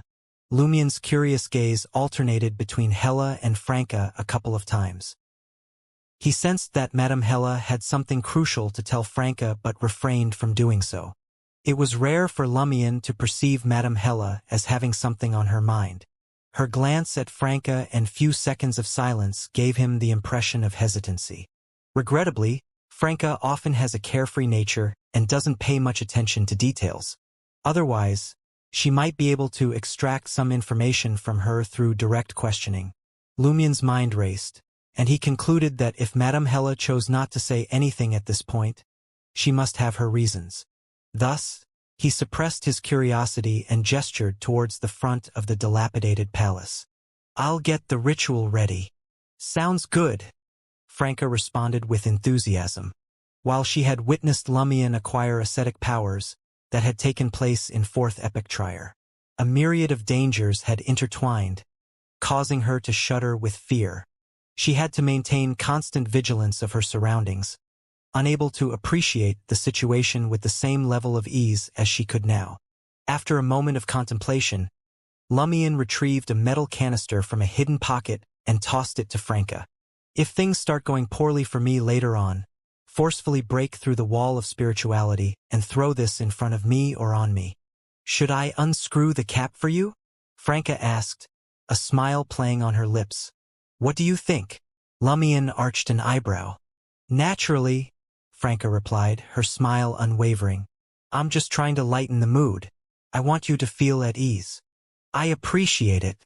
Lumion turned and made his way to the massive stone chair in the depths of the ancient palace. His intuition suggested that the huge, modeled stone chair might have a connection to Mr. Fool.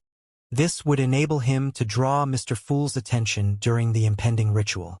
As Franca and Hella watched Lumion arrange the corresponding items on the stone chair, setting it up as an altar and placing a lone gold pound reverently in front of the grayish-white candle symbolizing the deity, Hella calmly remarked, "Don't be concerned about not receiving a response.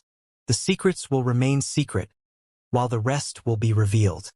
Lumion felt himself relax as he consecrated the ritual silver dagger, erecting a wall of spirituality. The voices of Franca and Hella faded into the background, as if emanating from a great distance. Rather than rushing into the ritual, Lumion lowered his voice and proactively provoked Termaboros. "I'm about to extract your power once more. Any thoughts on the matter?" He aimed to enrage Termaboros to a certain degree. Only then might Termaboros inadvertently expose any concealed issues in his response, allowing Lumion to discern whether this inevitability angel was secretly plotting something. The sooner he uncovered it, the sooner he could address it and find a resolution. Termaboros's imposing voice resonated.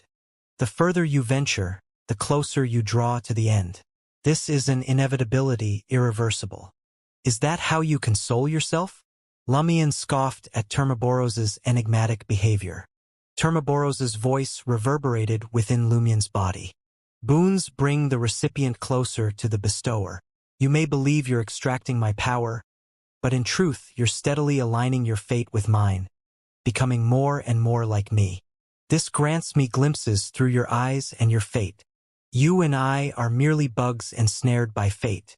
Apart from the greatest of existences, all living beings share this commonality.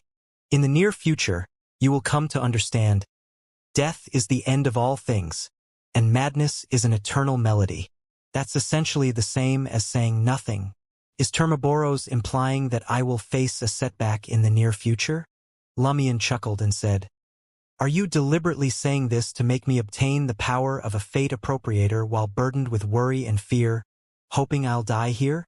Don't concern yourself. Death and madness won't deter me."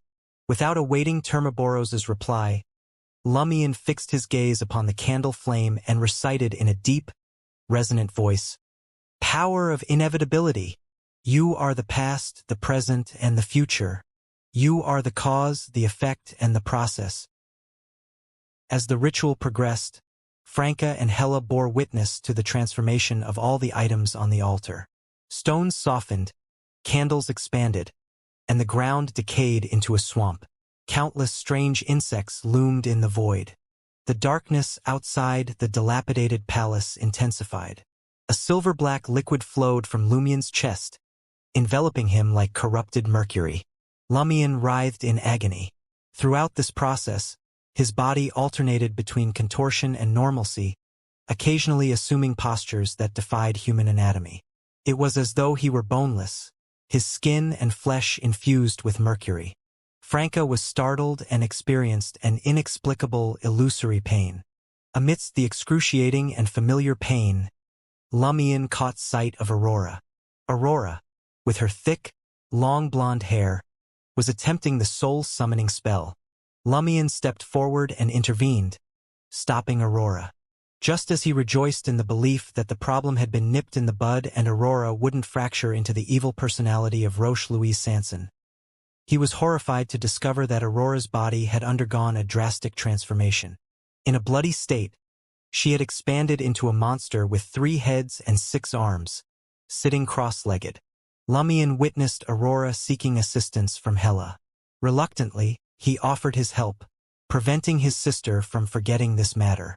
However, when Hela arrived, Aurora had already transformed into a colossal three-headed, six-armed monster, despite the final ritual not having been performed. Aurora, at various stages of life, appeared before Lumion. They were on the verge of making pivotal choices. Lumion desperately tried to alter the Aurora's fates and prevent them from descending into the abyss.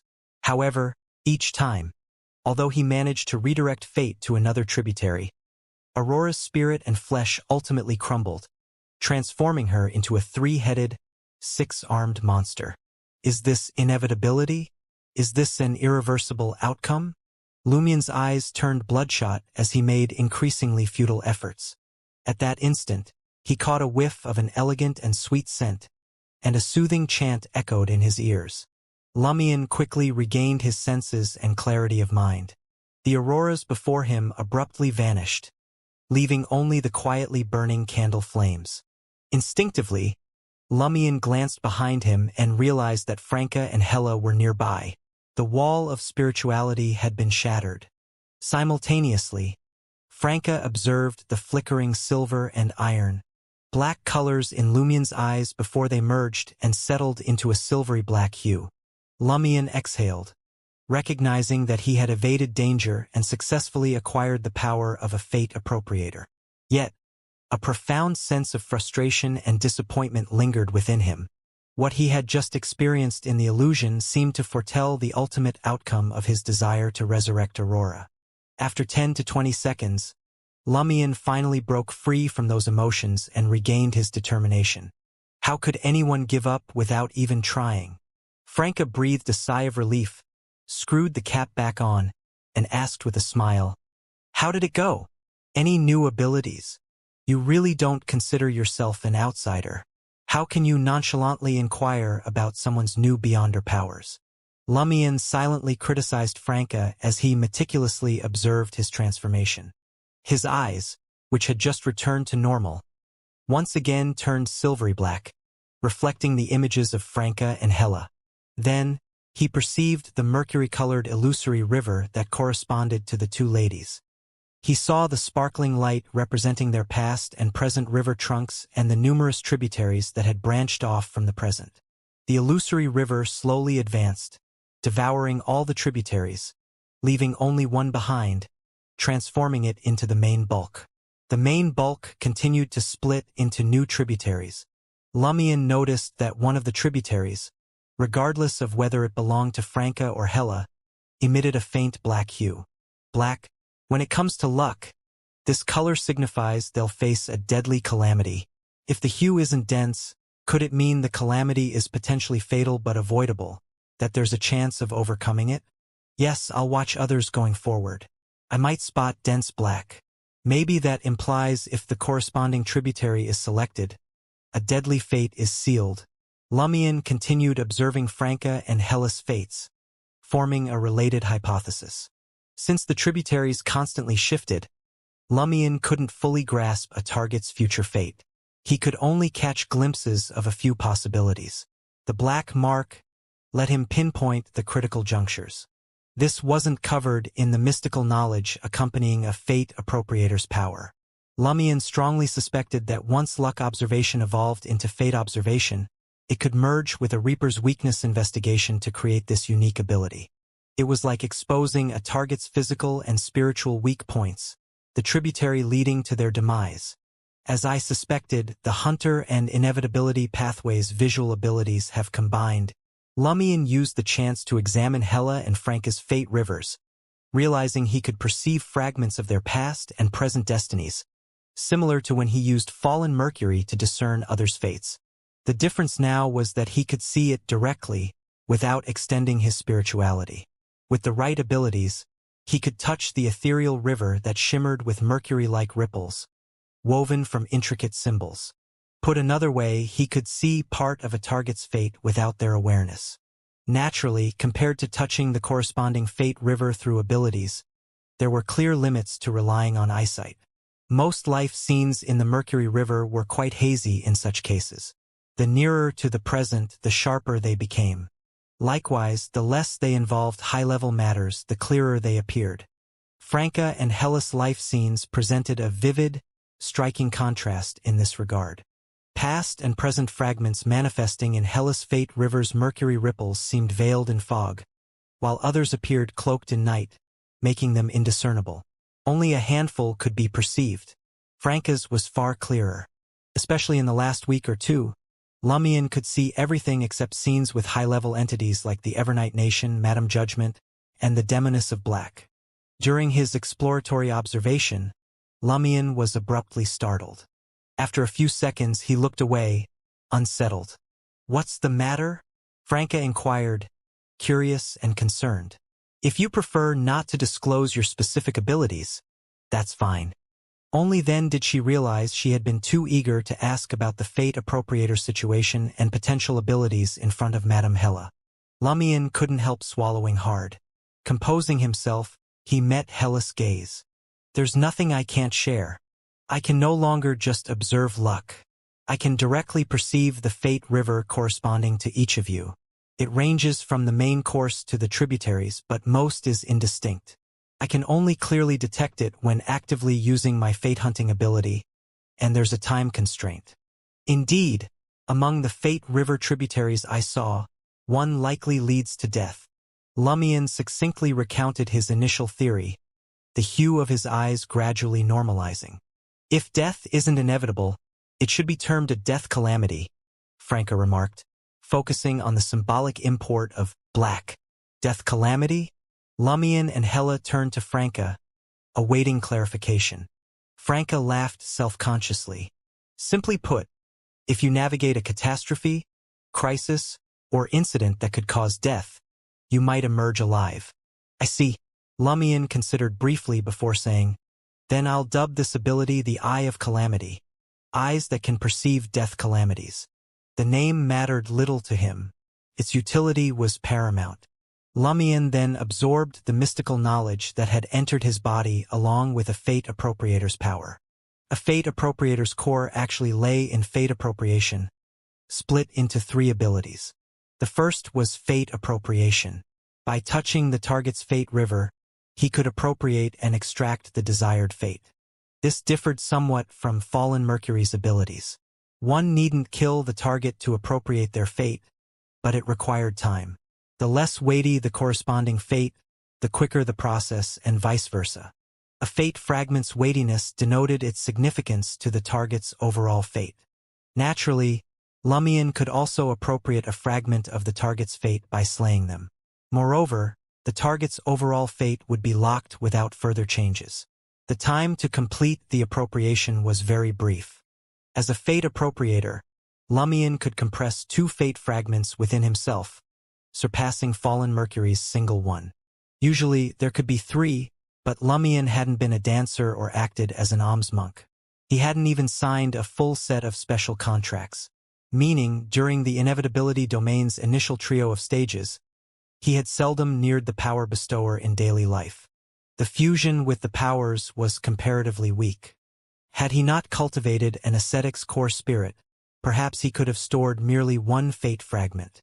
The second ability was Fate Exchange, where one's accrued fate was traded for a specific fate of the target. Ideally, the fate fragment's weightiness should match. Light for light, heavy for heavy. If not, the exchange would be quite slow, maybe taking 5 to 6 minutes. The fate fragment's importance was one facet, while its importance to the individual was another. Together, they would influence the exchange speed.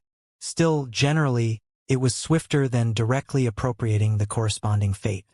Barring appropriating from a slain target, be it fate appropriation or fate exchange, there were limits barring him from attacking targets until he finished them. In this respect, it lacked Fallen Mercury's convenience and flexibility. The third ability was Compelling Fate. It entailed expending an enormous amount of spirituality to directly compel the target's future toward a tributary. Originally, this ability didn't function this way. It primarily swayed the target's future fate via rituals, curses, and other means. Yet, after fusing with the Reaper trait, it could directly compel fates. This combination with the Eye of Calamity allowed Lumion to discern certain possibilities. Naturally, after careful assessment, he deduced his dual spirituality as a Reaper and Fate Appropriator could only permit two compulsions. A Fate Appropriator's core abilities are the deepening and streamlining of the luck transference spell. Lumion gave an overall appraisal. Upon becoming a Fate Appropriator, the ceiling of contracts he could withstand as a contractee had hit 12. The endurance stemming from being an ascetic had also risen markedly. This spurred Lumion to mull signing 2 to 3 more contractual abilities down the line to diversify his combat style and bolster his related trump cards. However, he wouldn't truly sign all 12, not even 10. That would surpass an ascetic's endurance. Lumion had no wish to become a pseudo-inferior beyonder like Padre Guillaume Benet, whose weaknesses could be readily grasped and actions predicted. Another notable shift in an ascetic was the accumulation of external fate fragments. It had genuinely become a vital component of a fate appropriator. As for rituals such as the animal creation spell, they could be streamlined. For instance, Lumion previously had to drape the target with a ritual sheepskin to transform them into sheep by chanting the incantation. Now, he could use a more symbolic sheepskin to cover the other party to meet the prerequisite. His flexibility as a dancer had also grown. Lumion could now perform horrific and incredible actions. If ordinary folk merely glimpsed the corresponding shadows he cast, they would deem him a monster. Furthermore, Lumion's spirituality had climbed substantially. The most basic yardstick was that he could employ up to 17 spirit world traversals. Nonetheless, both a fate appropriator and a reaper had scant impact on his physical prowess. After verifying his transformation, Lumion thanked Madame Hella and asked when the next curly-haired baboons research society meeting would be before returning to the real world with Franca. Having returned the fool's gold coin to Jenna, Lumion briefly outlined a fate appropriator's abilities and stated, "Given my ability to directly perceive some fate fragments, I'll settle on the concrete plan after observing Moran Avigny up close." Okay. Franca thoroughly endorsed any step that could lessen the risk. Lumion rose and said to Franca and Jenna, "I'll head out first then. Don't forget to help me inquire at your mysticism gatherings if there's the Harvest Priest potion formula and the matching Beyonder ingredients." Got it. Seeing Lumion off, Franca turned to Jenna, puzzled. Why is he acting a bit odd? Doesn't he usually rile people up and quip before leaving? Jenna also found this atypical and sank into deep thought. Abruptly, her expression changed. Jenna glanced down at the book in her hand, saying pensively, "Perhaps he just received the boon's power and isn't in a stable state. He needs to hurry back and rest." Franca nodded, understanding. Fair point. She didn't linger on it or bother to. The night was lovely, and she couldn't squander it on such trivial matters. Avenue du Boulevard. Outside the Champs-Élysées Rose conference room, numerous reporters stood before the hotel's signature indoor golden fountain, awaiting the arrival of Minister of Industry Moran Avigny, who had finished negotiations with the Lone Kingdom's delegation. Lumion had switched into a pre-prepared black tweed coat and half-top hat. He held a rented, new black-and-white camera without a tripod. With his unremarkable, passerby-like appearance, he mingled with these individuals as a fake reporter. The reporters waiting outside the conference hall displayed no signs of impatience or dissatisfaction, despite the passing time. They were well accustomed to such situations. At last, the heavy doors of the Rose Conference Hall opened, revealing the Minister of Industry, Moran Avigny, dressed in a sharp formal suit. His dark gray eyes and chiseled features stood out as he emerged alongside the leader of the Lone Kingdom's delegation. Snap! Snap! A flurry of loud camera flashes illuminated the scene, and Moran Avigny responded with a graceful wave to the reporters. Lumion refrained from pushing his way to the front, choosing instead to observe Moran Avigny from a distance, hidden among the crowd. Shielded by the camera, his azure eyes rapidly shifted to a silver-black hue. Eye of Calamity. In Lumion's enhanced vision, a river of mercury materialized on Moran Avigny's body, composed of ethereal water droplets. Each droplet was adorned with intricate, interconnected symbols. As Morinavigny delivered a concise speech announcing various industrial cooperation agreements between the Intis Republic and the Lone Kingdom, Lumion meticulously analyzed the Minister of Industry's past, present, and future, uncovering the fragments of fate concealed within each mercurial droplet. The more distant the past, the greater the ambiguity. Lumion concentrated on the events of the preceding 2 weeks. He witnessed Morinavigny residing in a government-provided villa, attending weekly gatherings at cafes to discuss matters of state, exemplifying Trier's cafe politics. Furthermore, Lumion observed Morinavigny's attendance at salons, balls, banquets, operas, concerts, theaters, and art exhibitions. The minister indulged in polo, poker, hunting in the suburbs, and flirtations with courtesans. He leveraged his position to secure favors, such as appointing the husband of one of his lovers as the deputy general manager of the Intis Industrial Credit Bank's Southern Continent branch, a coveted role known for its prestige, generous compensation, and influence. The sole drawback was the necessity of leaving Trier for the Southern Continent for 2 to 3 years, initially without the companionship of spouse and children.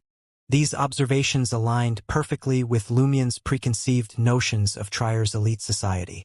Amidst the hazy fragments, 2 particular instances captured Lumion's attention. In one, Morinavigny sat alone in his study, perusing a document. Abruptly, he jotted down a note and reached into a nearby mirror. His hand, seemingly incorporeal, passed through the glass surface, depositing the note within. The other featured Morinavigny's fleeting encounter with an unfamiliar individual during a hunting excursion in the West Loggins forest. What piqued Lumion's interest was the thin, white fog enveloping this fragment, rendering it indistinct. This peculiar obscurity differed from the typical vagueness of most fate fragments. The first fragment confirmed Morinavigny's identity as a mirror person. Among the 22 paths of the divine, demonesses proficient in mirror magic could not transmit information or objects through mirrors until attaining the rank of sequence for demigods. If Morinavigny were a demigod-level demoness, his existence as a man would be impossible. Lumion could only surmise 2 possibilities. First, mirror people possessed an innate mastery over mirrors, surpassing even demonesses in the realm of mirror magic. Second, Morinavigny had originally been a demoness at the demigod level who later consumed a higher sequence hunter potion, successfully transforming into a man. This implied that the Minister of Industry was at least a sequence 3 saint, if not an angel. Considering the intelligence gathered by Franca and the others, the information provided by 007, and the clearer fate fragments, Lumion concluded that Morinavigny had never exhibited any hunter-related traits. He was undoubtedly a mirror person, albeit an extraordinary one. The second fate fragment intrigued Lumion due to its relative uniqueness. It might contain crucial information, but deciphering it eluded him for the moment. Shifting his focus to Morinavigny's future, Lumion examined the myriad potential fate tributaries. As anticipated, one tributary bore a faint black tinge. This mercurial offshoot, like many others, rehearsed Morinavigny's interview and subsequent return to the Ministry of Industry in a private carriage. However, it diverged when, upon entering his office and sitting for a while, Morinavigny willingly stepped into the full-body mirror near the coat rack and vanished. Lumion's foresight extended no further. Based on his observations, Lumion deduced that if Morinavigny ventured into the mirror world before noon, he would face a life-threatening calamity. Yet, the probability of Morinavigny taking such an action was minimal. Among the numerous fate tributaries, only one represented this possibility. Certainly, if Lumion disregarded the risk of exposure, he could harness nearly half of his spirituality to manipulate Morinavigny's future, steering it towards that specific tributary. However, such an act would be futile. Morinavigny's demise in the mirror world would merely prevent them from accessing his corpse and conducting the spirit channeling ritual. The demoness of black likely possesses the ability to enter the mirror world as well. However, with her as the spirit channeler, obtaining the relevant information would prove impossible. Even if Franca has fully earned her trust, certain knowledge would remain undisclosed until she attains a specific sequence, Lumian noticed Moran Avigny's posture signaling the conclusion of the interview, and his bodyguards began navigating through the reporters. Consequently, Lumian ceased using the Eye of Calamity and captured a black-and-white photograph, maintaining his facade. Subsequently, he gradually retreated from the throng of reporters and made his way to the public washroom. He stashed the camera within his traveler's bag, donned lie, and transformed back into Cille Dubois. As a guest, he entered the annex restaurant of Champs-Élysées. Franca awaited him there. Following the waiter to his designated spot, Lumian noticed a man and a woman engaged in coffee. The woman possessed black hair, brown eyes, and an alluring beauty. Her attire accentuated her slightly exaggerated aura. The man, by contrast, appeared ordinary, clad in a double-breasted flannel coat, wrinkled pants, buckled leather boots, and a top hat adorned with soft fur, the favored ensemble of Trier's bankers and financiers in recent times. Lumian noticed that the man and woman weren't attracted by any aura of wealth. Instead, he recognized the beautiful woman with foreign features. She, of course, had no knowledge of him. He had only glimpsed her photograph in ghost face. She was Pearl, a theater actress from Loan and a courtesan in Trier. Duvar, the inventor of Duvar's broth and proprietor of the esteemed restaurant, had once lavished a substantial sum on her. He had even attempted suicide because of her, albeit unsuccessfully. At present, Pearl and the middle-aged man, presumed to be a banker, had not yet begun their meal. They were simply savoring their coffee. The middle-aged man picked up Pearl's empty coffee cup and gestured to the grounds, explaining something unknown to Lumian. The courtesan listened intently. As he passed by, Lumian's keen senses allowed him to briefly eavesdrop. He swiftly grasped that the middle-aged man, believed to be a banker, was immersed in the art of coffee ground divination. This popular divination method in high society was more akin to a game. If the remaining coffee grounds after drinking form a circle, it signifies recent signs of love. Upon hearing the middle-aged man's words, Lumian couldn't help but silently critique. Are you going to suggest that you'll be the love she's about to encounter? Any other woman, even aware of the man's true intentions, would be secretly alarmed by divination results indicating traces of love. They might believe it to be fate's guidance. The various patterns naturally formed by the residual coffee grounds were thought to hold corresponding revelations about one's destiny, a notion widely accepted and impossible to manipulate. However, given Pearl's experience as a seasoned courtesan and her bold demeanor, Lumian had cause to suspect that she had deliberately manipulated the coffee grounds into a circular formation through her drinking technique. After walking a short distance, Lumian spotted Franca. The demoness of pleasure was dressed as a lady today, perfectly suited for the occasion. Lumian almost failed to recognize her. Naturally, Franca still refrained from wearing a dress, opting instead for a pantsuit. Observing Franca's elegantly styled hair, no longer in a ponytail, Lumian chuckled and remarked, "Jenna did your hair for you?" "Indeed," Franca responded, not with humiliated rage, but with a sense of smugness. Before they could delve into their observations, a nearby waiter approached, presenting them with two identical menus. Lowering her voice, Franca addressed Lumian in ancient Fasak. "The lunch set costs 7 Vril d'Or. If we order individually and indulge in some decent red wine, the bill for the two of us will amount to at least 50 Vril d'Or. That sum could easily feed your godson in the market district." Franca found the restaurant at Grand Champs-Élysées not only expensive but also intriguing. Switching to Intision, Franca inquired of the waiter, "Any recommendations?" The waiter, who had been sneaking glances at Franca, responded eagerly, "Would you like to try the Firth fish? In Trier, apart from certain private banquets, we are the sole establishment that serves Firth fish." "What makes it so special?" Lumian asked, curiosity piqued. Addressing Franca, the waiter explained, "Firth fish appear semi-charred and can only be found in a specific section of Trier's underground river. Legend has it that long ago they were ordinary fish. One day, an individual named Firth caught one and set up a frying pan by the underground river, intending to cook it. Midway through the process, the fish managed to escape the frying pan and return to the river. It survived and spawned numerous descendants, all bearing the semi-charred appearance. The skin of this fish is fragrantly browned and oily, yet the flesh within is exceptionally tender. Tryer's underground river, half-burnt, alive. Lumion extracted the keywords and suddenly speculated that this might be a consequence of the leakage of 4th Epic Tryer's hunter powers. Smiling at Franca, he proposed, "Shall we each have one?" "Very well." Franca had already been contemplating giving it a try. After the waiter left their secluded table with the order, Lumion picked up his tricolored liqueur, a vibrant mix of red, white, and blue, and clinked glasses with Franca before taking a sip.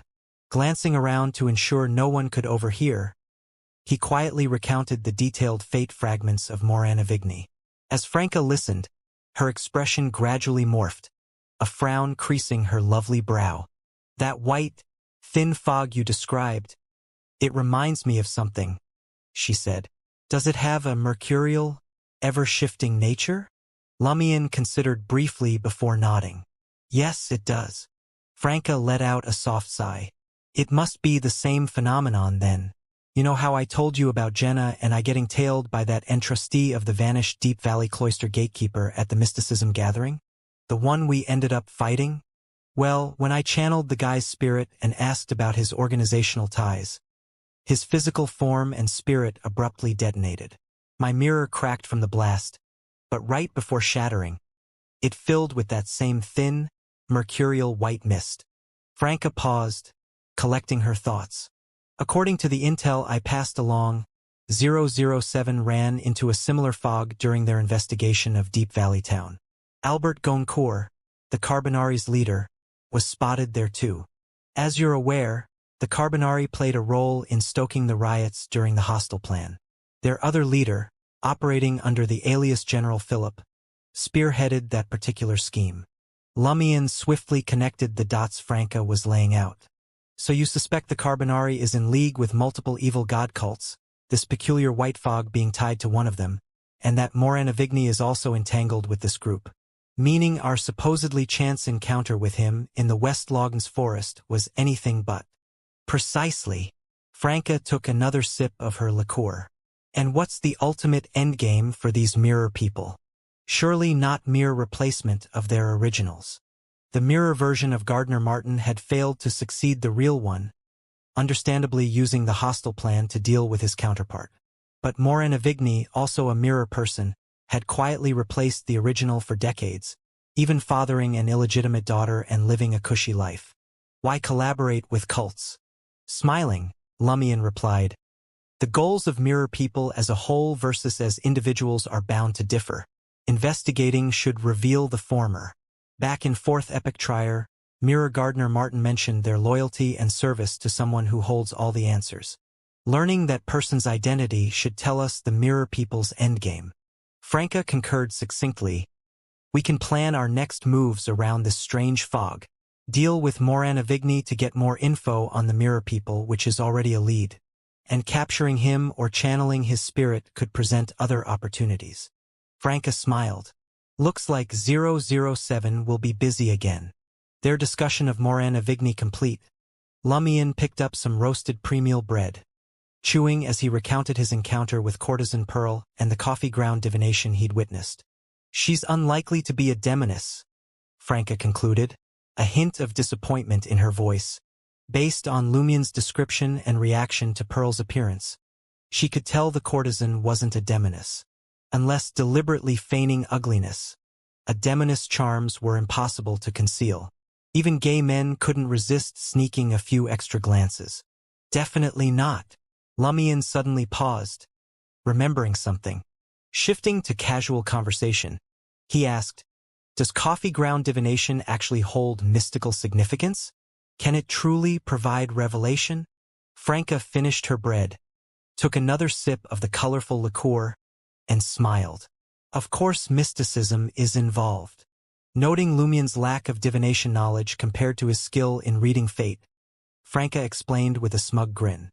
"You don't need to put divination on some holy, unattainable pedestal. Our astral projections constantly interact with the spirit world, obtaining information and receiving revelations. These get reflected in reality through various forms. It's true for both beyonders and ordinary people, but those unskilled in divination struggle to proactively obtain revelations or effectively interpret them. For example, if a beyonder chokes on a fishbone while eating, they'll quickly realize it's a warning from their spirit, containing a revelation needing interpretation. But if regular folks have the same experience, they'll just think they were unlucky or careless. It won't stand out enough to warrant deeper consideration or deciphering. Of course, getting a stuck fishbone doesn't always indicate a spiritual warning. Usually it's just lack of care. Skilled diviners can tell the difference between a true revelation and a random occurrence. The unskilled tend to overthink, scaring themselves while ignoring what's truly concerning. Given their upcoming fish course, Franca had used a relatable example. Lumion nodded, gaining a clearer understanding of divination. He asked thoughtfully, "So without deliberate control over the drinking method, coffee ground patterns can reveal something, but ordinary people's interpretations may be inaccurate?" "Precisely," Franca said excitedly. In the most rational environment, the decades-popular coffee ground divination can come extremely close to reality. Each divination session can refine the standard interpretations until the meaning of every ground formation is definitively established. Then even regular people could interpret with reasonable accuracy. Sadly, reality is no bastion of pure rationality.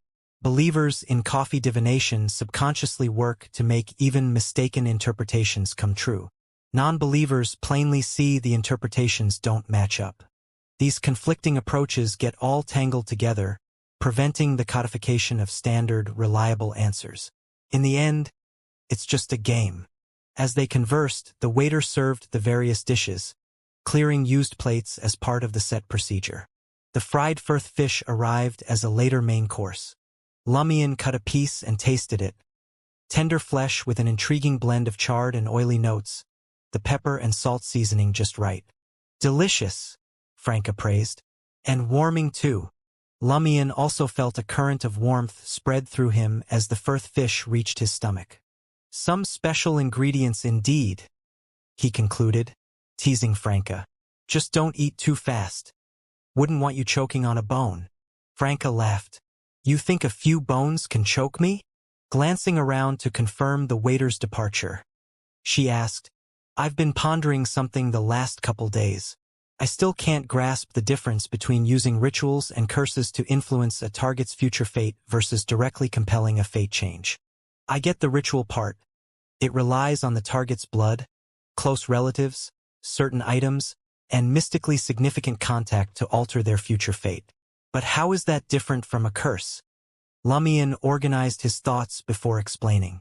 In the mysticism knowledge of fate appropriators, a curse is a curse of fate. Compared to rituals, curses are simpler, with fewer required conditions. But that significantly limits the ultimate effect. Nothing too outlandish can be achieved. Many bestowed of inevitability like to call this type of curse magnified fate.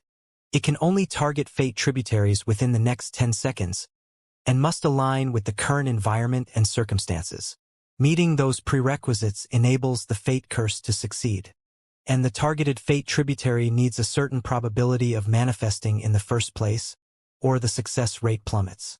Simply put, one first uses or alters the environment to enable certain possibilities, then magnifies those possibilities, assuming they weren't extremely unlikely to begin with. Lumion looked at Franca, raising his right palm to gesture as he mischievously provided an example. "For instance, while you're eating fish, I could use a curse to magnify the chance of you choking on a bone. But I couldn't magnify the chance of your chair suddenly collapsing, impaling you with splinters."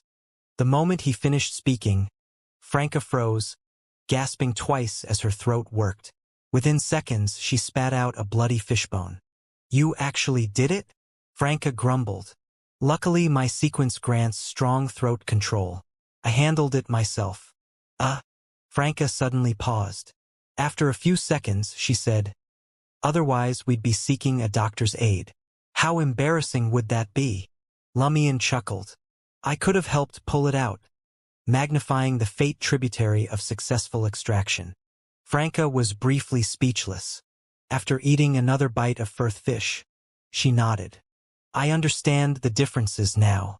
Curses or magnify suit combat. They're mainly for interfering with and influencing enemies, not accomplishing anything too exaggerated. Rituals are done in advance. With the right items, they can largely steer a target's fate as desired. But only in a general direction, Lumion added. No real precision. I could make someone have a bad day, but not dictate the exact flavor of misfortune. Franca nodded. So compelling fate is like a streamlined ritual for live combat that still packs a punch? Perhaps even stronger and more precise effects, Lumion mused. Plus, many abilities transformed in unique ways when Fate Appropriator and Reaper fused, bringing with them the relevant mystical knowledge. I can't fully distinguish the inherent from the individualized. I only know the Eye of Calamity and Compelling Fate came from Reaper. They enjoyed the rest of their lunch. As the meal concluded, Lumion pointed to the half-eaten firth fish, instructing the waiter, I'd like this wrapped up to go. The waiter complied respectfully without question. Franca smiled teasingly. How frugal of you. Lumion chuckled. This is expected of a godfather. Besides, I'm curious what makes this fish so special. In another apartment on Rue Orosé in the Quartier de la Cathedral Commemorative, Lumion placed the cold firth fish in front of Ludwig. Ludwig's eyes lit up when he saw the pan-fried fish in the exquisite wooden box. He quickly turned to Lugano, who understood his meaning and handed over a child's knife and fork he had found in the newly rented room. Lumion leaned back in his chair and watched as Ludwig sliced the remaining half of the fish into pieces, chewing and swallowing the meat along with the bones. Without waiting for Lumion to inquire, Ludwig narrowed his eyes, seemingly enjoying himself, and said, The firth firefish is a mutated fish resulting from the corruption leaking from fourth epoch Trier. Its breed stabilized 769 years ago and mainly resides in the Danro section of the underground Matter River. Its meat and blood can be concocted into a warm cocktail with various sunflowers. After drinking it, one can resist the effects of the cold to a certain extent for half an hour. A firth firefish that has lived for over a decade is an ingredient rich in spirituality. Using its meat, blood from a mid-sequence beyonder of the hunter pathway, ice and lemon juice, one can cook ice lemon fish fillets. After anyone eats them for the first time, they permanently enjoy reduced damage from flames. Eating them later will enhance the effect, but it only lasts for half an hour. Lumion nodded in enlightenment. In Franca's words, the first time it's eaten, it adds some permanent fire resistance. The subsequent enhancements are temporary. Lugano was taken aback. Ludwig actually knows cooking? Moreover, it involves cooking with superpowers. Can I help him get ingredients rich in spirituality and have him make similar delicacies for me? It seems capable of permanently enhancing some of my abilities. After Ludwig finished his meal, Lumion suddenly thought of something. Franca's ritual for advancing to the demoness of affliction involved being burned at the stake, without using a substitute, for 15 minutes and surviving without going mad. If Franca eats firth firefish's ice lemon fish fillet to increase her fire resistance, although the pain won't abate, her chances of surviving the incineration will greatly increase. When the time comes, she can eat some more temporarily before the ritual. Lumion's thoughts raced as he quickly made up his mind. Today, he would head to underground Trier to search for firth firefish that had lived for over a decade. From his traveler's bag, Lumion retrieved a map of underground Trier reconstructed from his memories, derived from the one Gardner Martin had once displayed. He searched for the location of the Danro section of the Matter underground river. As Lumion scrutinized the map, he asked Ludwig with a smile, How do you know the precise name of the source? Do firth firefish have knowledge of the rivers they inhabit? Ludwig licked his lips, unsatisfied. Indeed they do. From years of fishing, humans inevitably mention the names of rivers and specific sections. Even if firth firefish don't comprehend the meaning, they instinctively retain this information in their corresponding cells when repeatedly exposed to it. Interesting. Lumion had posed the question in jest, not anticipating such a serious response. Pointing to himself, he inquired curiously, "Will consuming the ice lemon fish fillet reduce the burn damage I sustain?" As a reaper, flames inflict relatively minimal damage to him. Ludwig picked up a minuscule remnant of the fish, no larger than a grain of rice, from the exquisite wooden box and presented it to Lumion. "Only this much."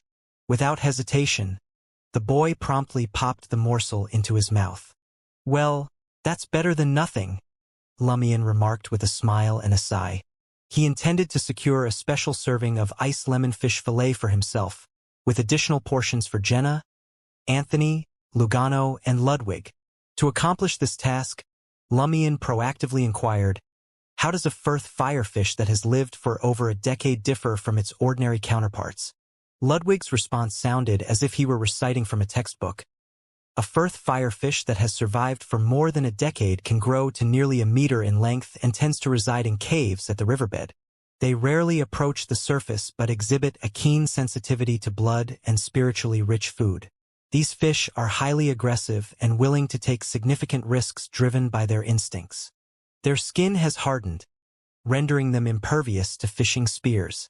Sharp teeth fill their mouths, enabling them to devour any humans who happen to fall into the river. Additionally, their blood possesses a distinct burning characteristic."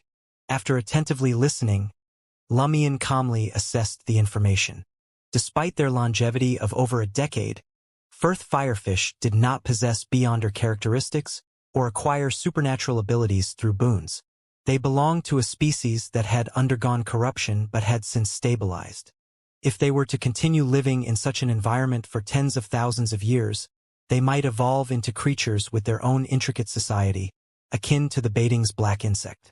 As he put away the map and stood up, Lumion turned to Ludwig and asked thoughtfully before leaving, "Apart from the permanent enhancements, does this special cooking method involve any adverse effects, such as corruption?" Ludwig scrutinized Lumion and remained silent. Lumion suspected that Ludwig was internally mocking him. For someone already deeply corrupted, the concern over a minuscule amount of additional corruption seemed trivial.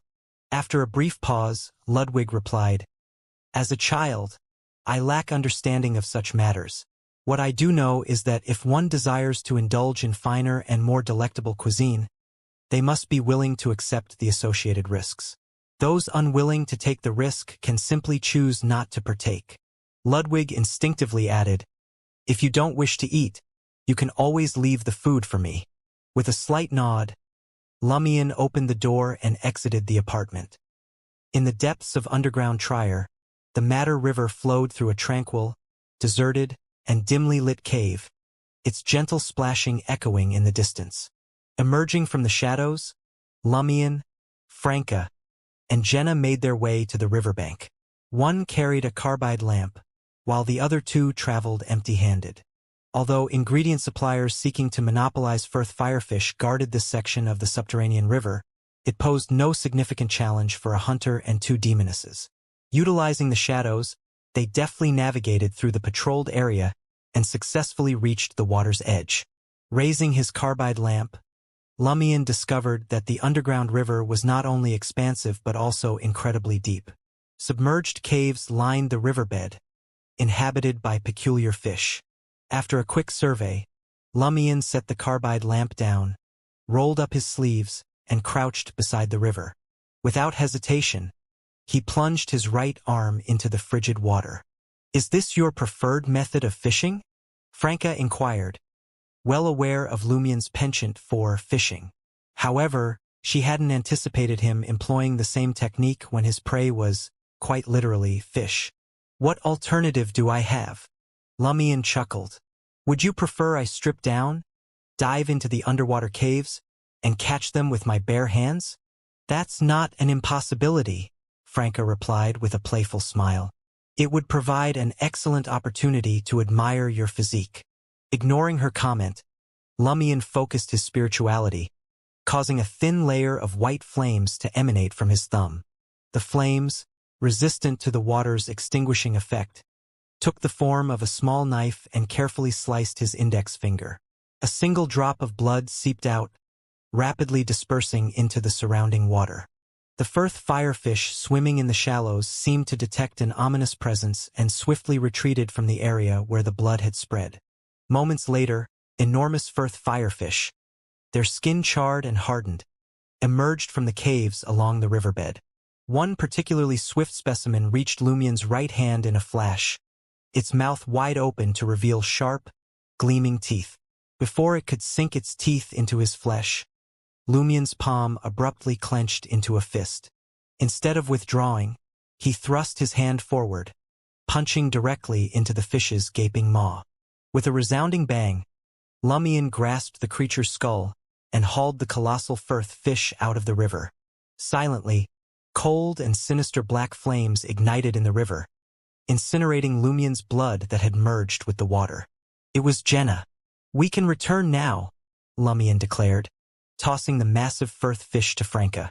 As Franca caught the ingredient, freezing it and storing it in her traveler's bag, she appeared lost in thought. Keenly observing her demeanor, Lumien asked, "What's on your mind?" Pointing in a specific direction, Franca responded, "I remember that nearby, we entered a unique mirror world and acquired the classic silver mirror that granted Anthony and me access to fourth epic trier." "Indeed," Lumien acknowledged, gesturing for Franca to continue. Averting her gaze, Franca expressed her thoughts. "I'm contemplating whether we could utilize the mirror world to stage an ambush against Moran Avigny. Specifically, I'm referring to the conventional mirror world that interconnects all the mirrors in this world. In the conventional sense, the mirror world functioned more akin to a conceptual amalgamation of doors rather than a tangible realm. It served as an intricate network of passageways linking various mirrors and enigmatic lands. In essence, if Franca could harness the mirror world and pinpoint the precise location, she could conceal herself behind the mirror frequently used by Moran Avigny and launch an attack the moment her target entered. "What is it that you truly wish to convey?" Lumien raised his eyebrows. Franca eagerly elaborated. "Considering that a portion of the corruption from fourth epic trier has seeped into this area, giving rise to unique creatures like firth firefish and the extraordinary mirror world we previously explored, is it plausible that within this vast underground expanse, there exists a secluded corner influenced by the corruption of a select few high-level demoness powers over an extended period? Could it be possible for one to traverse through the mirror and enter the mirror world without attaining the status of a demigod demoness?" After a moment of serious contemplation, Lumien replied, "It's a possibility." Jenna's eyes darted around as she suggested, "Could it be the location where you discovered the special mirror? That area must have been corrupted by the power emanating from fourth epic trier's mirror world." "We can investigate," Lumien said with a smile. "There's no need to rush. If it proves unsuccessful, we can bide our time. Once Hisoka's Beyonder characteristic is transformed into a sealed artifact, perhaps we can assume the form of wraiths and conceal ourselves within the mirror. However, I'm uncertain whether wraiths possess the ability to navigate the mirror world." "Let's prioritize the search," Franca declared, retrieving her mirror world fragment. She hoped that this item might provide some unique means of detection. Lumien glanced at the fragment and, after a brief contemplation, advised seriously, "Holding the mirror world fragment is unlikely to yield any benefit. Instead, take out the primordial demoness figurine." In the dark, silent tunnel, Franca advanced slowly, holding the primordial demoness figurine made of bone. Her footsteps were so soft they were nearly inaudible. Lumien, clutching his carbide lamp, and Jenna trailed silently behind her. With a hunter's keen understanding of the terrain and memories, the three had finished exploring the area where they had obtained the classic silver mirror. They had even expanded their search to include the nearby underground tunnels and connected quarry caves. However, the primordial demoness figurine showed no abnormal reactions, and neither Franca nor Jenna sensed anything out of the ordinary. Franca sighed. "Well, this is disappointing. Bold assumptions leading to a shameful failure." She had no intention of giving up, but wanted to return to the surface first and contact 007. She hoped to use the authorities' detailed records of underground abnormalities to search for any areas where a high-level demoness power might be seeping out. Having experienced numerous mystical incidents, Lumion surveyed the area, pondering for a few seconds. Let's investigate again. This time, I'll extinguish the carbide lamp. In mysticism, demonesses and the mirror world are always associated with darkness, evil, and quiet depth. Perhaps subtle reactions can occur in the absence of light. Subtle reactions? What is this? A chemistry experiment? Franca scoffed, but chose to comply. She turned to Jenna. Hold your mirror world fragment in your hand. If we're giving this a shot, we should try everything. Jenna took out the mirror world fragment she had obtained from the Tamara family tomb, and Lumion turned the switch to extinguish the carbide lamp. The silent tunnel plunged into absolute darkness. As a hunter, Lumion couldn't see a thing. You can hold onto my sleeve, Jenna suggested calmly, or activate your spirit vision and follow our spiritual light. Lumion replied with a smile. That would make me look weak. I suspect you're deliberately showing off. Have you forgotten? I can gain night vision by changing my life form. Jenna was silent for a moment before retorting, Damn it! Would it kill you to be a bit nicer about it? She's right, Franca agreed. Jenna was just trying to help. It's fine if you don't want her assistance, but there's no need to mock her. That's a hunter for you. Lumion chuckled as he activated the black mark on his body, transforming into a shadow creature. He blended into the shadows and followed Franca and Jenna as they explored the area for the second time. As Franca passed a corner of a quarry cave, she suddenly felt the bone figurine in her hand tremble slightly. There's a reaction. There's a reaction, she exclaimed joyfully. Lumion immediately left the shadows, transforming back into human form, his blue eyes tinged with silver black. In the absolute darkness, he saw the mercury rivers of fate belonging to Franca and Jenna. As his spirituality rapidly depleted from the brief observation, Lumion found a possibility among the tributaries symbolizing Franca's future fate. This was something that might happen in 10 seconds or more. Furthermore, the probability of it occurring was extremely low, something curse, or rather magnify, couldn't influence. Without hesitation, Lumion extended his right palm toward Franca. Franca, with her night vision, witnessed his actions and noticed his silver-black eyes. She jumped in fright. What are you doing? She didn't dodge, fully trusting Lumion. Lumion roused his spirituality, transforming it into a violent, illusory river that surged out of his palm. Franca's fate was instantly thrust into a future by the mighty torrent.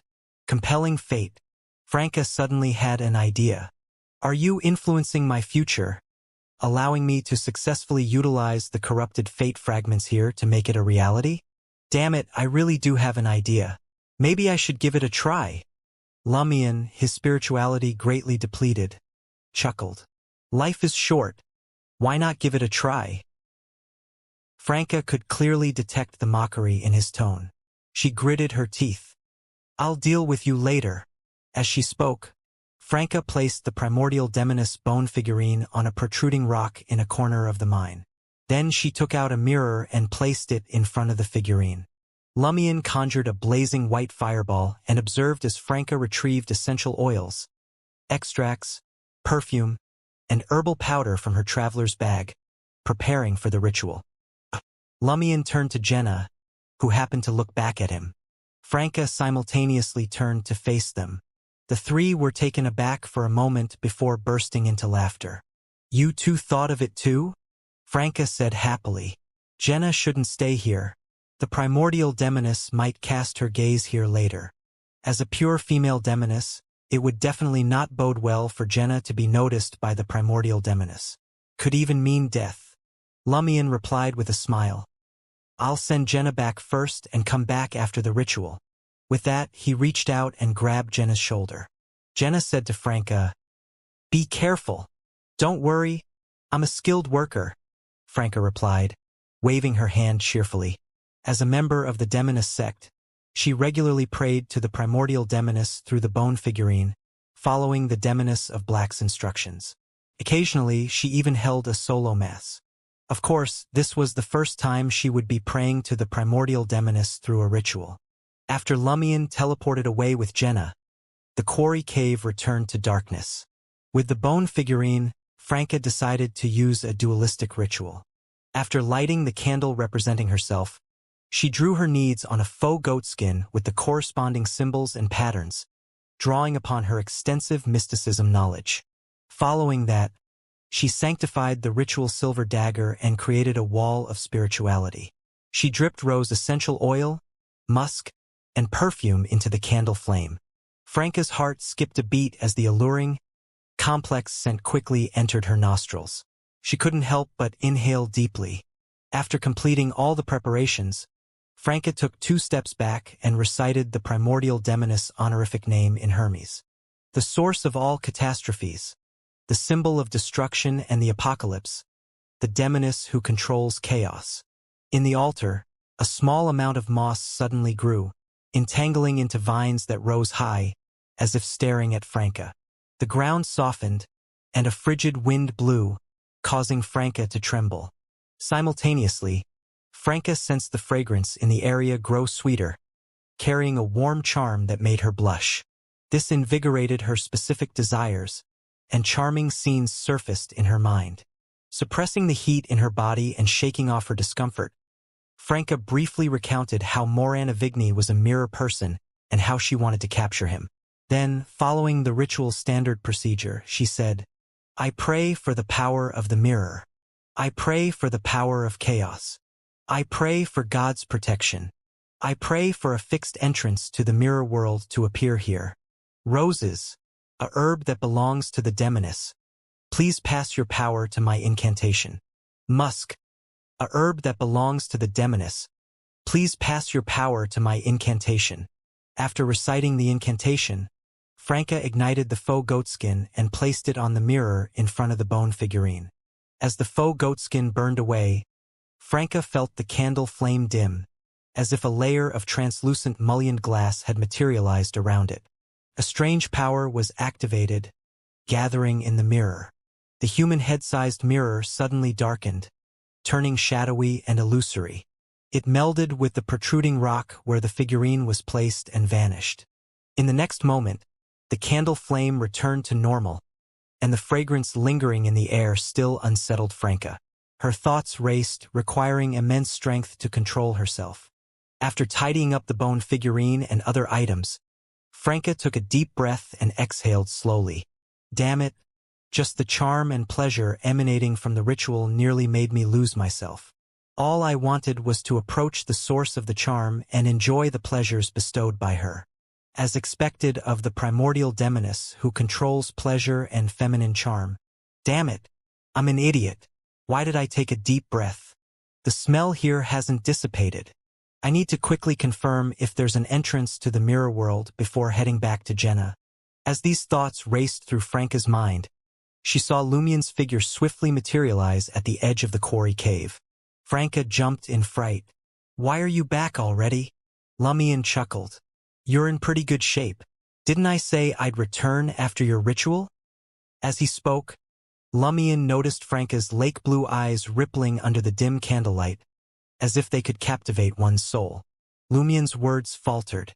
After a brief pause, he added, "Besides, Jenna was worried about you and asked me to come check on you. I believe the primordial demoness can understand that a demoness of pleasure has a friend who cares about her." "Yeah." Franca nodded gently, bit her lip, and pointed at the protruding rock. "That spot seems to have become a fixed entrance to the mirror world. Let's see if we can enter." Lumien didn't inquire further. He approached the protruding rock and, together with Franca, extended his right palm, pressing it against the cold stone. A faint light flickered, and the two vanished on the spot.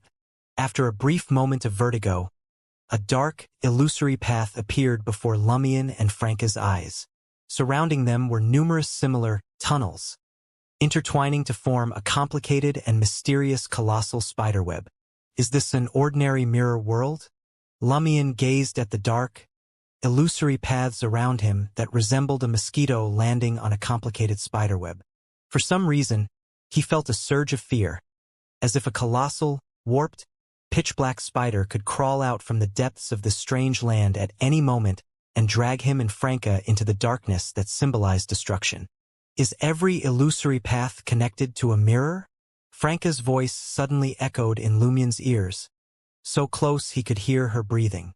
Simultaneously, Lumien caught a whiff of a warm, sweet fragrance. His blood vessels inexplicably pulsed, and his body and mind relaxed slightly. At some point, Franca had moved to his side, her eyes flickering as she surveyed their surroundings. Lumien nodded slightly. In theory, yes. No. Franca rejected her speculation. They might also be connected to some mysterious alternate space. That's right. Lumien recalled his understanding of the mirror world. He exhaled and took a step forward. I believe those situations should also be connected to mirrors that belong to those mysterious alternate spaces. Without waiting for Franca's response, he pointed at the dark illusory path ahead and said, before understanding the mirror world's coordinates and location, recklessly traversing this place is likely very dangerous. If we're lucky, we might only end up at the wrong mirror and have no choice but to return to the real world. If we're unlucky, we'll reach a mirror representing a dangerous place. When we leave, we'll have to face terrifying enemies. If we're super unlucky. At this point, Lumien paused. Franca squeezed to his side and asked in a soft voice, what happens if we're super unlucky? We'll vanish from this mirror world forever. We won't be seen alive, and if we're dead, our corpses will go missing. Lumien composed himself and took another step forward. All of a sudden, he sensed the dark, illusory path morph into a massive vortex, tugging him into its depths. Franca experienced a comparable sensation, her spirituality sending her a powerful warning. They both stepped back in unison, evading the absorption of the fearsome vortex. How treacherous, Franca sighed. Just getting close to these illusory paths without going further can make you plummet into an unknown mirror. Maybe we can only count on the luck of winners in a situation like this. Let's hope our destination isn't too terrible. Your magnify or compelling fate abilities should come in handy. Lumien nodded. I initially thought the mirror world was closely tied to the spirit world, and teleportation would work here too. But from what I can see, while there is a connection, it's not strong enough to enable my teleportation. It's not that I can't teleport, but it's way too risky. There's nearly a 100% chance of getting lost. Without comprehending the abilities associated with the mirror world, I don't suggest using this place to ambush Moran Avigny, unless we're aided by a high-level demoness or a high-level apprentice. Noticing Franca nod pensively, Lumien sighed in relief and intentionally taunted. Have you recovered? Ha! Franca was startled momentarily before her embarrassment morphed into anger. What other option do I have? When I use a ritual to seek aid from the primordial one, I'm inevitably impacted. Sometimes I'm lured, sometimes I'm in pain, and sometimes I'm dejected, as if I've temporarily developed a mental disorder. Sometimes I go rigid for a while, as if I've been petrified. Since officially joining the Demoness sect, the Demoness of Black had shared extensive mysticism knowledge with Franca, particularly concerning prayers to the primordial demoness.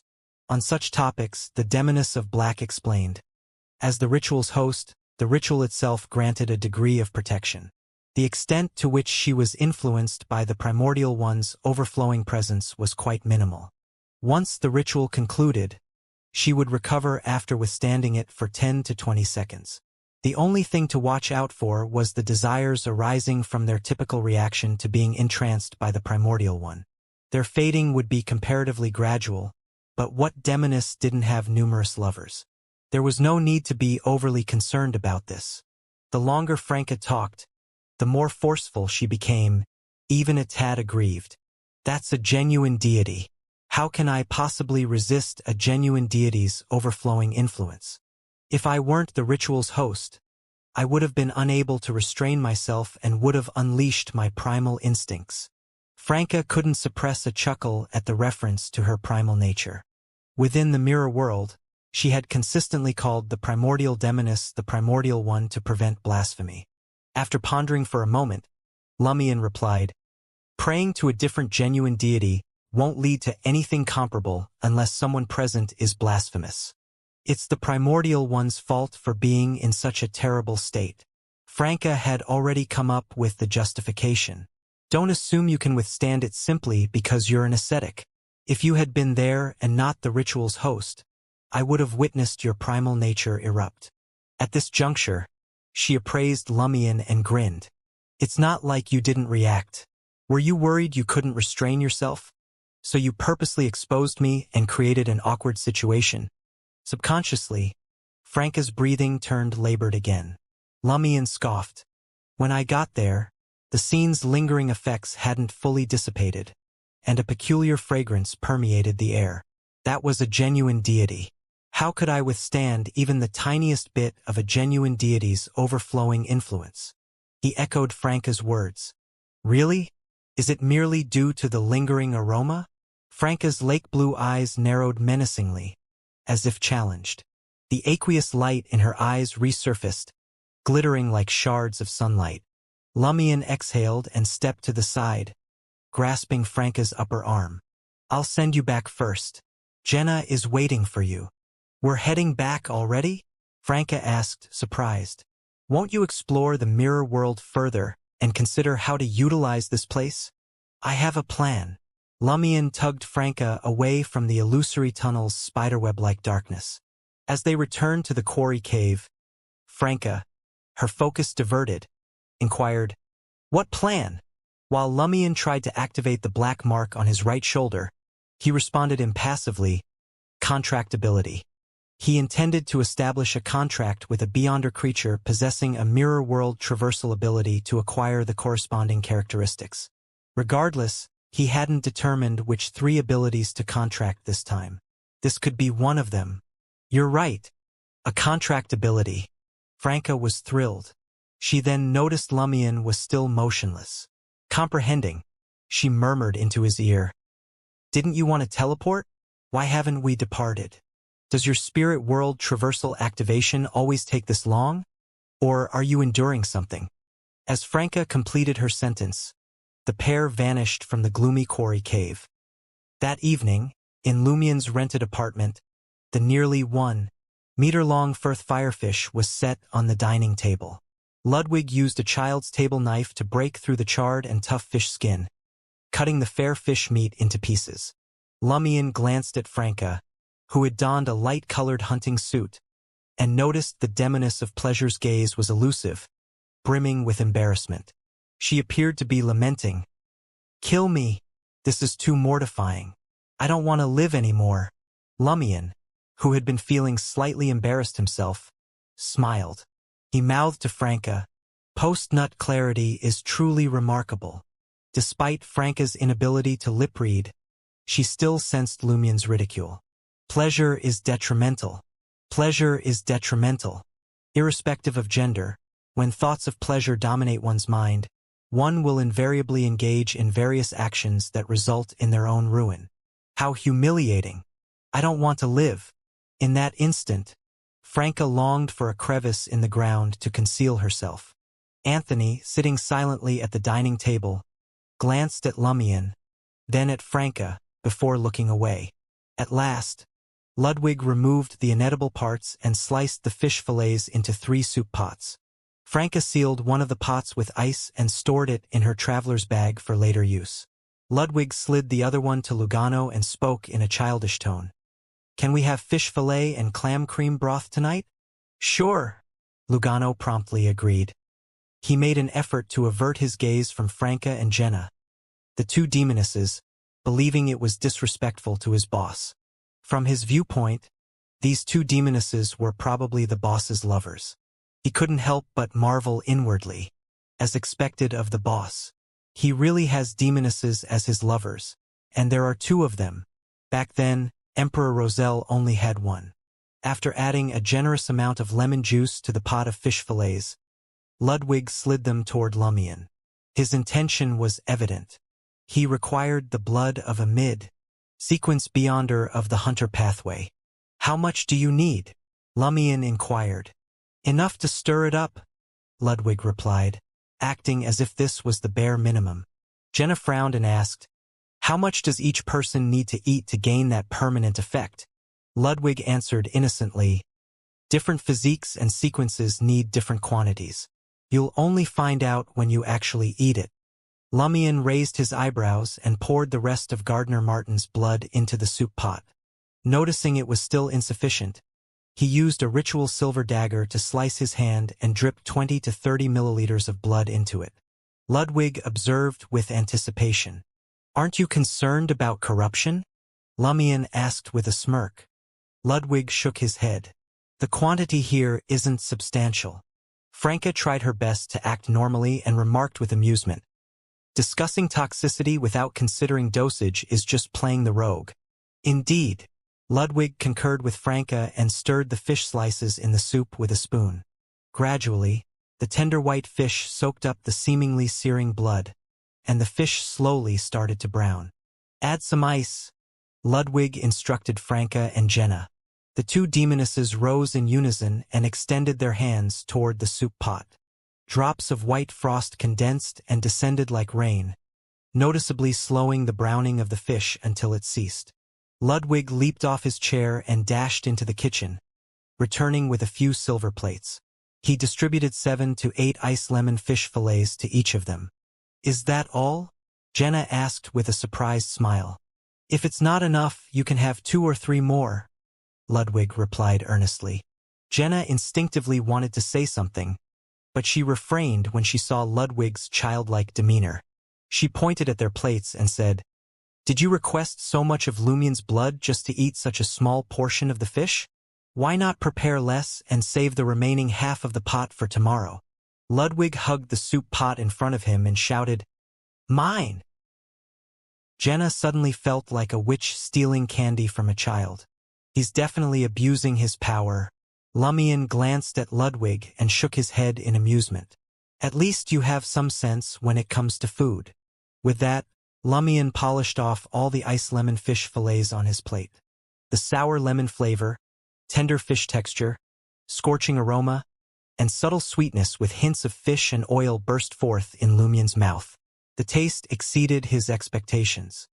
He had anticipated dishes like this would be unpalatable and jarring, similar to a potion, but he never thought they would be considered delicious. When given a choice, Ludwig has a genuine preference for delicacies and doesn't fool himself. Lumion chewed and swallowed the 7 or 8 fish slices.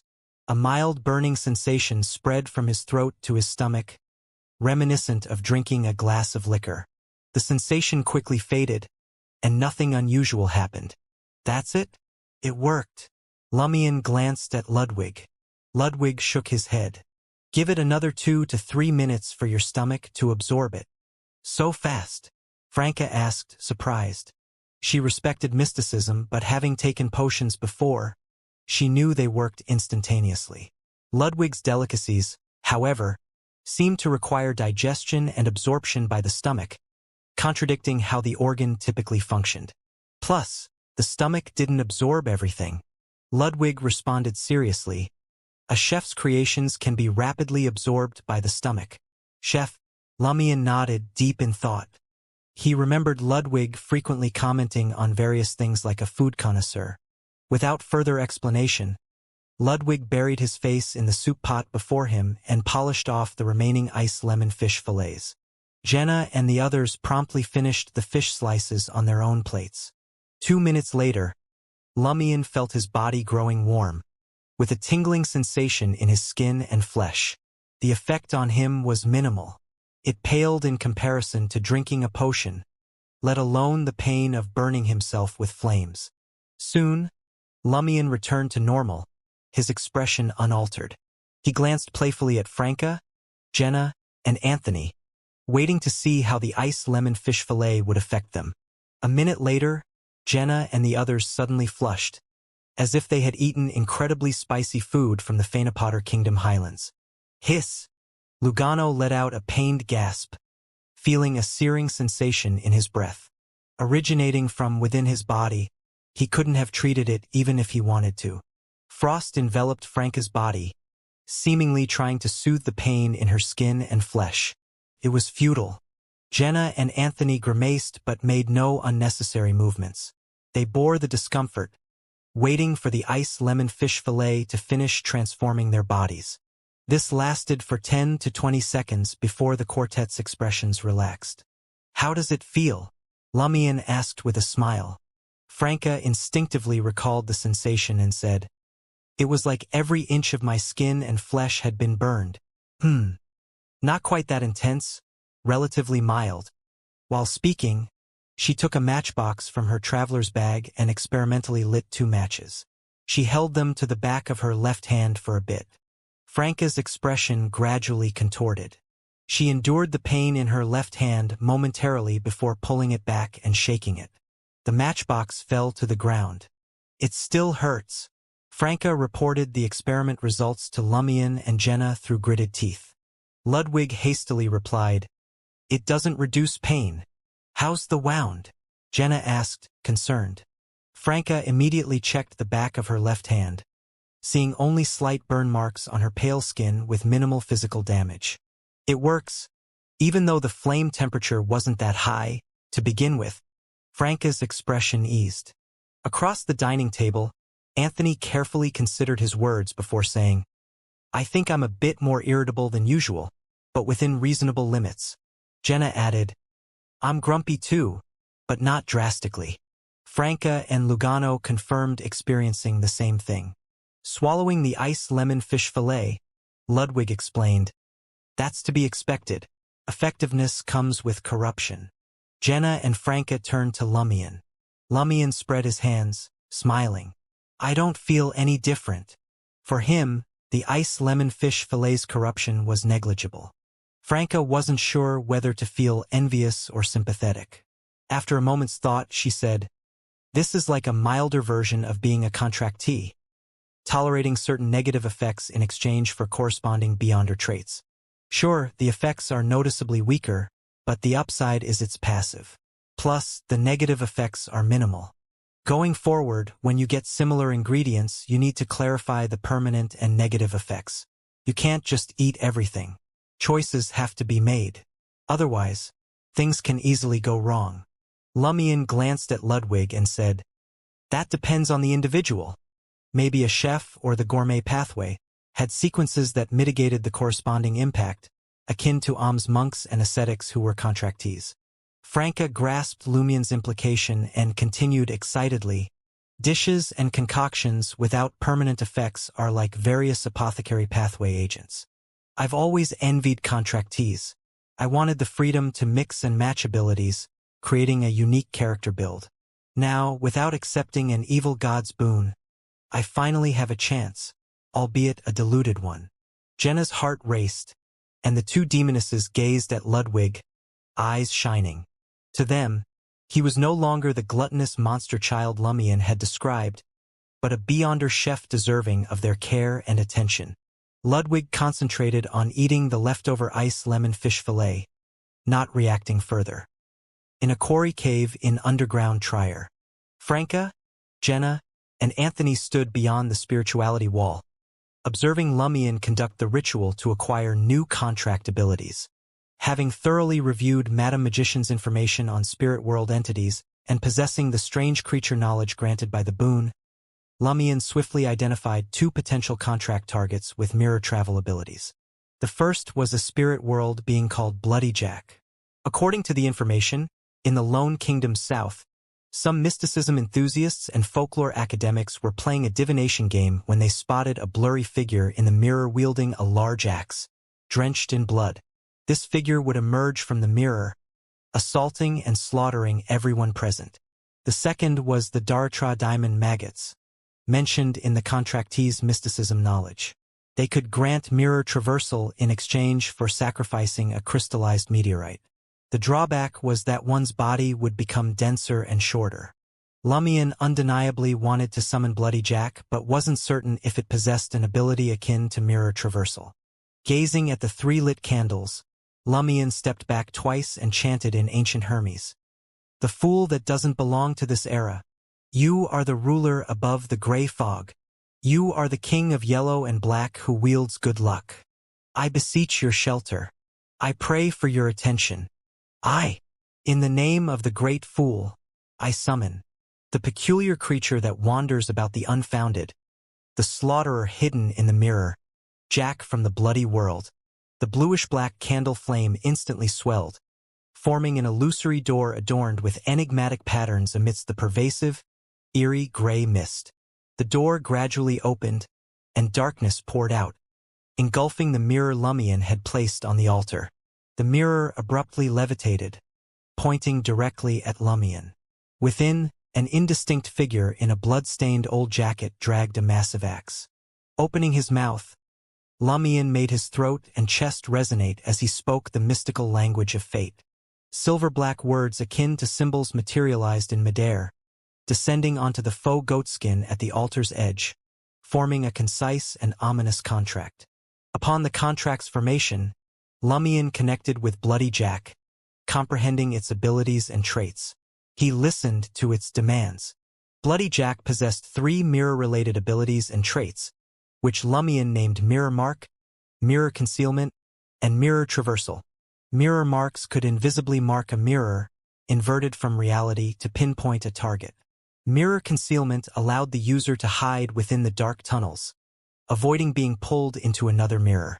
Mirror Traversal enabled swift passage through the illusory tunnels. Bloody Jack's demand was the sacrifice of 99 living humans. Lumion pondered briefly, concluding that Mirror Mark was the optimal choice. Locating targets was paramount, and Mirror Traversal could be substituted with Spirit World Traversal.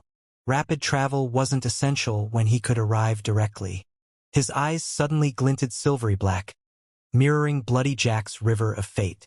He wasn't seeking information about Bloody Jack. Instead, under the ritual's protection, he aimed to verify something. After a quick observation, Lumion switched to Ancient Hermes and asked Bloody Jack, "Can I alter the request?" He was unsure if Bloody Jack would comprehend or respond, but asking was harmless. If not, he would have to write to Madame Magician, inquiring about other suitable mirror entities. Having asked, Lumion immediately employed Magnified Fate, gaining a sharper view of Bloody Jack's fate for the next 10 seconds. Feigning nervousness, he moved his right hand as if to touch his face. He magnified a fate tributary. 2 to 3 seconds later, Bloody Jack's thoughts reached Lumion through the connection forged by the mystical language of fate. "Pull me out of the mirror." Lumion raised his eyebrows and stepped forward twice, extending his right hand toward the mirror hovering above the altar. The moment his finger touched the glass mirror, he felt it dissolve into nothingness. As Lumion fully inserted his palm into the mirror, a cold, damp, and distinctly sticky hand abruptly grasped his wrist. Lumion wasn't surprised when his wrist was grabbed by the wet hand. He even chuckled. "Not bad. You only stained my wrist, not corrupt my entire arm." As he spoke, he pulled back with all his might, feeling the abnormally heavy force opposing him. Lumion's muscles swelled, and his body appeared to grow slightly larger. At last, he saw the bloody figure in the jacket being dragged out of the empty mirror. A bluish-black mist materialized, permeating the faux goatskin containing the ominous contract. The contract burst into flames on its own, morphing into silver-black symbols and words. They linked together from end to end, creating an intricate and illusory pattern that abruptly passed through his clothes and settled between Lumion's chest and abdomen. Having pulled Bloody Jack out of the mirror, Lumion had fulfilled the other party's request, and the contract was automatically fulfilled. At that instant, Bloody Jack, who had regained his footing in front of the altar, raised his head. His mutilated face turned towards Lumion as he lifted the blood-dripping axe with both hands. Lumion's eyes, tinged with an iron-black hue, mirrored a two-toned figure of Bloody Jack. One was a vivid red, enveloping every crevice of Bloody Jack's body, permeating every inch of space. The other was a pale white no larger than a thumb. It was located at Bloody Jack's abdomen, enveloped by layers of bright red. Much like Padre Cali in his untransformed wraith state, he has only one vulnerability from head to toe, but it's not in his spirit body. It's concealed within his physical form. This seems to be composed of viscous blood. Regardless of the extent of damage or blood loss it endures, as long as the core remains unharmed, it will be unaffected, It bears some resemblance to the Rose Bishop of the Secret's suppliant pathway, but it possesses mirror-related capabilities. As Lumion observed, a succession of thoughts calmly raced through his mind. Bloody Jack's red spiderweb-like eyes displayed a ruthless and bloodthirsty expression. He raised his axe and swung it at Lumion's body. The deal is done. Now, I'm going to kill you. Bang! The axe missed Lumion and hit the ground of the quarry cave, creating a deep fissure and sending gravel and dirt flying. With a twisted flexibility that exceeded human limits, Lumion maneuvered behind Bloody Jack. With a swift motion of his arm, Lumion punched out with his right fist. Blazing white flames surged forth, a bright tail enveloping his fist and wrapping around his forearm. Lumion's fist felt as if it had plunged into a swamp. The deeper he went, the more muddy and sticky it became. Rumble! He detonated the blazing white flames surrounding his fist, blasting open a passageway. His fist and forearm sank into Bloody Jack's cavity, halting at the pale white spot. Just as Bloody Jack was about to turn around and swing his axe, he froze. His body rapidly disintegrated, turning into congealed blood that fell to the ground.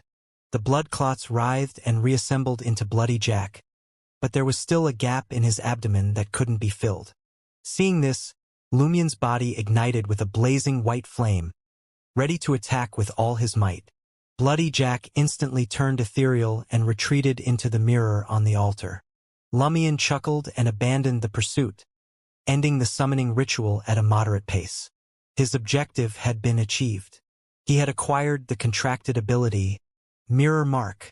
Previously, he had observed Bloody Jack's River of Fate not to gather information about it, but to verify if this strange creature from the bloody world possessed godhood.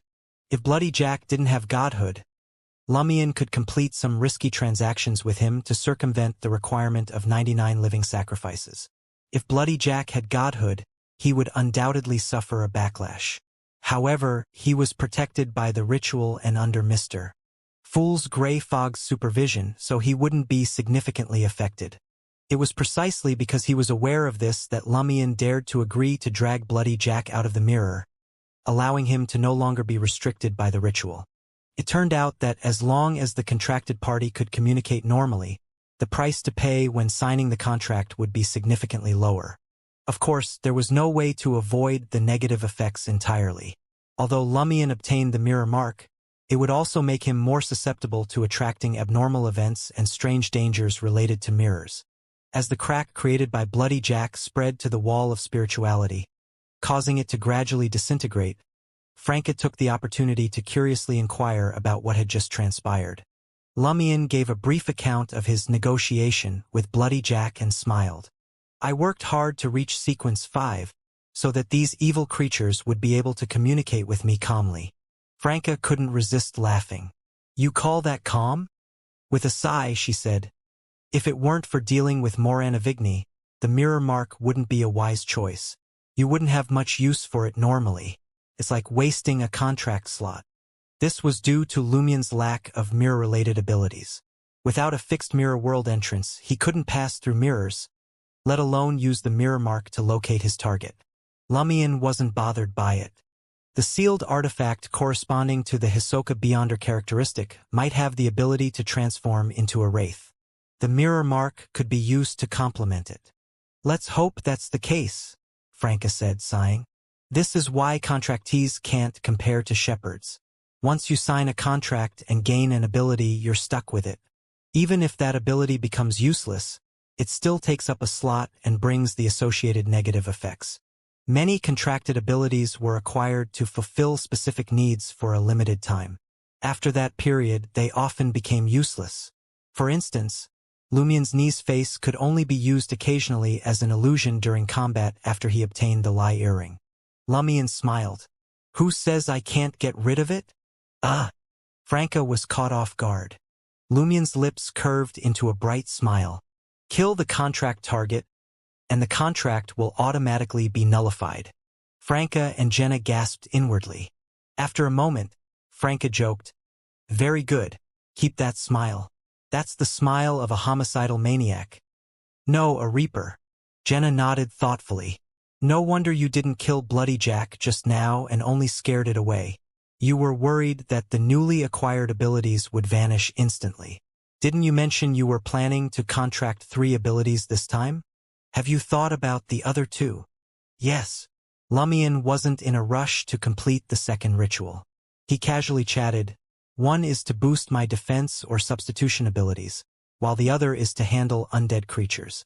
However, I'll need to think about the latter later. The former addressed his lack of physical defense, while the latter made up for his insufficient means to deal with wraiths and undead creatures. Substitution abilities, Franca said, smiling. Just sign a contract with a wraith or specter formed by a demoness or a mid-sequence seer beyonder after their death. Lumion scoffed. Do you think I haven't considered that? However, apart from the demoness evil spirit suspected to be a saint, there's nothing related to demonesses or seers. I definitely can't handle the negative effects of a demigod contractor at my current level. Maybe it's manageable. Franca's eyes sparkled. Maybe the adverse effects will only change your gender. What do you mean, only? Lumion wanted to tease Franca for her life is short. Why not give it a shot mindset? But he restrained himself in front of Jenna. Franca suddenly had a thought. Can you only sign contracts with spirit world creatures or strange creatures? Can you sign one with a human? I can share the mirror substitution ability with you. This was the first time Lumion had considered this question. After thinking for a moment, he said, the relevant mysticism knowledge doesn't forbid it, but never mind. The inevitability contract might have some hidden corruption or influence. That's true. Franca was still rational. As she responded, another question popped into her mind. If I actually sign a contract with him, what kind of negative effects will I inflict on Lumion? Why does the ability to deal with the undead have to wait? Jenna wasn't as quick-witted as Franca, so she could only focus on more practical matters. Lumion chuckled. Because spirit world creatures and strange creatures fear sunlight's purification and don't have similar abilities, I can only consider obtaining it from the death domain. There's a good contract target there. Armored Shadow? Franca realized. Are you worried that giving him too much gold will make future communication uncontrollable? Lumion nodded and replied, additionally, I'm also waiting for the sealed artifact made from the Hisoka Beyonder characteristic. If it's related to a wraith, I won't need the corresponding contract ability. After chatting for a while, Lumion reconstructed the wall of spirituality and began his second summoning. This time, he summoned a peculiar creature wandering above the world, an unimaginably sturdy being, a colossal creature that never rests. After reciting the incantation, a peak made of layers of flesh appeared at the mysterious door. Its height was unknown, but it couldn't fully emerge, causing the illusory and mysterious door to shake. After speaking the mystical language of fate, Lumion obtained the corresponding information. This mountain of flesh indeed possessed the ability to enhance one's defense. It could toughen one's body to be like steel or rock, but the corresponding downside was having a movement speed as slow as that of an ordinary turtle. Lumion had no choice but to give up. His alternative target was his messenger, Penitent Banefell.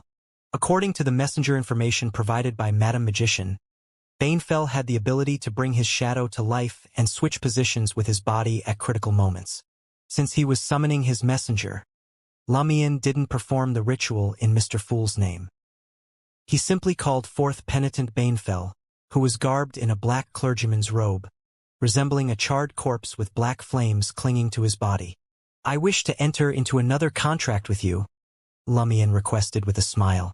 He briefly recounted the power of inevitability, the special contract, the sharing of abilities, the potential price, and the negative effects awaiting Banefell's decision. Banefell stayed silent for a few moments before responding in a deep voice. If you're not worried about the downsides, I have no objections. What might the negative effects be? Lumion inquired cautiously. In Banefell's empty, dark eye sockets, the dark flames that served as his eyes flickered twice. That hinges on your choice. I can let you finalize the contract. Once you know the specific negative effects, you can decide if you want to seal the deal. Different choices lead to different negative effects. What choices? Lumion spoke the mystical language of fate, filled with curiosity and puzzlement, allowing the silver-black symbols, words, and patterns to land on the faux goatskin, forming a short, powerful, mysterious, and sinister contract document. Through the connection forged by the mystical language of fate, Lumion sensed Banefel's traits and abilities. The penitent's powers were intimately tied to shadows and darkness, but most of them seemed to be submerged in murky depths. Lumion could sense their presence, but he couldn't discern their nature. The two abilities floating above the surface were shadow animation and spirit world traversal. Their characteristics were ancient corpse. Perfect, shadow animation is just what I need. Banefell probably showcased it specifically for me. He's quite unique, completely different from spirit world entities like Headless Bride, Abscessed Hand, and Human-Faced Mantis. It's much more straightforward to truly communicate with him. As Lumion mused, he gained a deeper understanding of shadow animation. This was an active ability that could animate the shadows of oneself and others. The former could be used to swap places with the body and evade fatal damage when dodging was impossible. The latter would ensnare the corresponding target, hindering their movements, but it couldn't inflict much harm or completely restrain the opponent. Activating it swiftly to produce instantaneous effects was its greatest strength. Otherwise, it couldn't shield from death or injury. Its drawback was that it could only maintain the activation of one shadow at a time. As a substitute, if the animated shadow perished, Lumion would have to wait for the sun to rise or set before the shadow would reappear. Shadowless individuals would be deathly afraid of sunlight and instinctively dread it. In the past, my emotions and desires were volatile, and now I'm piling on a fear of sunlight? If I really run into mid-sequence beyonders of the sun pathway in the future, won't I be too terrified to even open my eyes? Thankfully, this is a downside that only kicks in after losing the shadow substitute. It's not permanent. Lumion looked at Banefell and asked sincerely, "What sacrifice do you require?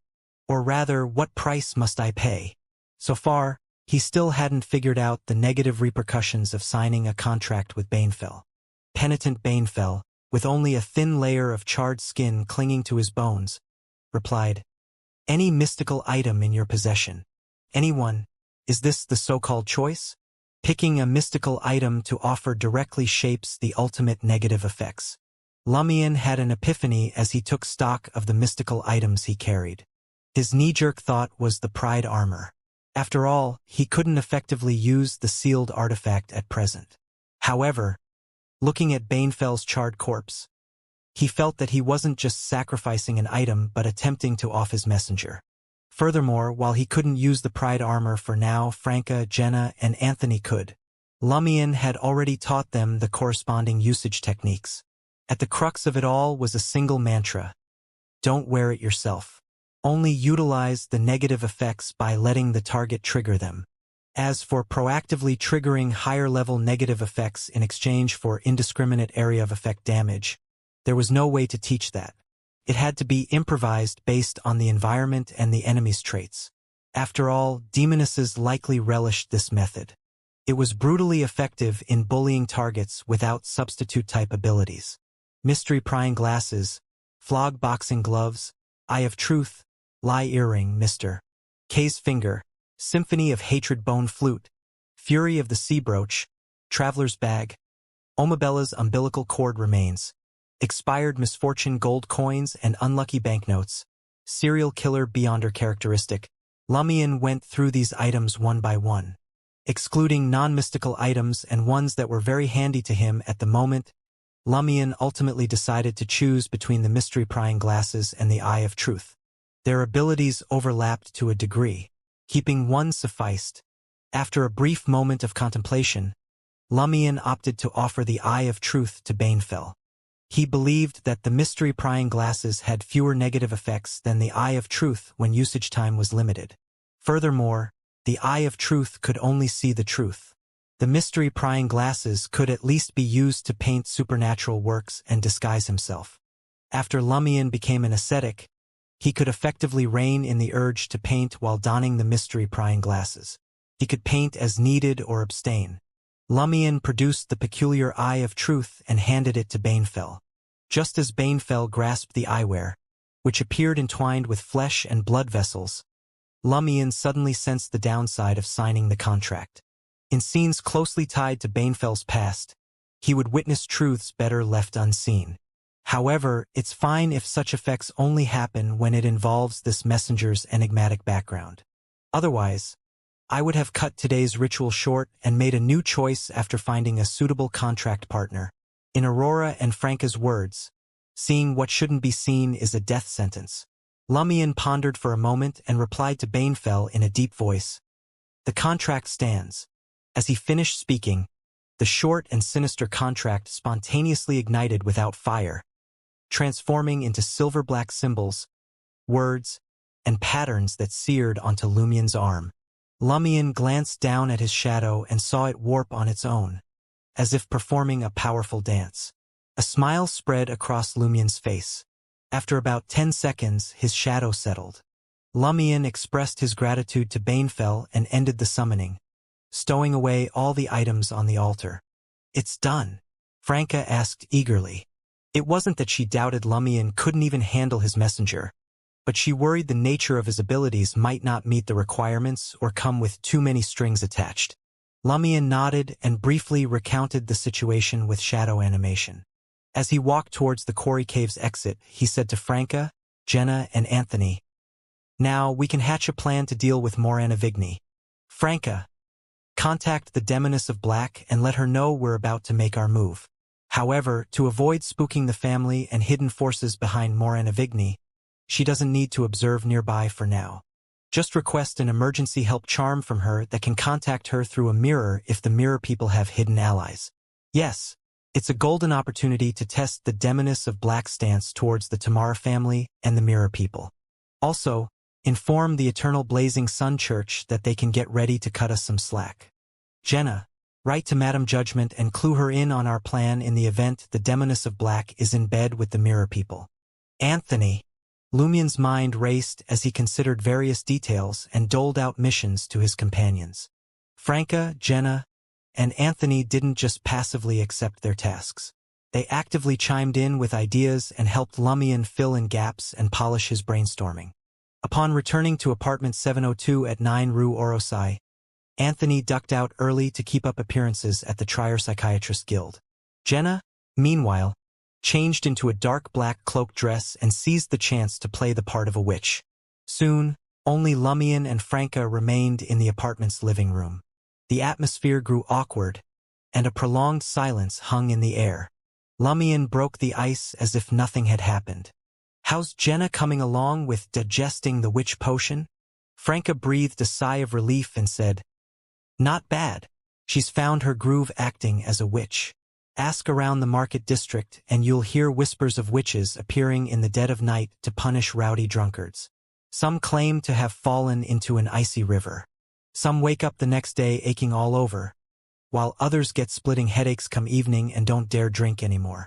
What they have in common is they all ran into someone dressed as a witch. Yes, some drunkards even vanished into thin air." Franca's voice trailed off, replaced by a tone fit for telling ghost stories.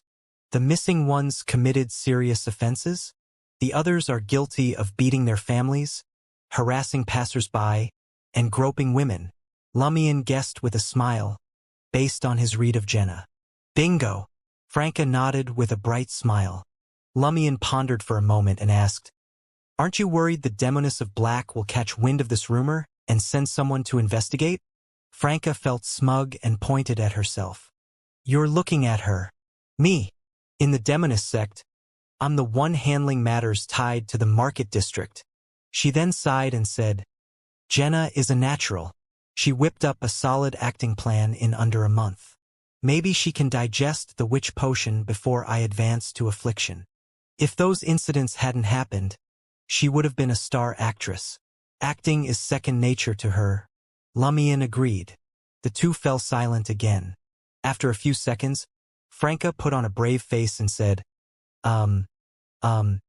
You can't breathe a word to Jenna or anyone else about what I said or did near the altar in the mirror world." Lumion asked in confusion, "Did you say or do anything out of the ordinary back there?" "I don't recall." Franca was taken aback for a moment before flashing an understanding smile. She stood up with a breezy grin and walked to Lumien's side. She patted his shoulder gratefully and said, "What a bro!" She felt all the awkwardness had evaporated. A few days later, as Morana Vigny attended an interministerial meeting, Lumien appeared near the government-provided villa. Lumien stood beside Morana Vigny's villa, wearing a wide-brimmed round hat and a black tweed coat. He gazed at the garden, its few withered leaves rustling in the breeze, and said to Franca, "Keep your distance later." As he spoke, Lumien's eyes turned silver-black once more, allowing him to observe the fate tributaries corresponding to Franca's future. The tributary tainted with a faint black color was unrelated to their upcoming infiltration. Given the current circumstances, sneaking into Morana Vigny's villa and leaving a mirror mark on the full-body mirror in his study didn't seem to pose a high risk of death. However, Lumien knew better than to let his guard down. After using the Eye of Calamity several times, he understood that a single black fate tributary didn't necessarily mean there was only one hidden death calamity lurking. According to Franca, numerous death calamities were concealed further along the fate tributary, too blurry for Lumien to discern or differentiate. In other words, even though there was presently just one faintly black-tainted fate tributary connected to their infiltration of Morana Vigny's villa, when Franca made her decision and tried to enter, transforming the harmless fate tributary into the main path, a black tributary symbolizing a deadly calamity might still emerge. Lumien's profound realization about this was, the fate of the future was variable and ever-evolving. Of course, certain aspects were destined to remain constant. For instance, death was the inevitable fate awaiting most humans. "No need to worry, I'm not new to this," Franca assured him, confident in her infiltration skills. Assassin 101. Infiltration. Without another word, Lumien activated the mark and morphed into a shadow creature, melding into the shadows cast by the garden's plants. Franca stepped forward and disappeared into the wind-stirred shadows. The pair swiftly and stealthily made their way to the side of the villa. At the same time, Morana Vigny was attending a ministerial meeting. His wife had gone to an art salon with her lady's maid, leaving only a handful of valets, maids, gardeners, and chefs in the villa. The Avigny family didn't live there. Only the immediate family of the Minister of Industry was permitted to reside in the government-provided villa long-term. Morana Vigny's 3 children had either already married and moved out or were attending university in the Quartier de la Cathedral commemorative. They only returned home on weekends. For Lumien and Franca, this was when the target location security was at its most vulnerable. After all, Morana Vigny was the VIP. The covert protection detail would undoubtedly stick close to him. Lumien emerged from the shadows in the corner and instructed Franca, "Wait here and keep an eye out for any trouble." "Got it." Franca agreed without protest. Lumien concentrated on the Demoness of Pleasure's fate tributary for a few moments before shifting back into a shadow creature and silently slipping into Morana Vigny's villa. He couldn't view his own future fate, even with the aid of a mirror. His only option was to infer his fate by watching his companions. Franca concealed herself in the shadows and patiently waited. It wasn't long before Lumien reached Morana Vigny's study, navigating it as if it were his own home. He had witnessed Morana Vigny use the full-body mirror there to access the mirror world on multiple occasions. As for his familiarity with the layout, that was thanks to the detailed security map provided by 007. The winter sunlight around 4 p.m. was dim. The study was a mix of light and darkness, evoking a strong sense of dusk. The silence had long been a constant melody in this space. Lumien meticulously searched the study from within the shadows but found no traps or hidden individuals. Only then did he revert to his human form, breaking free from the shadows and reappearing in front of the full-body mirror. As the black mark activated, Lumien reached out his right palm and pressed it against the cold, hard glass. A blood-colored handprint instantly materialized, reversed from Lumien's right palm as if it belonged to someone else. The inverted, sinister blood-colored palm print quickly faded, blending into the mirror and vanishing. Just as Lumien was about to pull his right palm back and leave, A hand abruptly extended from the full-body mirror and seized his wrist. The hand was a healthy white with long, powerful fingers. It yanked with tremendous force, catching Lumion off guard and sending him crashing into the glass mirror. At some point, the mirror had turned ethereal, shedding its corporeal form. Lumion's vision went dark before illuminating to reveal numerous dark passageways resembling a spiderweb. In the area corresponding to the current mirror, an ordinary-looking man stood at the edge. He raised his brass revolver, aimed it at Lumion, and pulled the trigger. Clad in a dark tweed suit and a half-top hat, with a glass-like cufflink fastened to his sleeve, he wore a faint smile, as if mocking Lumion for not anticipating the possibility of Morana Vigny's bodyguard hiding in the mirror. Bang! A bullet gleaming with ghostly green light shot towards Lumion. Lumion's figure abruptly vanished. The bullet struck the afterimage he left behind and flew into one of the dark, empty tunnels. In the next instant, Lumion swiftly materialized behind the ambusher and, without hesitation, harumphed. Two beams of white light shot out from his nose and struck the ambusher. The ambusher's eyes snapped shut, and he crumpled to the ground. Midway through, his eyes darted around and he snapped out of his daze. Thud! He crashed to the ground, transforming his body into a shadow. The shadows disintegrated and spread in all directions, entering various dark tunnels. Immediately after, the ambusher stealthily materialized in an empty passageway, his form shrouded in faint white fog. Lumion's figure was reflected in his misty eyes. Before Lumion could sense it and turn to look, the ambusher spoke in a strange language that could stir the forces of nature. "You're guilty!" Lumion had never encountered this language, but he clearly understood its meaning. His body suddenly froze, as if under an invisible restriction. The ambusher opened his mouth again. "You blasphemer!" Suddenly, the entire mirror world froze, and the dark, ethereal passageways transformed into tiny amber insects. Once again, Lumion heard a terrifying voice that seemed to come from an infinite distance. Vaguely, he saw three figures. The three figures sat cross-legged, one facing left, one looking straight ahead, and the other looking right. Their hands were in different postures. One was heavy, one real, and one ethereal.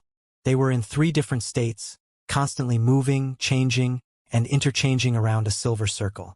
A majestic and resounding voice reverberated, causing Lumion's mind to buzz as he lost consciousness. Amidst the blurry, vivid pain, the dazed Lumion felt a familiar burning sensation on his left chest. His right palm alternated between burning and freezing. Gradually, he regained consciousness. In a dark tunnel that had solidified, the ambusher witnessed silver-black warts erupting from Lumion's body, emitting sinister patterns that resembled viscous liquid. At some point, a strange, cold wind swept through the surroundings. Darkness squirmed in the depths of the different tunnels, as if a monster was about to crawl out. The ambusher's body stiffened, becoming increasingly sluggish, with a faint white fog barely discernible within. After an unknown period of time, the man finally survived the most dangerous moment. He felt his body again and regained his vision and hearing.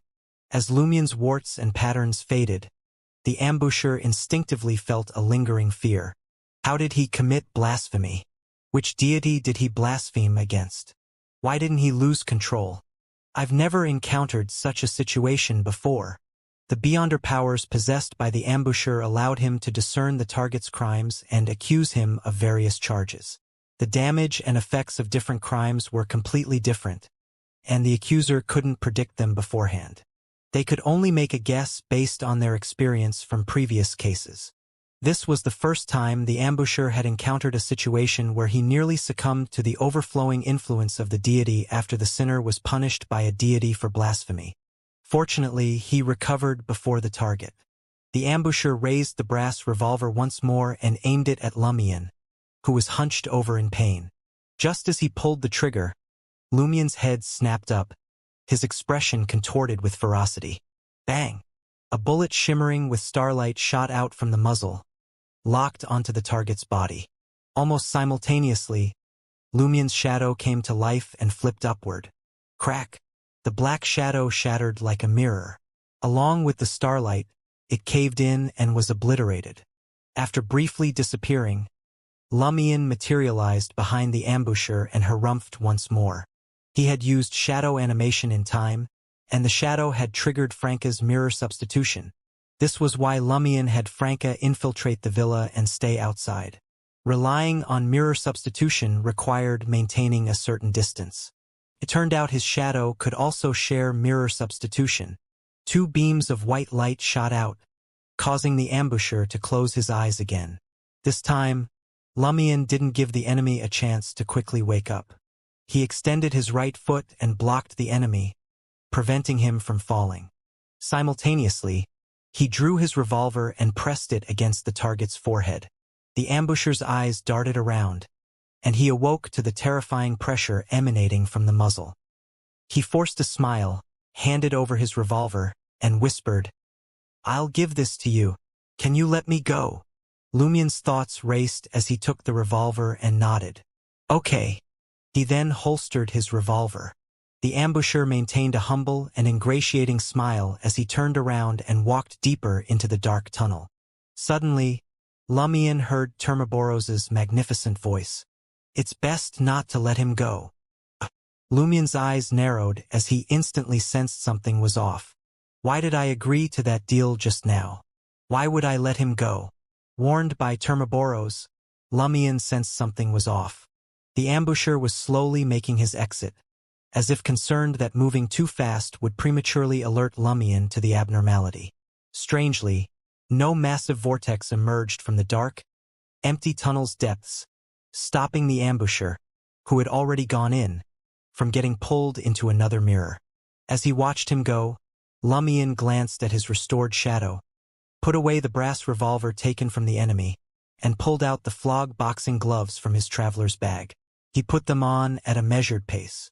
A moment later, blazing white flames engulfed Lumion's body as he transformed into a fiery spear that hurtled towards the ambusher's back. The ambusher's fears came to pass. He quickly evaded, ready to turn into a shadow and escape into the dark tunnel's depths with 5 decoys. Then he would trigger mirror traversal and get away entirely, returning to a preselected mirror. Just then, as the flames making up the burning white spear dissipated, Lumion appeared.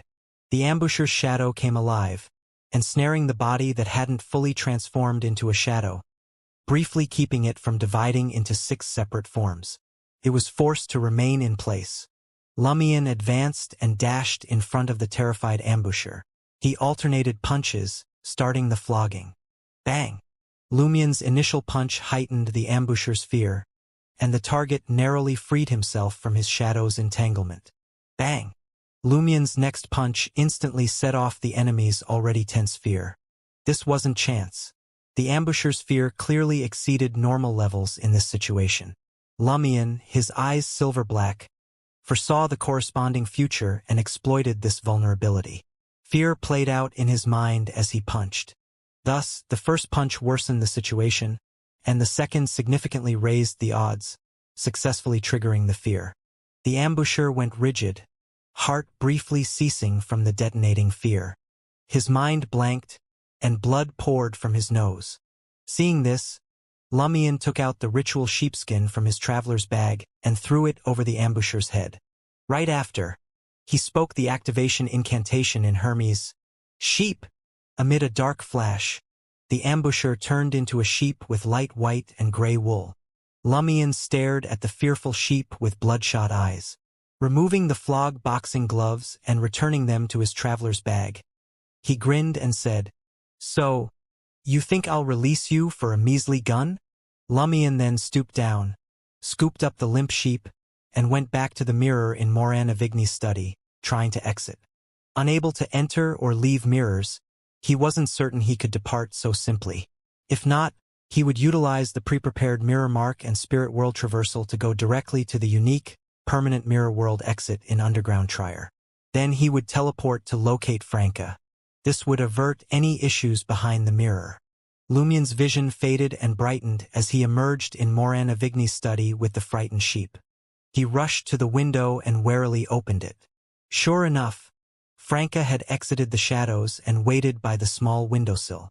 Realizing Lumien's mirror substitution had shattered, Franca quickly chose to investigate and check if her partner required aid. "You okay?" Franca whispered. "We'll discuss it later."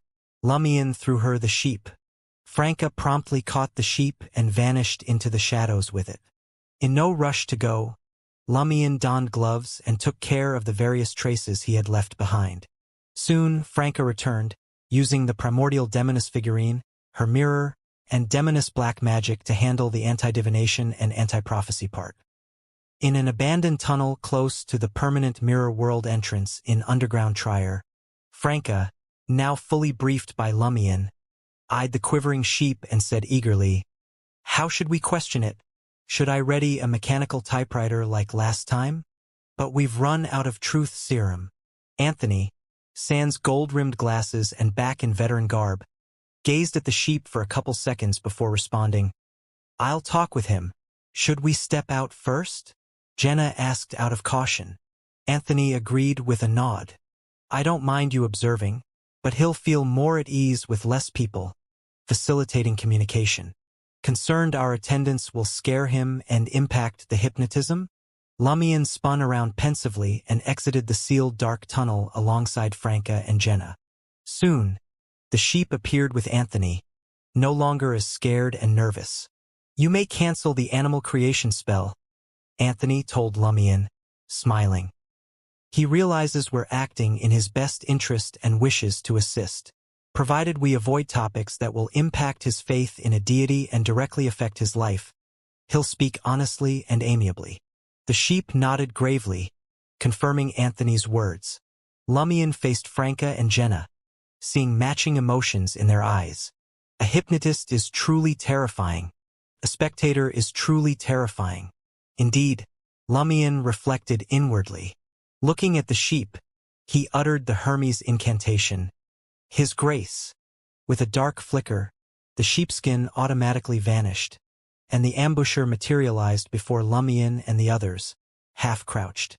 Putting away the sheepskin, Lumien inquired with a smile, "What's your name?"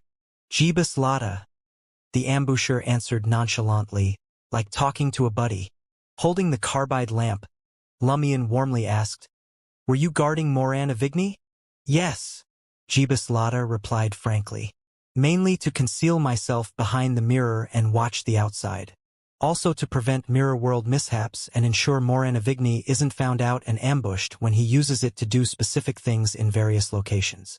Security is fairly tight. No clear weak points," Franca muttered, taking the lead in displaying her demoness of pleasure charm. Grinning, she asked, "Which organization do you belong to?" Jebus's eyes were drawn to Franca as he reflexively answered, "The School of Truth." "Truth?" Lumien arched an eyebrow. Jebus didn't face him, gaze flitting between the two demonesses. "Yes, Truth." Growing serious, he addressed Franca and Jenna in a proselytizing tone. "What do you believe this world's backdrop is?" Without waiting for the demoness's response, he continued, "It's not white or black, not light or darkness. It's the gray between white and black, the mist between light and darkness. It's shadows, flux, and chaos, traits of the corresponding pathway." Well-versed in mysticism, Lumien thoughtfully switched gears. "Are you aware of Moran Avigny's identity?" This was their top priority now. Jebus nodded casually, as if conversing with a friend. "I am. He's part of the Tamara family, but was swapped with a mirror person from underground Trier." "Then why collaborate with him still?" Franca probed. Jebus chuckled. "Didn't I just say? This world's backdrop isn't white or black, but gray. If cooperating with mirror people lets me reach my aim, why not?" "What's the School of Truth after?" Lumien swiftly queried. Jebus peered at Franca's face and lake blue eyes, stating, "We seek to leverage Moran Avigny and other elites to slowly seize control of Intis's government, letting this nation have order yet shadows, plus a conduit for ordered communication and shadows. We honor the law, but that won't stop us from uncovering legal loopholes and employing select methods to settle matters pre-litigation. That's our ideology." Jebus seemed to preach to the demonesses. How ambitious! Jenna sighed inwardly. Smiling, Lumion asked, why control the government? To practice and near the truth, a right to please it. Jebus responded fanatically. Plus, we must use Intis's government and others to locate 3 things. What 3? Franca inquired curiously. Jebus gladly obliged her. 1. Clues to fallen heaven. It's in the underground ancient sealed city. Only by controlling Intis's government can we fully unseal it. Fallen heaven, what's that? Lumion, Franca, Jenna, and Anthony shared looks, realizing none had heard the term. Jebus went on. 2. Roselle's final mausoleum. Emperor Roselle's mausoleum? Lumion's pupils widened. Franca asked eagerly, got any clues? I don't know. Jebus shook his head honestly. At minimum, I've got 0 leads on Roselle's tomb. No idea if the overseers have found anything. Overseer. Lumion and the rest committed the title to memory. Jebus glanced from Franca to Jenna, then back to Franca. 3. A lamp. The magic wishing lamp. Magic wishing lamp? Lumion checked Franca, seeing the demoness of pleasure also looked blank. Smiling, Jebus added with a showy air. The magic wishing lamp is a sealed artifact. Its number is 0-05. Jebus eagerly observed Franca and Jenna after mentioning 0-05, hoping to witness expressions of shock and terror on their faces. Considering the immense power demonstrated by this Beyonder team, they surely grasped the gravity of a Grade 0 sealed artifact. It was a horrifying object capable of obliterating not just Trier, but potentially the whole world. The higher the serial number of a Grade 0 sealed artifact, the more dangerous it would be. And now they were talking about 0-05. While Franca and Jenna were intrigued and surprised, their reaction didn't match Jebus's expectations. Instead of responding to Jebus, they turned their attention to Lumion. Despite not having seen or dared to read the details, they had learned from Lumion that Ludwig, the monstrous child, had stolen sealed artifact information from the Church of Knowledge and given it to Lumion as payment for a deal. The information pertained to 0-01. 0-05? Lumion raised an eyebrow. To his knowledge, sealed artifacts probably didn't have serial numbers in ancient times. Even if they did, they were individual actions of different churches. It wasn't until the end of the 4th epoch or the beginning of the 5th epoch that the 7 ruling churches established the current sealed artifact classification rules and numbered the ones under their control. Among them, due to the immense danger posed by Grade 0 and Grade 1 sealed artifacts, the Orthodox churches had agreed to share general information with each other and unify their serial numbers without duplicates. In other words, it was impossible for both the Eternal Blazing Sun Church and the Evernight Goddess Church to possess a 0-05 sealed artifact. In the entire world, only the magic wishing lamp could be called 0-05. When the 7 churches first numbered their Grade 0 sealed artifacts, they undoubtedly ranked them according to the level of danger, time of appearance, and intrinsic uniqueness. Subsequent acquisitions would be named in the order they were sealed. This way, there was a high likelihood that the dozens of Grade 0 sealed artifacts at the top of the list would adhere to posing greater danger and having greater uniqueness the lower the serial number. For 0-05 to be ranked 5th among the countless Grade 0 sealed artifacts spoke volumes about its terrifying power and significance. Of course, based on these rules, the Grade 0 sealed artifacts with the lowest serial numbers might not necessarily be weaker than those with higher serial numbers. Lumion looked at Jebus and said in a relatively calm tone, 0-05? A terrifying item ranked 5th among all Grade 0 sealed artifacts. Indeed, Jebus replied, his desire to show off finally satisfied. Lumion inquired curiously, does its name, Magic Wishing Lamp, imply that you can make wishes with it? At that moment, Lumion's heart swelled with anticipation that surpassed his outward expression. Jebus nodded solemnly. Yes, it can grant the holder any 10 wishes. Before Lumion could probe further, Jebus added, however, as far as I know, the fulfillment of those wishes often takes a distorted form or comes with horrifying consequences. Moreover, none of those who once possessed the divine lamp met a good end. Perhaps Rosel Gustav met his demise because of this. Lumion fell silent upon hearing this revelation. Franca glanced at Lumion and asked, "Did 0-05 once belong to Emperor Rosel?" Jebus responded without hesitation, "Yes." Franca inquired with interest, "What about now? Do you have any leads on 0-05's whereabouts?" Jebus was eager to share what he knew. "Yes, it should be with the leader of the secret organization, Element Dawn. That leader is believed to be Rosel's eldest daughter, Bernadette." "Wow!" Franca exclaimed in admiration and relief, as if the child of an old friend was thriving after the latter's passing. Although she and Lumion had learned after the sea prayer ritual that Emperor Rosel's eldest daughter, Bernadette, was alive and had invented fairy tale magic, closely linked to the Tarot Club's major arcana card, the Hermit, they were unaware of her precise circumstances. Now, she was pleasantly surprised to discover that Bernadette had become the leader of a secret organization. Franca had long been familiar with Element Dawn. She knew they focused on studying mysticism and beyonder alchemy, opposing another knowledge-seeking secret organization, the Moses Ascetic Order. They were primarily active in the Intis region, the South Central Zone, and the sea. "It's only natural for the Emperor's belongings to be with his eldest daughter," Lumion remarked, feeling somewhat pleased for Emperor Rosel. Franca asked Jebus excitedly, "Are you planning to confront Bernadette?" Jebus slowly shook his head. "We don't have the necessary strength yet.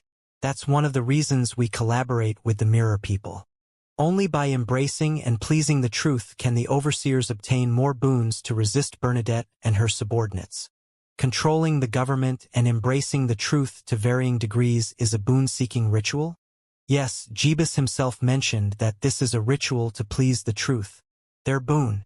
Receiving ritual differs from that of other evil god cults. Rather than primarily focusing on blood sacrifices, it emphasizes the influence, utilization, and transformation of order. Lumion summarized a key characteristic of the School of Truth based on Jebus's words. After a moment of contemplation, he asked, "Overseer is both a position and a name? What's the sequence equivalent in the potion pathway?" "Sequence for having just attained godhood," Jebus replied concisely. It was unclear whether he was reluctant to disclose such matters, or if he simply didn't know much. Lumion continued, "We've already grasped your school's philosophy and objectives. What's the purpose of the Mirror People?" Jebus pondered for a moment before responding. "They also want to break the seal of the ancient underground city. Only by breaking the seal can they enter the depths of the special mirror world where they originally resided and find something of great importance. But it has nothing to do with us. They've been allowing more Mirror People to sneak out and replace the originals. I'm not sure if they have any other motives. Apart from Moran Avigny, which other Mirror People do you know?" Franca didn't conceal her desire to know the answer. Jebus shook his head. "Ever since we reached a collaborative agreement with Moran Avigny, he's had the other Mirror People change their positions and identities. He's the only one who can contact them." "How did you discover that Moran Avigny is a mirror person?" Lumion sought additional clues. Jebus chuckled. "Our School of Truth was founded with some members of the Tamara family as its core. Several of them had long suspected that something was off with Moran Avigny and other clansmen. After receiving the truth's revelation, they confirmed this suspicion." "Which pathway does Moran Avigny's original body belong to?" Lumion frowned. Jebus didn't conceal anything for Moran Avigny's sake. "The Judgment Pathway.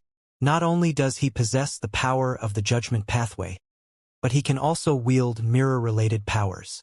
Are there any members of the Tamara family's Judgment lineage who don't follow the truth and aren't replaced by Mirror People?" Lumion inquired further. "Yes, they've cut ties with our School of Truth and have been trying to deal with us," Jebus replied truthfully. The Tamara family first split into two branches, Judgment and Apprentice. Then, the Judgment branch splintered into three parts. Those who believe in the truth, those replaced by the Mirror People, and those who adhered to their original traditions, However, the ones with the connection between the apprentice branch of the Tamara family and the Demonist sect are more likely to be replaced by the Mirror people. Has that branch also fractured? Why is the Tamara family constantly splintering? Even if the Tamara family doesn't fracture, there's still the risk of being replaced by the Mirror people? Could this stem from some unresolved mysteries of the fourth epoch? Lumion analyzed and speculated based on the available information. What's Moran Avigny's approximate sequence? Jenna asked, noticing Lumion's silence. Sequence 5. Jeebus answered Jenna's question with a smile. Sequence 5 Disciplinary Paladin. Franca, under the guidance of Madame Judgment, a major arcana card holder, was well-versed in the Arbiter pathway. Sequence 9 was Arbiter, Sequence 8 was Sheriff, Sequence 7 was Interrogator, and Sequence 6 was Judge. Disciplinary Paladin with Mirror Magic and Mirror World. Related abilities. Lumion looked at Jeebus and asked with a smile, "You're not a mirror person or a demoness. Why can you freely enter and exit the mirror world without being affected by the dangers there?" Jeebus pointed at the glass cufflink on his sleeve. "This is an item given to us by Moran Avigny. It allows us to enter and exit the mirror world and use the connections between mirrors to traverse without being absorbed into other mirrors. I can still use it 5 times. Very good. It will be ours in the future. Yes, let's call them Mirror Cufflink." At that moment, Franca had already thought of a name for the cufflink. Lumion nodded and replied, "If your abilities correspond to a potion pathway, what would Sequence 9 be called?" Given the looming potential conflict with the School of Truth, Lumion didn't let the opportunity to understand the other party's beyonder powers slip away.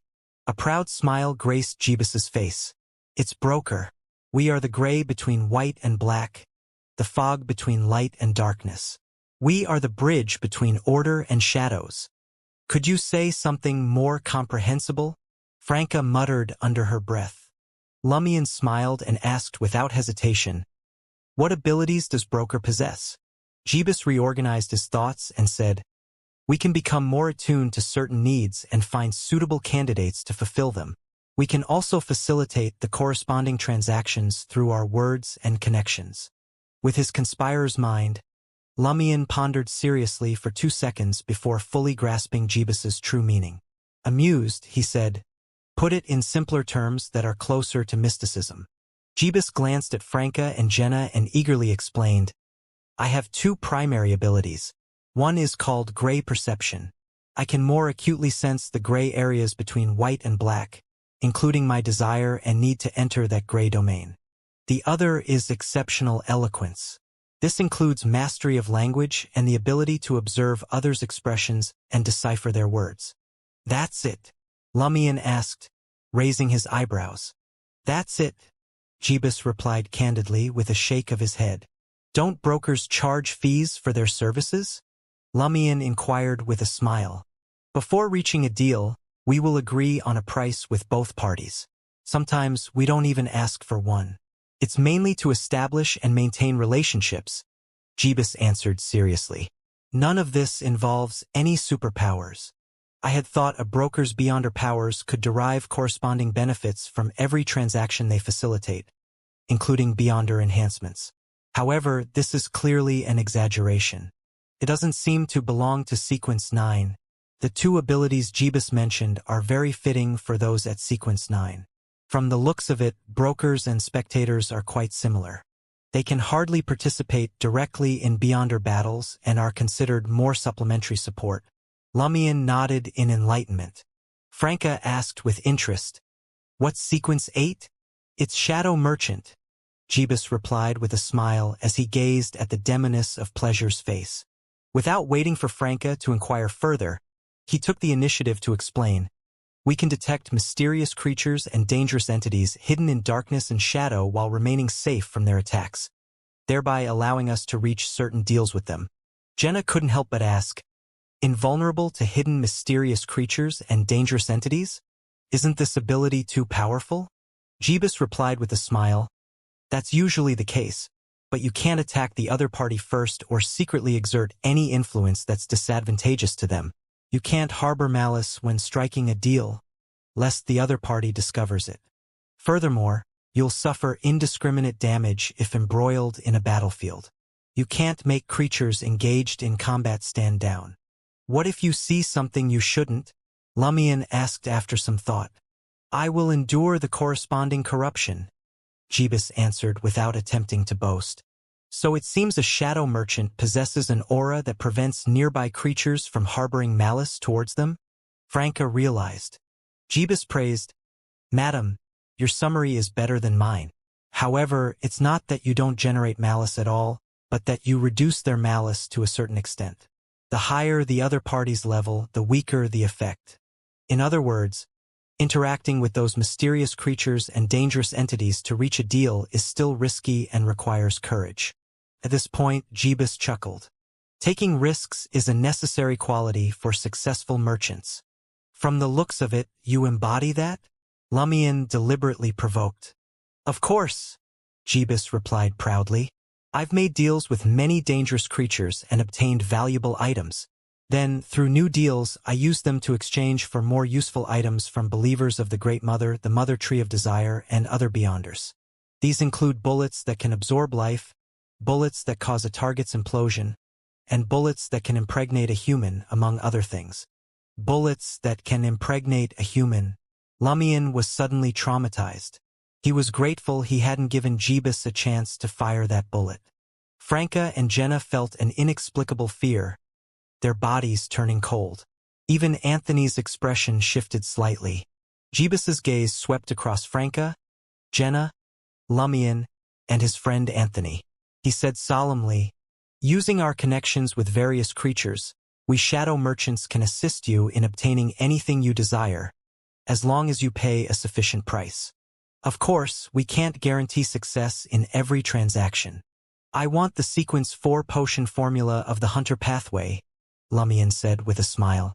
Jeebus fell silent for a moment before saying, it will take an extremely long time to find someone who can provide the corresponding formula through multiple intermediaries. The one who ultimately makes the deal with you might even pose a danger to you. Lumion had only been joking. He deliberately sighed and said, then let's put that aside for now. What other abilities does a shadow merchant possess? Your abilities can't be limited to just reducing the malice of surrounding creatures and detecting hidden entities. Jeebus finally met Lumion's gaze. I've used some of them in my battles with you, including concealing myself in shadows, transforming into a shadow, and creating fake shadows. They're more protective abilities. I collectively call them shadow utilization. Franca sighed with emotion. Shadow merchants can utilize not only symbolic shadows, but also shadows in reality. Encouraged, Jeebus continued, we can also sign contracts with the shadows of both parties as witnesses, directly connected to each other's souls. If we violate the contract, the shadows will harm our spirits. It's like a powerful curse. I see. Franca recalled the fellow she had encountered earlier. The man, who also appeared to be a member of the School of Truth, had mentioned that he had a way to ensure the binding power of contracts on both parties. And then, Jenna pressed. Jeebus suddenly felt a little embarrassed. He coughed twice and said, we can also rely on symbolic shadow power to secretly modify key terms the moment the contract is signed, making the other party offer more or less. No wonder. Franca finally understood how the man suspected of being a member of the School of Truth had deceived her and Jenna. No wonder he had revealed an abnormality once she mentioned divining the contract in advance. Shadow merchants are well suited for dealing with beyonders of the Marauder pathway. I wonder which side will ultimately suffer. Lumion didn't give Franca a chance to criticize the shadow merchant. He chuckled and questioned, what about Sequence 7? Sequence 7 is Prosecutor, Jeebus introduced, as if trying to compensate for the shadow merchant's dark image. A prosecutor has 2 abilities. One allows them to discern a target's crimes, but they can't witness the process. The other is based on the first ability. First, declare the other party guilty, then point out the specific crime. Franca turned puzzled. How can this crime be determined? It can't be based on Intis law, can it? If we meet in the Lone Kingdom, won't your abilities be useless? Do they automatically adapt to local laws? This seemed to be the first time Jeebus had been asked this question. After more than 10 seconds of thought, he replied, "It's likely an act recognized as a crime by most humans. It includes blasphemy, murder, rape, fraud, theft, and so on. Nothing more detailed or categorized." Franca remained unconvinced. "That's not right either. Suppose we enter a ridiculous world where we can do whatever we want, including murder and blasphemy. Wouldn't that prevent you from declaring the target guilty?" She was thinking of the recently concluded Dream Festival. Jeebus fell silent for a moment before responding, "I don't know. Perhaps the charges stem from something more fundamental," Lumian speculated. Jeebus couldn't be certain. Franca could only look at him and say, "Continue." Jeebus took a moment to recall where he had left off.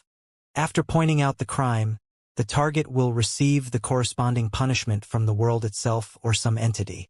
The exact punishment depends on the severity of the target's crime. We can't know in advance. In short, from my experience, the most terrifying punishments are immediate death and loss of control on the spot. In addition, for ongoing crimes, we can directly declare the target guilty. There's no need to specify the charges, effectively saving time. Franca nodded slightly, gaining a new understanding of the battle. "What language did you use when you announced the charge?" Lumian recalled the corresponding details. "It's the words of order. I automatically learned it when I received the prosecutor's boon," Jeebus confessed. Lumian offered a curt acknowledgement. "What about sequence 6? "It's the ambitionist," Jeebus said, his eyes seeming to blaze with flames. "An inexhaustible ambition brings about a powerful physique, keen perception, and outstanding spirituality, driving us to constantly pursue improvements in our combat abilities. And our burning ambitions make us unwilling to rest for a moment. Unless we're prepared to sleep, no one can force us to sleep or faint. In other words, it can effectively resist being forced into dreams, comas, and other debilitating states. Or is it outright immunity?" Lumian immediately understood why Jeebus could wake up so quickly when facing the spell of Harumph. "It's resistance," Jeebus admitted candidly. Lumian inquired further about ambitionists before asking, "You should be at sequence 5, right?"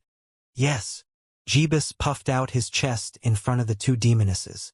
Franca asked curiously, "What's sequence 5? Jeebus replied with a smile, "It's under the table."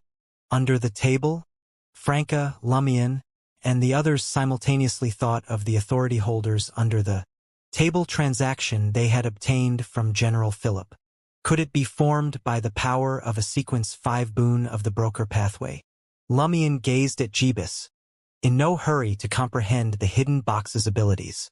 He asked thoughtfully, "What's your connection to the Carbonari?" Jeebus, who had been about to explain the meaning of under the table, was caught off guard. "We're putting in a lot of effort to keep the Carbonari in check and have made considerable headway." The School of Truth member chuckled at that. "They're attempting to topple the government and create their own system. That's precisely the outcome we hope to see." Jenna thought Jeebus's words didn't add up. "But don't you aim to slowly seize control of the government through high society individuals like Moran Avigny?" Jeebus laughed and adopted an instructive tone. "A wise merchant wouldn't risk everything on a single venture.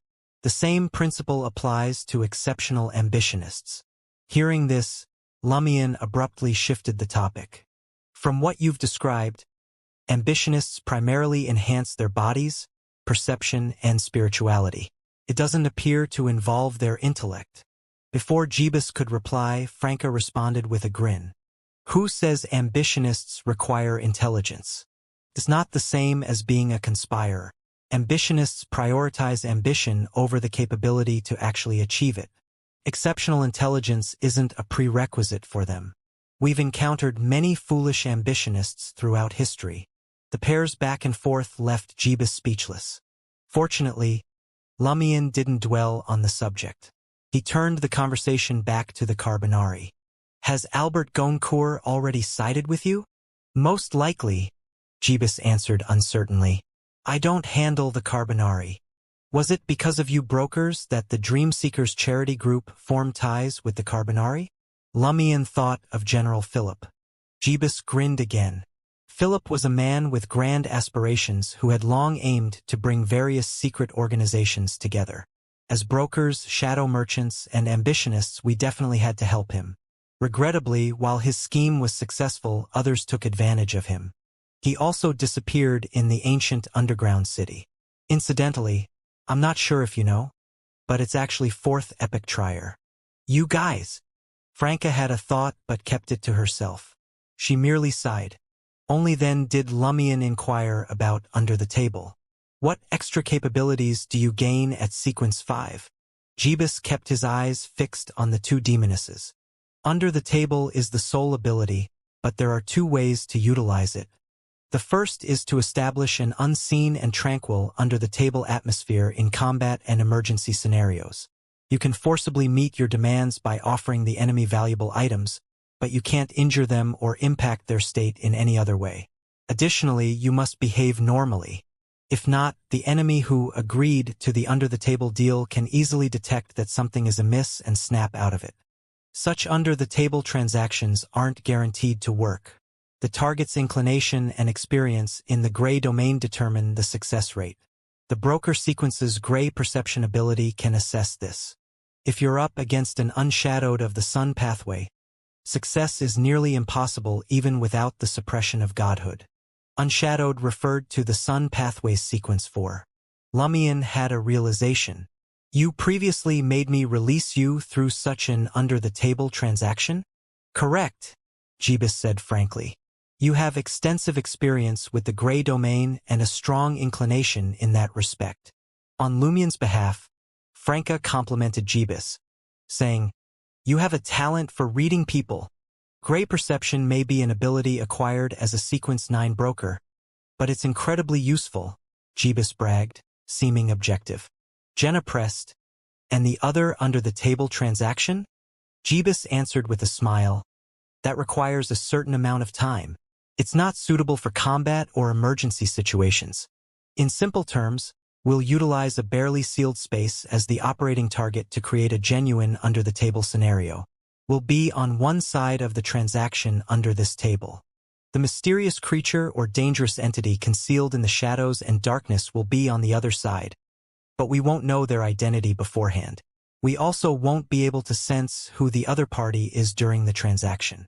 Could be an entity we've previously dealt with or one from the unknown. Essentially, in this under-the-table state, where you don't know the counterparty or how your needs will be fulfilled through the transaction, you can achieve the desired result by stating your request and offering the item the other party desires. How this is accomplished isn't relevant. Can the transaction only involve 2 parties? Jenna asked inquisitively. No, it can be a 3-way deal, a 4-way deal, or even more. Just follow the under-the-table transaction rules. Jeebus didn't hold back on sharing his mysticism knowledge. The transaction may not succeed either. It depends on the task's difficulty and the limitations of the provided traded items. Also, don't assume those mysterious creatures and dangerous entities will honor their promises. There's no lack of con artists among them who can find ways to circumvent under-the-table's restrictions. Are there additional risks after using under-the-table to complete a particularly challenging task? Jenna thought of her authority holder's under-the-table transaction. Jeebus nodded gravely. Yes, it depends on which mysterious creature or dangerous entity helped you and if it has malicious intentions. I once had a week of misfortune and was almost caught by the purifiers. Jenna nodded pensively and pondered inwardly. It seems the authority holder's under-the-table transaction is a variant of the standard under-the-table ability. Instead of the counterparty making the requests, it's us offering something valuable. However, it can only simplify complex issues and ease difficult ones. Can't directly complete tasks. There are significant limitations. The cost of using it is encountering a transaction involving demons and other sinister beings. What information do you have about overseers? Lumion posed a new question when he noticed the under-the-table discussion was nearly over. Jeebus appeared troubled and didn't answer. Seeing this, Lumion switched topics. What items are you carrying? Jeebus glanced at Franca and took out a few assorted items from his concealed pocket. This is a healing agent obtained from the Great Mother's believers. These are the coma gas, awakening gas, and confession concoction acquired from the Mother Tree of Desire's followers. Healing agents, sedatives, mysticism smelling salts, and truth serum. These are all precious items.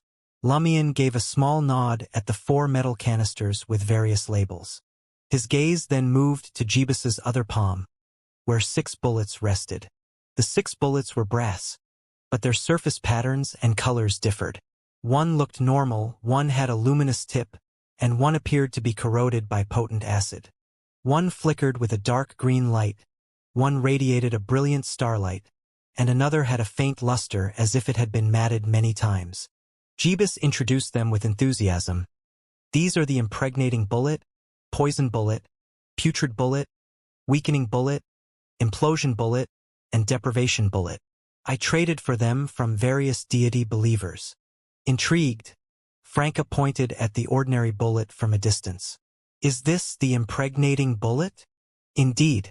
People and animals shot by it will inevitably become pregnant, and the corresponding symptoms will swiftly manifest, Jeebus said, a tinge of fear in his voice. It affects both males and females indiscriminately? Franca inquired. Yes, Jeebus said with certainty. Franca made a sound conveying a mix of contempt, fear, and fascination. Jenna asked worriedly, It looks like a regular bullet. What if there's a mix-up? Jeebus shook his head. You won't make that mistake. It's lightweight, as if made of wood or soil. Phew. Lumion and Anthony let out a sigh of relief. Lumion pointed at the matte bullet. Is this the deprivation bullet? What does it do? The effects of the other bullets seemed straightforward, but Lumion wasn't sure about the deprivation bullet's purpose. Those struck or grazed by it will lose 1 Beyonder power within 15 minutes. As for which one, it's unpredictable, Jeebus answered honestly. This can complement a fate appropriator's abilities of designating the deprivation. Lumion appraised Jeebus and asked, Do you have any other items? As a shadow merchant, don't you possess any mystical objects? Jeebus explained embarrassedly. I recently received the under-the-table boon. To complete the corresponding ritual and please truth, I traded all the items I had acquired, leaving only these. A merchant's rule is that you can buy and sell anything. Poor slob, Franca mocked disappointedly. She then said to Jeebus, Give us all these items. They're the very reason you've been repeatedly caught up in danger and deity-level conflicts. Hand them over and you'll be free. Once you're safe, you can start anew. Similar to Anthony's hypnotic words, Jeebus chose to believe it and gave everything to Franca. After Franca stowed away the items, Lumion surveyed the area and asked, Where is the School of Truth's headquarters? Which overseer do you report to? Hearing these 2 questions, Jenna, Franca, and Anthony quietly moved to Lumion's side. Jeebus hesitated for a few seconds and was about to respond when his expression suddenly twisted. Seeing this, Lumion immediately said to Franca, Toss the figurine over. Franca followed suit. She took out the primordial demoness bone figurine from her traveler's bag and threw it to Jeebus. At the same time, she, Anthony, and Jenna grabbed Lumion's shoulders, arms, and other positions. In the next instant, the 4 of them disappeared. Boom! Jeebus exploded from the inside out, his shattered flesh merging with the pale white fog, transforming into a peculiar blood mist. The blood fog slowly descended, circling the primordial demoness bone figurine before seeping into the soil. After a few seconds, Lumion and the others teleported back. Why did he just blow up like that?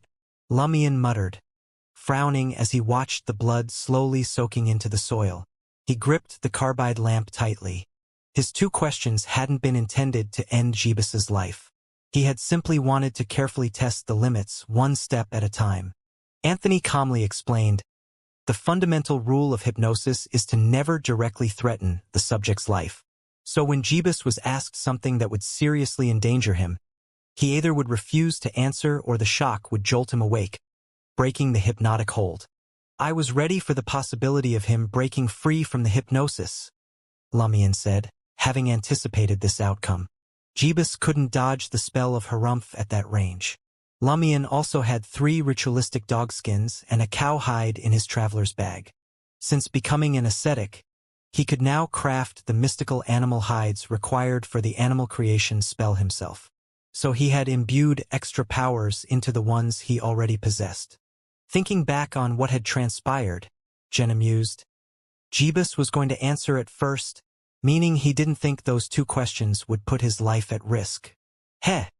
Guess things didn't play out like he expected. Franca nodded. Exactly. If it was truly dangerous, he could have just stayed quiet. I assumed he was under some contract where revealing the School of Truth's headquarters or his direct overseer's name would cause his shadow to attack his soul. Damn. What if his overseer sneaked in extra terms when the contract was signed? Could that be why Jeebus had no clue answering would be risky? Heavens, how tragic is that? Nothing but lies and trickery through and through. Are we dealing with swindlers or brokers here? After Franca's lament, Lumion considered for a few moments. Overseer. Overseer. Franca caught on immediately. Overseeing subordinates is an overseer ability. But Jeebus didn't know that. Did he set off some forbidden conditions by answering key questions? Jenna snapped to attention. You think the overseer spotted us already? Could they be on their way? Unlikely. I had Franca leave the primordial demoness figurine here after noticing Jeebus's strange reaction, Lumion said, smiling. Even if we're right, the overseer probably just detected an issue with Jeebus, not our precise location. The real problem is we may need to change our plans going forward. Jenna and Anthony understood what Lumion meant. They weren't under imminent threat or at risk of the overseer tracking them down. But something had happened to Jeebus, who was guarding Moran Avigny in the mirror world. Once the overseer realized, they would easily deduce that someone was after Moran Avigny and undoubtedly take action. The scheme they had so carefully devised probably no longer fit the new circumstances. Franca sighed heavily, eyeing the bone figurine on the ground with genuine regret.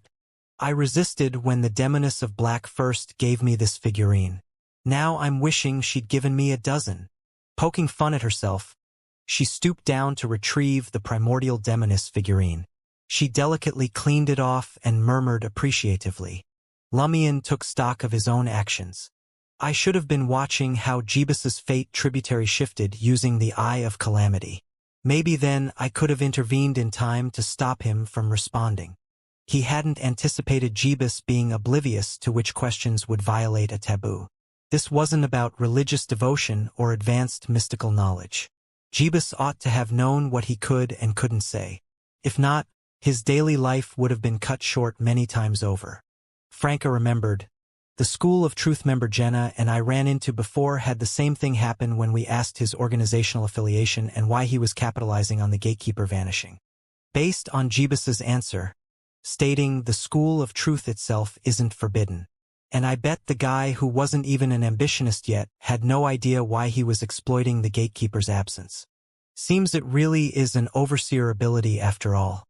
No wonder the taboos are fluid, with the context, mental state, and overall situation determining what crosses the line each time. The rules adapt to the circumstances. Just like the ideology Jeebus described. Lumion gave a small nod and laughed. Well, at least we secured the spoils early on. Would have been a huge waste otherwise. He thought for a bit. Franca, contact the Demoness of Black with the charm later. Inform her about the fixed mirror world and trance we made, what occurred, and how Jeebus reacted. See what she thinks and advises. Right, she's likely a Tamara from the apprentice branch. No love lost between her and Moran Avigny, who defected from the judgment branch. Franca concurred, and Lumion turned to Jenna next. Head to the safe house and send word to Madam Judgment. The judgment pathway stands for order, so I feel we must alert her to the School of Truth situation at once.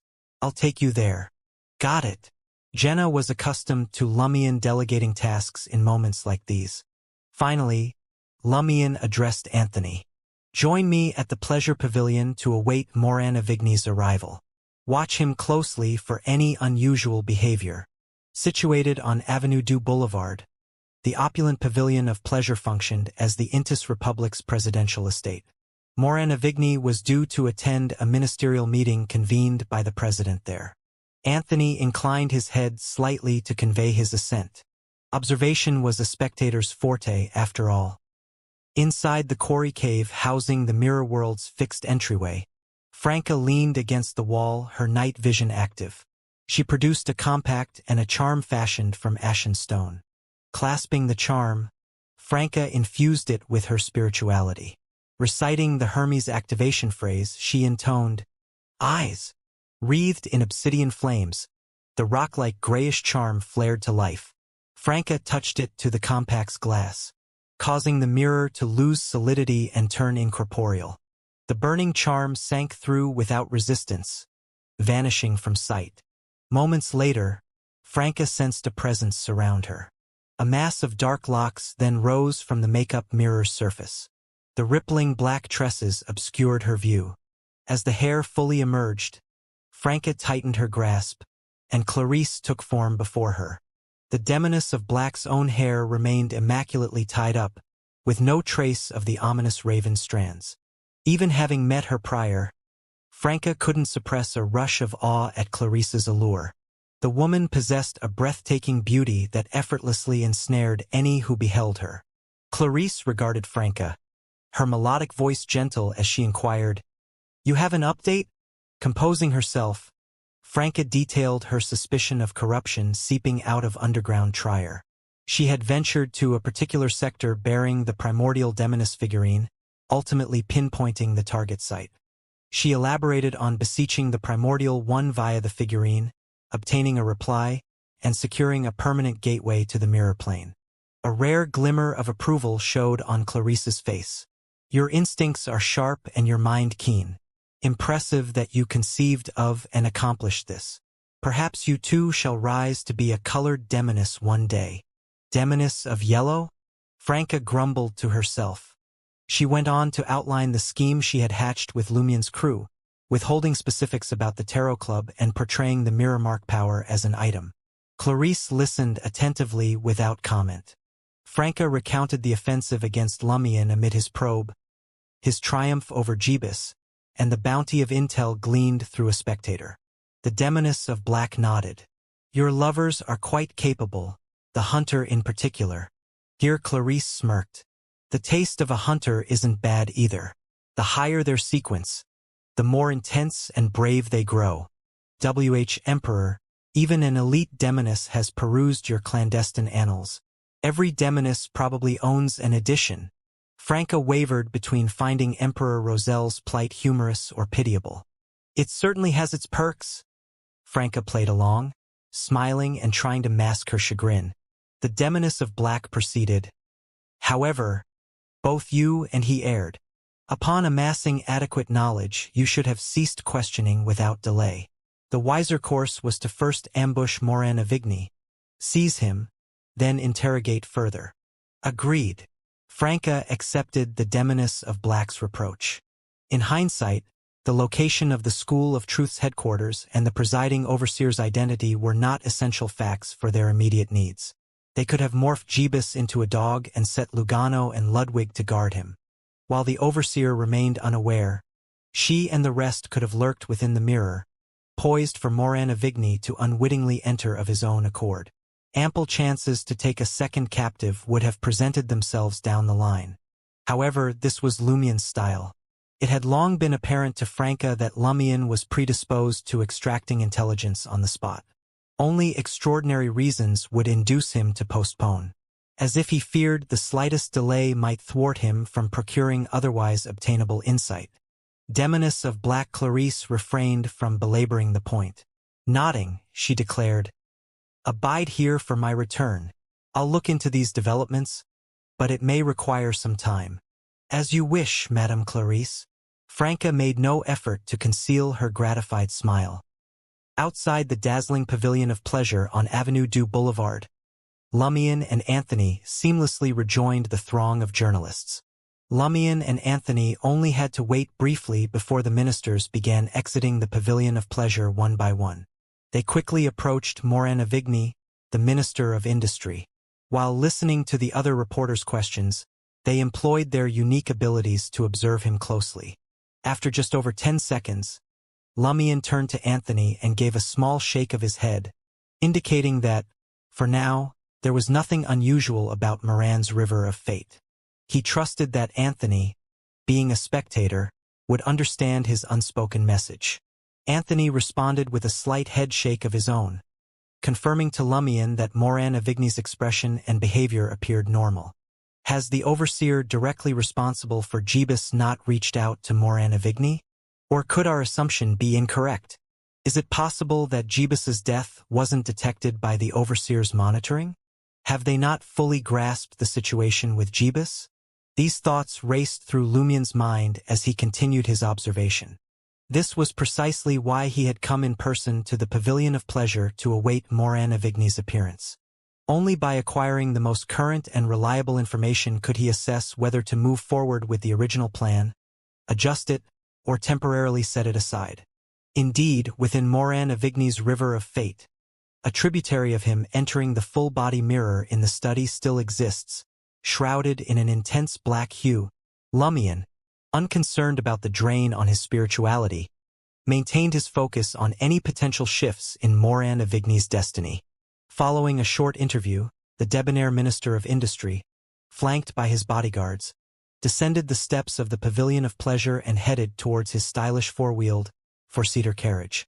As the valet opened the carriage door, Moran Avigny pulled out a small hand mirror from his pocket, seemingly checking his appearance. In Trier's high society, this was a typical occurrence. Men's cosmetics and grooming had long been in vogue. Moran Avigny peered into the hand mirror, his dark gray pupils abruptly widening as his expression subtly changed. Nearly simultaneously, Lumion, with his silver-black eyes, detected a notable alteration in the Minister of Industry's fate tributary. None of the tributaries suggested Moran Avigny's entry into the study's full-body mirror. All relevant choices had vanished.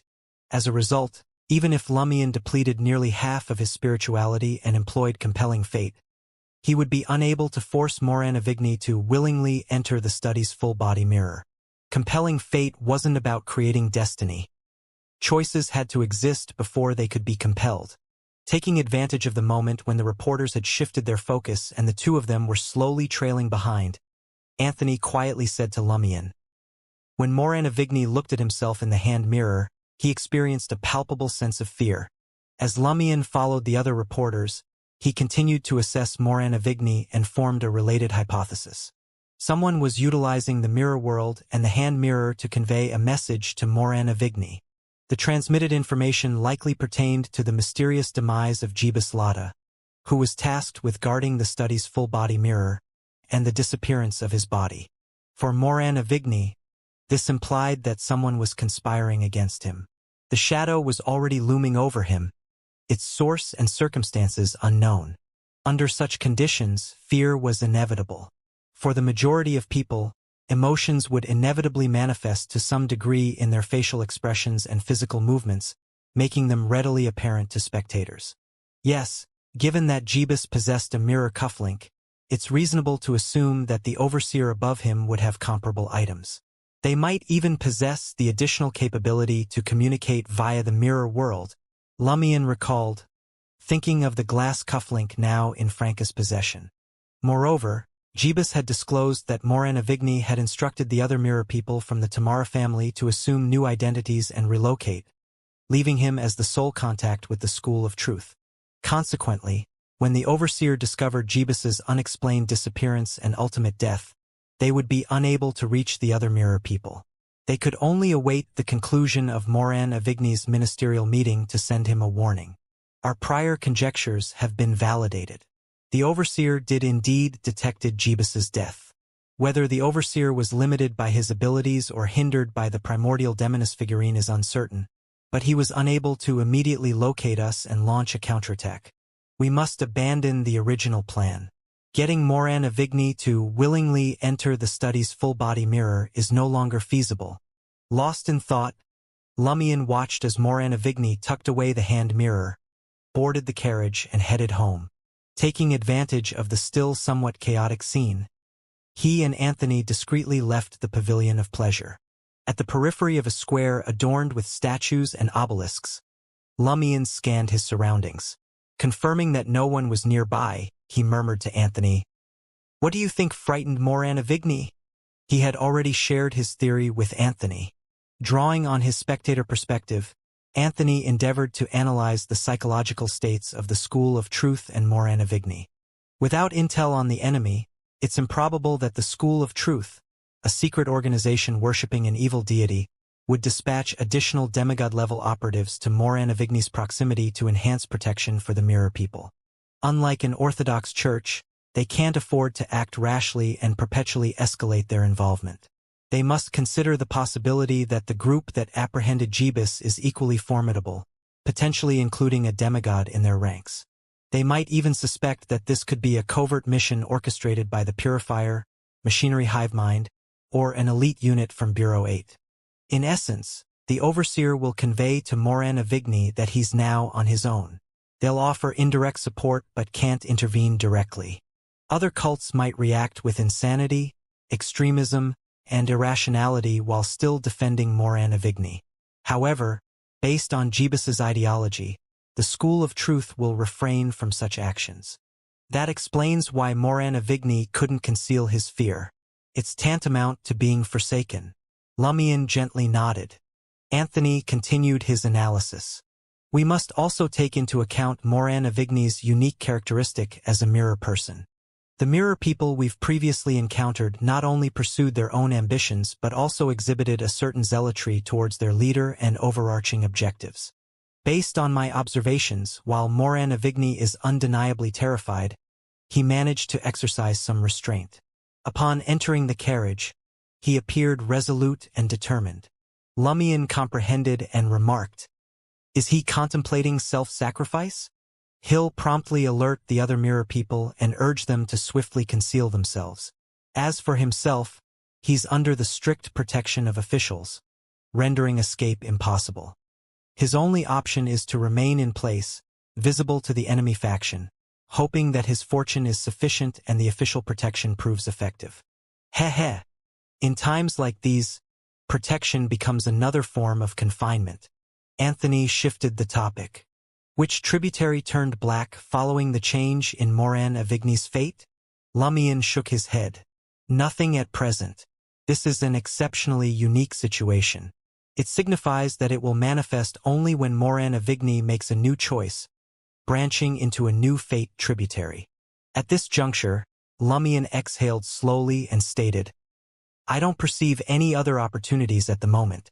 It would have been good if the Overseer had acted rashly and protected Moranavigny. The Demoness of Black should be awaiting him. Let's locate Jenna and Franca first." In the quarry cave housing a permanent entrance to the mirror world, Franca, who had been patiently waiting, witnessed black hair re-emerge from the mirror, descending strand by strand. Demoness of Black Clarice materialized and spoke softly. "Currently, no Beyonders are concealed behind the relevant mirror. They must have abandoned Moranavigny. I'm unable to provide assistance at this time. You must reevaluate your strategy and devise a means to capture Moranavigny, who is under the robust protection of official Beyonders, without entering the mirror world. Do you have a solution in mind?" Franca wished to inquire but refrained out of concern for offending the Demoness of Black. Instead, she simply replied, "Understood." In a secure safe house within the administrative district, Jenna informed Lumion and Anthony, "Madam Judgment has instructed us to halt further action for now. She needs to confer with the other major Arcana cardholders regarding the information obtained from Jeebus." With Ma'am Hermit, Lumion pondered silently, immersed in thought. He gave a small nod and said, "Let's go find Franca." After rendezvousing with Franca in the subterranean quarry cave and sharing their discoveries, Lumion sighed and declared, "For the time being, we have no choice but to abandon our efforts." As Franca and the others nodded in agreement, Lumion suddenly heard a resounding voice. "Don't you believe you're capitulating prematurely?" Did you fail to notice any issues? Termaboros, why is he offering me guidance? And it's not an urgent matter that threatens him? Lumion couldn't help but furrow his brow. Termaboros's profound voice persisted. Consider this. If you were an overseer, what actions would you take in such a scenario? Naturally, they would reduce personnel and conceal themselves to prevent the enemy from discovering clues and pursuing them. Lumion muttered under his breath. Beyond this, what else can they do? How can they indirectly aid Moran Avigny? Franca, Jenna, and Anthony observed Lumion as he mumbled to himself, awaiting his ultimate explanation. Abruptly, a possibility occurred to Lumion. He gazed at his three companions and said in a low, serious tone, "Under the table transaction. Safeguard Moran Avigny through a high level under the table transaction. That's why we each abandoned the plan for distinct reasons. Even the River of Fate currently shows no death calamity for Moran Avigny. We were under the influence of an under-the-table transaction?" Franca carefully reviewed the entire situation but couldn't find anything out of the ordinary. The only thing that stood out was that the Demoness of Black probably had a way to quickly extract Moran Avigny while he was under the protection of an official Beyonder team. She clearly knew how to exploit the mirror world, yet she burdened everything upon her. Of course, her actions made sense when put into context. Even though Moran Avigny's security detail consisted of mid-sequence Beyonders, this was Trier, the capital of the Intis Republic. It was a diocese of great importance to both the Eternal Blazing Sun Church and the God of Steam and Machinery Church. Numerous demigods were posted there, ready to intervene at a moment's notice. If the Demoness of Black couldn't end the fight quickly and eliminate all witnesses, she would face severe repercussions. Official Beyonders might even track her using specialized sealed artifacts.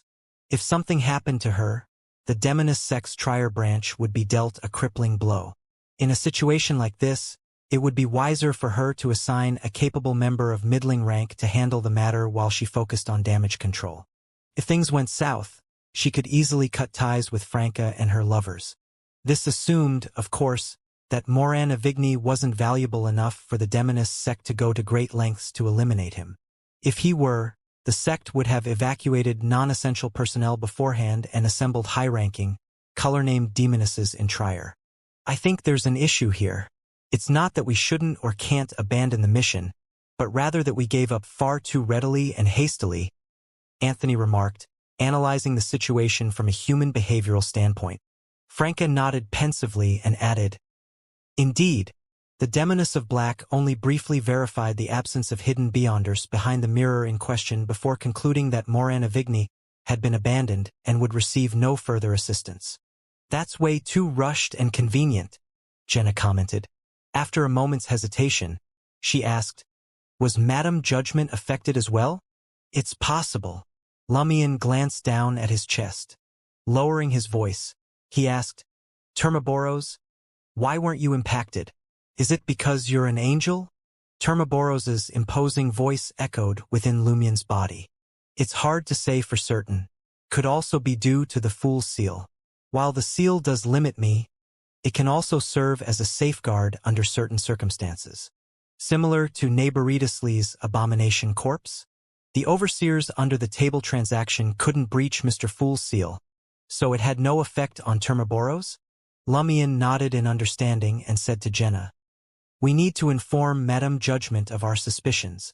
If an under-the-table transaction is indeed at play, she'll undoubtedly break free of its influence and offer new guidance once alerted. If she's unaffected, the messenger will just have to put in a bit of extra effort." "Got it." Jenna grasped Lumion's point. "Even though we suspect an under-the-table transaction, we can't act recklessly right now. We still require fresh directives from the major Arcana cardholders." As Franca waited for Madame Judgment's reply, she let out a sigh.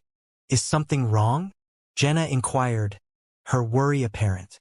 Franca responded with a mix of sorrow and outrage. This under-the-table transaction was exceptionally lavish. It impacted no fewer than 2 demigods. The overseer of the School of Truth must have paid a steep price and offered up a considerable number of precious items. "Sure, that's all true, but what's it got to do with you?" Why are you so worked up about it? Jenna blinked, struggling to grasp Franca's train of thought. Franca elaborated. Once Madame Judgment apprehends or eliminates him with our assistance, there won't be much left in terms of spoils of war for us to divvy up. We might end up with another penniless target like Jeebus. Lumion, Jenna, and Anthony were momentarily at a loss for words. You're already worrying about hypothetical future spoils? Lumion shifted the topic and turned to Franca and Jenna. When I posed those final 2 questions to Jeebus, why did you 2 lean in closer to me? Did you sense that something was about to go awry? Naturally, it was a demoness intuitive premonition, Franca declared smugly. While I couldn't pinpoint what exactly would happen, being nearer to you provided me with more options for dealing with potential threats. Jenna gave a subtle nod, indicating that she felt the same way. Lumion faced Anthony. What about you? Anthony answered honestly. I suspected that the last 2 questions would snap Jeebus out of his hypnotic state. Franca and Jenna's reactions indirectly validated my concerns. Given that, it seemed prudent to take cover behind you too. So you're using us as human shields? Franca remarked with a wry smile. Anthony nodded earnestly. You 2 have mirror substitution at your disposal. Fair point, Franca conceded. After a short while, Madame Judgment's messenger delivered a response. The message was succinct. Proceed with your course of action. Does this imply that the major arcana cardholders will monitor the situation? Have they consulted with Ma'am Hermit? Lumion nodded thoughtfully and grinned at Franca and the others. Let's stick to our initial plan. The initial plan? Franca started, taken aback. Precisely, Lumion confirmed, still smiling. Over the next several hours, potentially even a full day, the Overseer and the other mirror people certainly won't be guarding Moran Avigny from behind the full-length mirror in his study. That should be a necessary condition for the under-the-table transaction to succeed. The Demoness of Black has already inspected those locations, and the Overseer is unaware of when she might do so again. He needs to allow sufficient time. Put another way, if we conceal ourselves within that mirror, we'll be safe from disruption and harm. Jenna's brow furrowed slightly. But doesn't the heart of the issue lie in the fact that Moran Avigny won't be entering the full-length mirror anytime soon? How can we ambush him? Jenna abruptly trailed off, as if a thought had just occurred to her. Lumion's grin widened. The Overseer may resort to an under-the-table transaction, but so can we. Indeed, the authority holders under-the-table transaction. Franca immediately grasped Lumion's implication.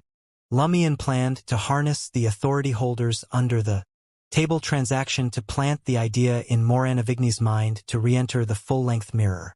As for how an under-the-table transaction would enable such an arrangement to work, that wasn't their concern. Even the Overseer probably didn't know the inner workings of the under-the-table transaction. Under-the-table dealings were, in a sense, a black box, with magic mirror divination verifying the level of risk. Lumion, Franca, Jenna, and Anthony ventured into the enigmatic and shadowy realm via the mirror world and trance affixed to the jutting rock. Surveying the spiderweb-like void passageways stretching to unknown destinations, Lumion activated the mirror mark contract imprinted on him. He then addressed Franca and the others. I can detect the full-length mirror and determine its precise whereabouts. In that case, let's make our way there immediately. Franca pulled up her assassin suit's hood once more and latched onto Lumion's arm.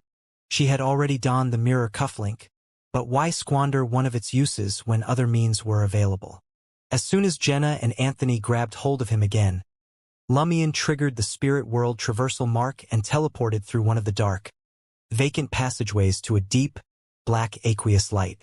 The aqueous light signified a mirror with a corresponding hazy zone linked to myriad illusory tunnels akin to spiderwebs. Lumion peered into the dark aqueous light and observed the scene through the glass mirror. It was undoubtedly Moran Avigny's study. Franca likewise recognized the target's position and breathed a sigh of relief. I'll handle the under-the-table transaction. Allow me. Lumion smiled. Given what transpired earlier, I might encounter demons even without the authority holders under the table transaction. In that case, I might as well use it freely. He was alluding to the events surrounding Narration. Very well. Franca yielded to Lumien's reasoning. Then I'll cover the cost. She produced 5,000 d'or worth of gold from her traveler's bag. Lumien accepted without protest and said to Jenna and the others, "The transaction I aim to complete is to instill in Moran Avigny the notion of entering the full-length mirror in his study. Then, I'll employ compelling fate to transform that notion into reality. This is far simpler than directly compelling Moran Avigny to enter the mirror. The price will undoubtedly be lower." Understood.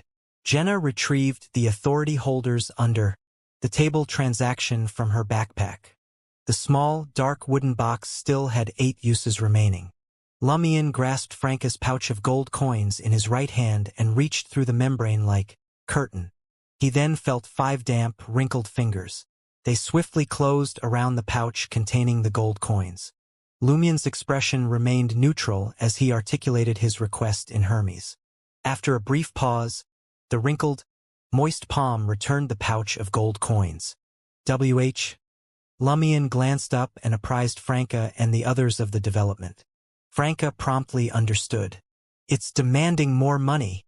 Her heart sank as she produced additional banknotes and gold, but the slightly cold, wrinkled palm kept rejecting the payment. Lumien contributed tens of thousands of d'or, yet the transaction still wouldn't go through. Could it be that under the table doesn't desire money or gold? Jenna recalled Jeebus's insights regarding the broker pathway. Perhaps it requires a mystical item? Lumien pondered, considering what he could offer. Franca deliberated for a moment before suggesting, "What about the blood gold ring?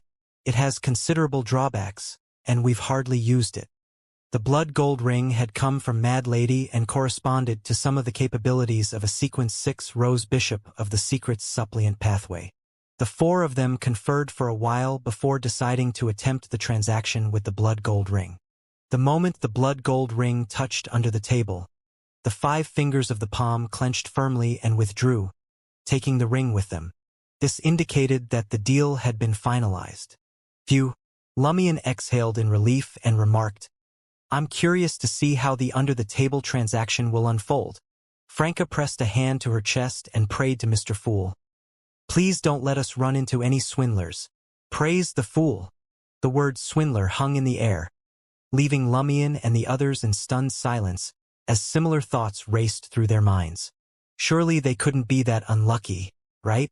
Jeebus had warned them about the possibility of running into swindlers during an under-the-table deal, but Franca's previous experiences with authority holders under-the-table transaction had always been reliable.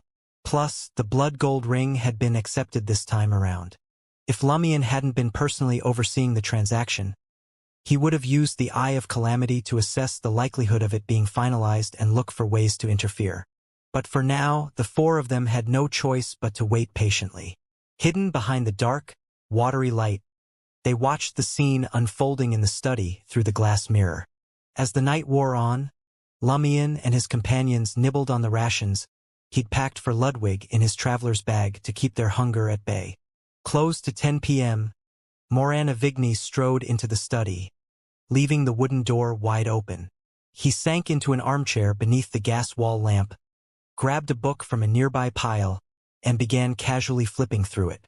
The purifier team tasked with his protection remained stationed at the door as usual, never setting foot inside. Moran Avigny had always insisted on this arrangement. He'd even signed contracts with the purifiers, Machinery Hivemind members, and Bureau 8 team, acknowledging that he was willing to take on the associated risks. The security detail understood. A politician's study likely concealed all sorts of shady secrets. Keeping people with beyonder powers from entering was a way for Moran Avigny to protect himself. As was his custom, Moran Avigny left the study door open instead of shutting it, making it simpler for the purifiers to keep an eye out for any potential trouble. While perusing the books, Moran Avigny would occasionally glance up at the full-length mirror positioned just out of the purifier's line of sight, his thoughts seemingly far away. At the same time, Lumien's eyes, hidden within the mirror, glinted a silvery black. Peering through the glass, he studied Moran Avigny's river of fate. Looking closer, he confirmed that the Minister of Industry had indeed gained several new fate tributaries involving stepping into the full-length mirror. One of them was even cloaked in a thick, black hue.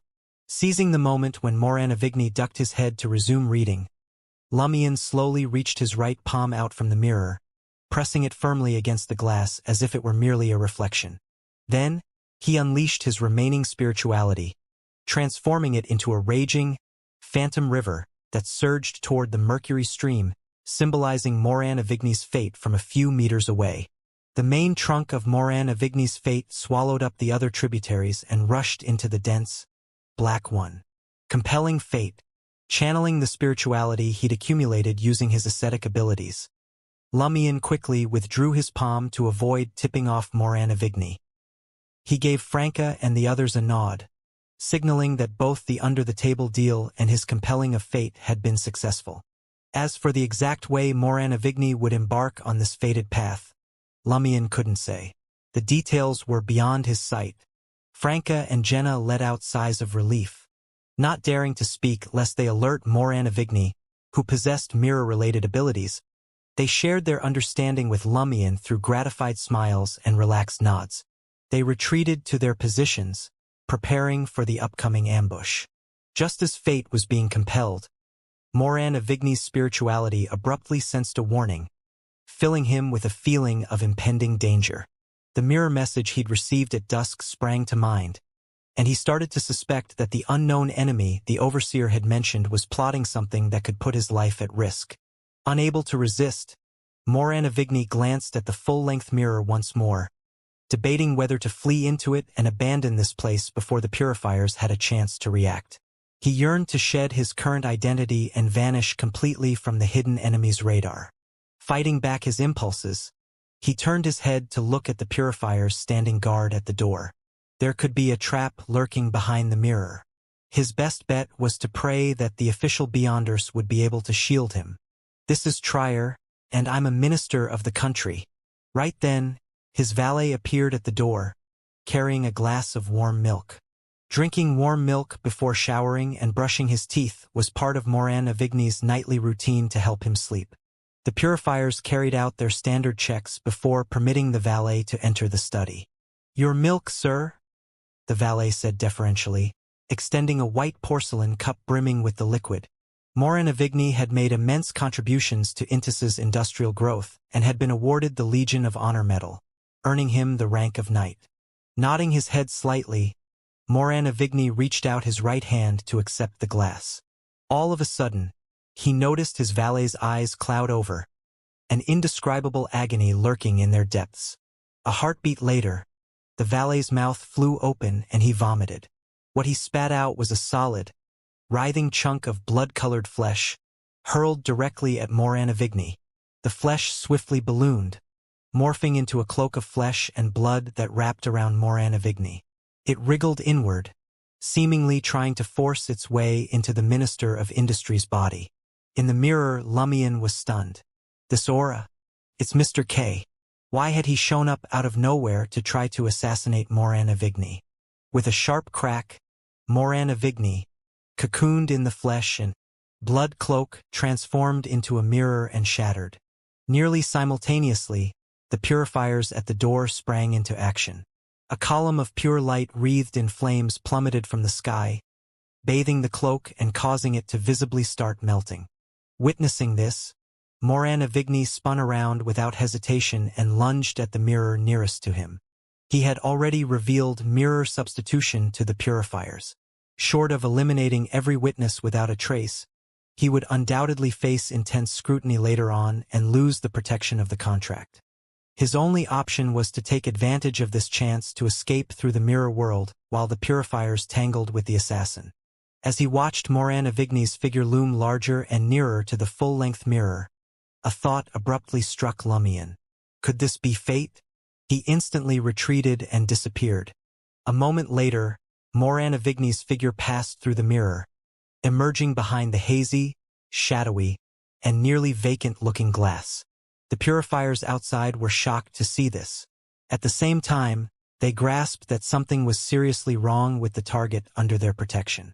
Their attention wavered briefly, Taking advantage of the distraction, Mr. K changed grazing targets and teleported away from Moran Avigny's residence.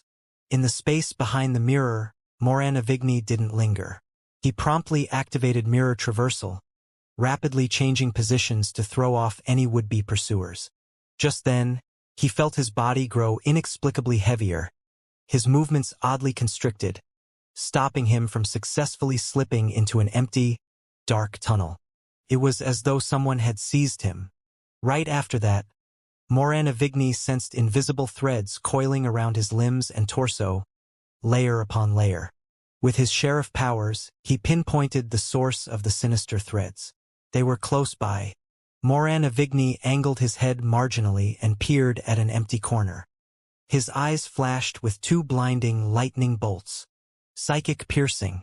The lightning lanced out, hitting the empty spot. A sharp cracking rang out, scattering shards of shattered mirrors. At the same instant, Jenna, dressed in a black gown and veiled bonnet, materialized behind Moran Avigny, gripping a small, elegant revolver. Bang! She squeezed the trigger, targeting Moran Avigny's vest. The yellow bullet, wreathed in silent black flames, struck the target's body with precision at close range. Crack! Moran Avigny deployed mirror substitution yet again.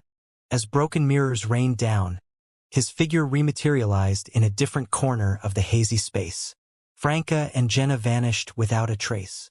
Feeling the intangible threads enveloping him, Moran Avigny thrust out his right palm and intoned in ancient Hermes.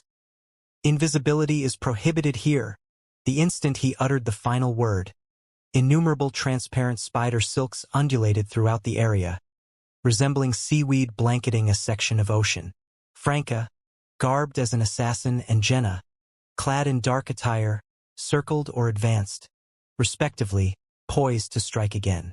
Realizing that the two foes couldn't touch him for the moment and that the invisible spider silk hadn't constricted, Moran Avigny had no time for a counterattack. He immediately sought to use mirror traversal to flee the area. Out of nowhere, Moran Avigny's eyes bulged, his expression contorting with viciousness. His body shattered once more, assuming the shape of a mirror. Not far off, Anthony Reed, dressed like a veteran, appeared. He had just cast frenzy on Moran Avigny. The prohibition of invisibility rule didn't constrain him since he wasn't invisible. However, Moran Avigny himself hadn't been looking in Anthony's direction. After employing mirror substitution multiple times, Moran Avigny rematerialized on the far side of the space, putting distance between himself and Franca, Jenna, and Anthony. Grasping that yet another enemy had entered the fray, he fled with intensified urgency. Right as Moran Avigny was poised to activate mirror traversal, Franca lowered her hood, unveiling her radiant, refined features. As she did, the diamond necklace adorning her neck emitted a subtle glow. Beatrice's necklace. Moran Avigny's body flushed with heat. His gaze magnetized to Franca's lake-blue eyes, her high, delicate nose bridge, her fair, flawless skin, and her lush, crimson lips. For an instant, his desire to escape slipped his mind.